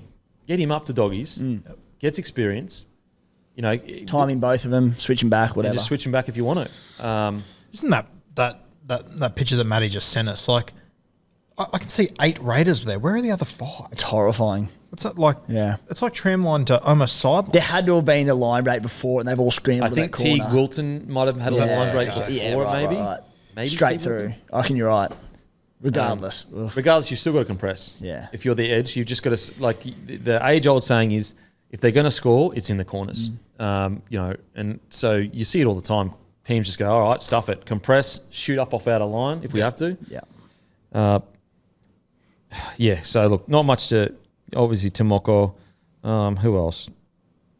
Yeah, not much to talk about. I think they desperately need to go to market for a 7, just a guy that can kick him around the park, get through his tackles. Because at the moment, I agree, mate. They're two similar players, Weeks and Strange. And Strange, like, yes, Strange has had a relatively good start to the season, but he's a rookie. He's still learning his trade. He can't afford to. He's not in a position to lead this team as a rookie in the first few games of his career. Like, it's too hard of an ask. Now, on to the Sharkies. What an incredible performance. Holy heckers.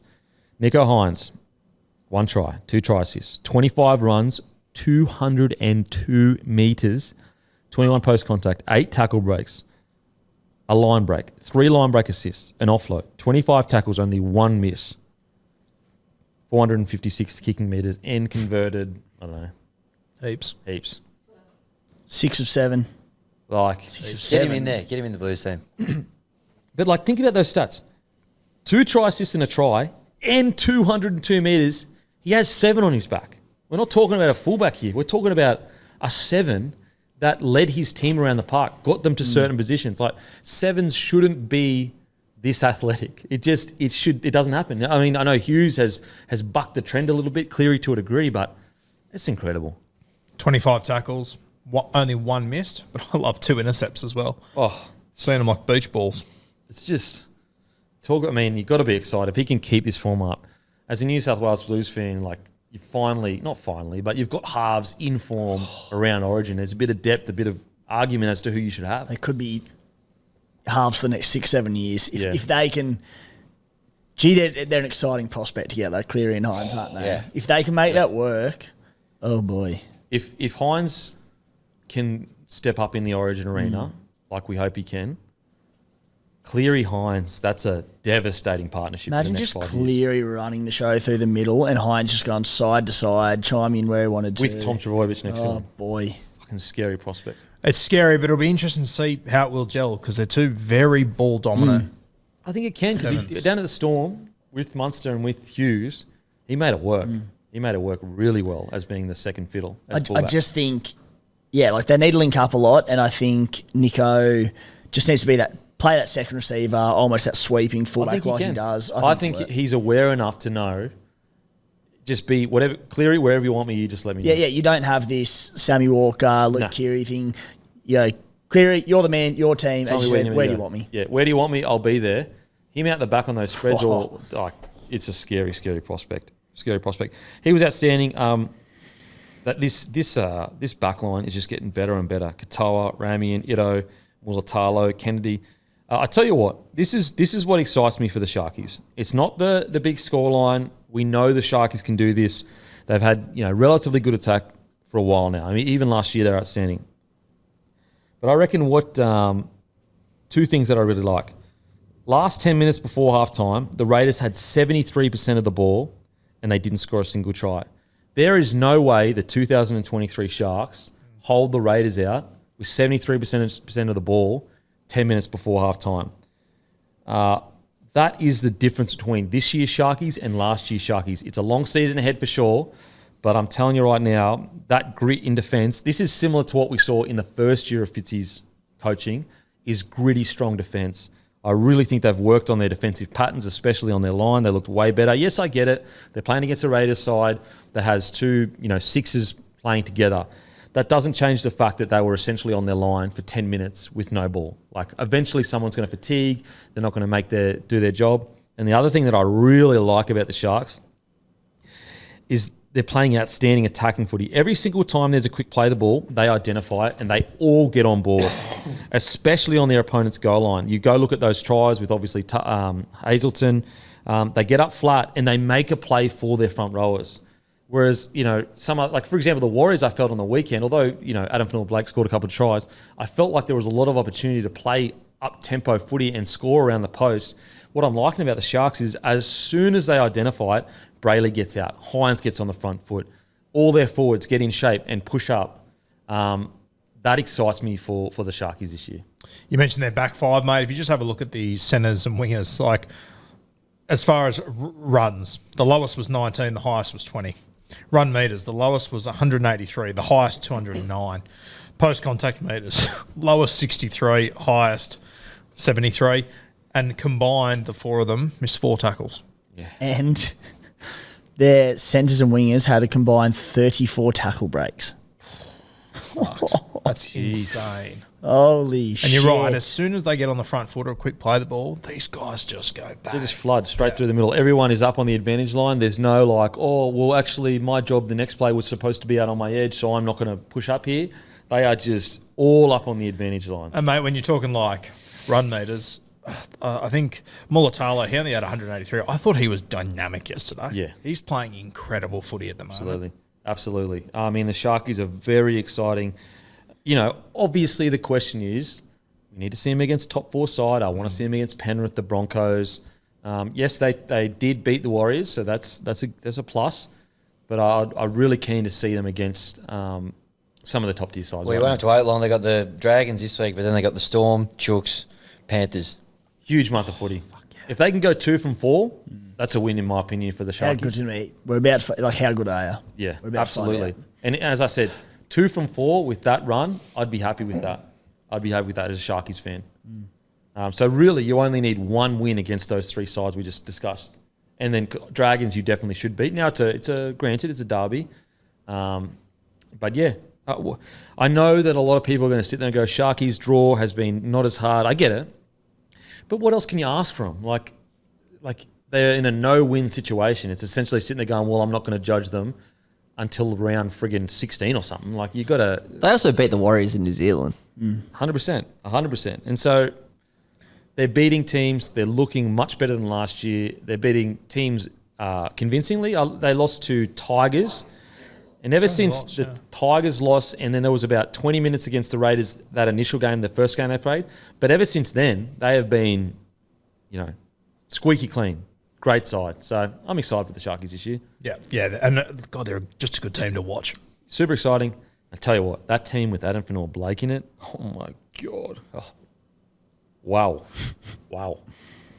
Teague Wilton, I thought he was really good on the weekend. Had an error or 2 here or there, but I thought he was really good. Nikota. Yeah, both of the back rows were sensational. And, it doesn't shock me at all that as soon as Trindle's out of the side and Hines takes over, Nikota just explodes. Yeah. I tell you what, Atkinson played really good. Yeah.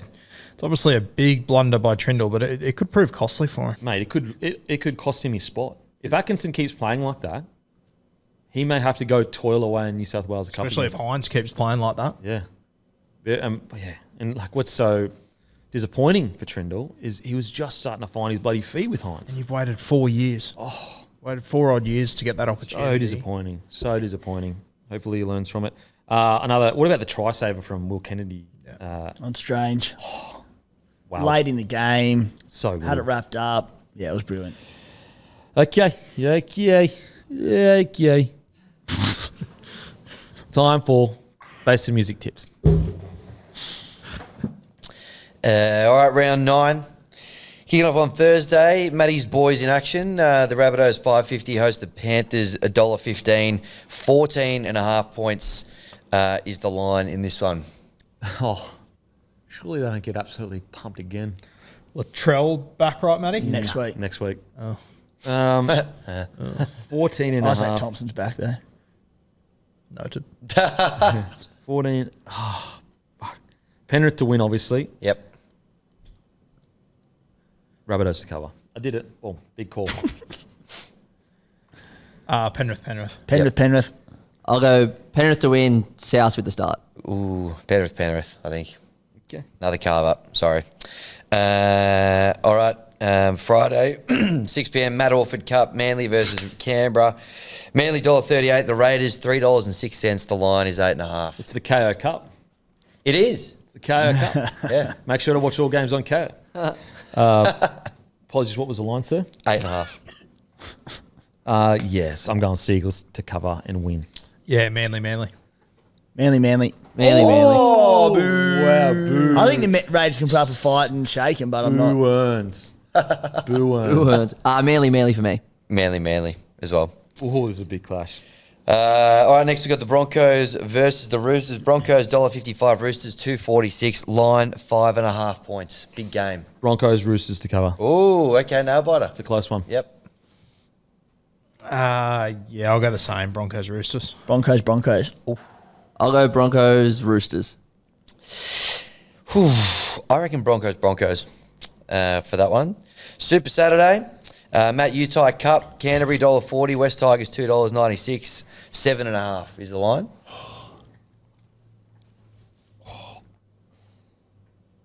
Is Appy out? Is he? Good question. Unsure. He's touch and go. He's Yeah. he should be okay. He should be okay. Should be okay, but It was a sore back, wasn't it? yeah. From carrying the team. I think they said probably. after the game should be okay, but like he's in I doubt. think the NRL physio did say it was from carrying the team. Yeah, well, these things add up, don't they? Step up, boys. Okay, so Galvin, Caesar's there. Do you have any injuries at the moment? I think we're pretty good, aren't we? Tigers. Yeah, head to head. They're dead I Tigers. like it. I'll take Canterbury. What's the start? The start 7.5.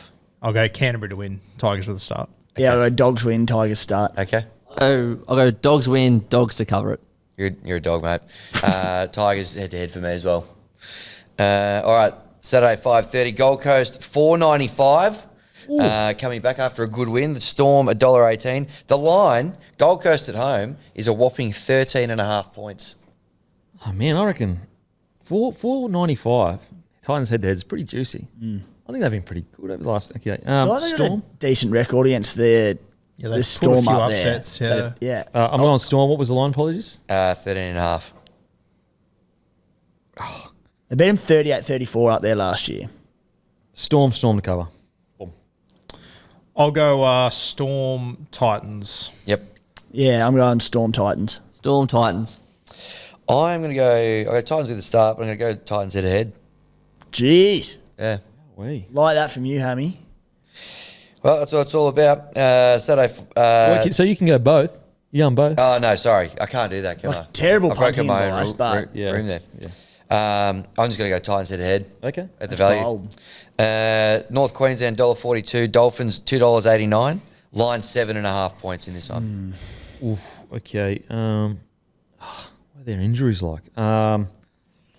Cowboys. And sorry, I keep not listening to the 7.5. Cowboys. Yep. Yeah, cows. Cows. Cowboys. Cowboys Dolphins for me. Sunday we've got the Knights $2.19 hosting the Warriors $1.68. Line pretty small here, 2.5 points in this one. Warriors. 13 plus. Oh, okay.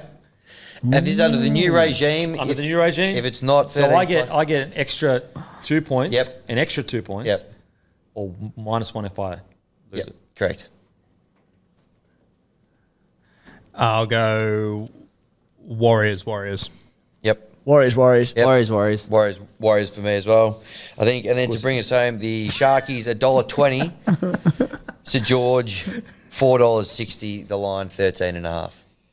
Sharks, Dragons to cover. Yeah, same. Sharks, Dragons. Sharks, Dragons. Sharks. Sharks for me to bring us home. There we go. That is our Face of Music brought to you by Sportsbet. Do not forget, guys, Monday, 6 p.m. Brand new Bloke jerseys getting revealed Sunday, 6 p.m., but they'll be available and live on bloke.shop, 6 p.m. Monday. And as usual, we'll go and fuck ourselves. Thank you. Imagine what you could be buying instead. For free and confidential support, call the number on the screen or visit the website.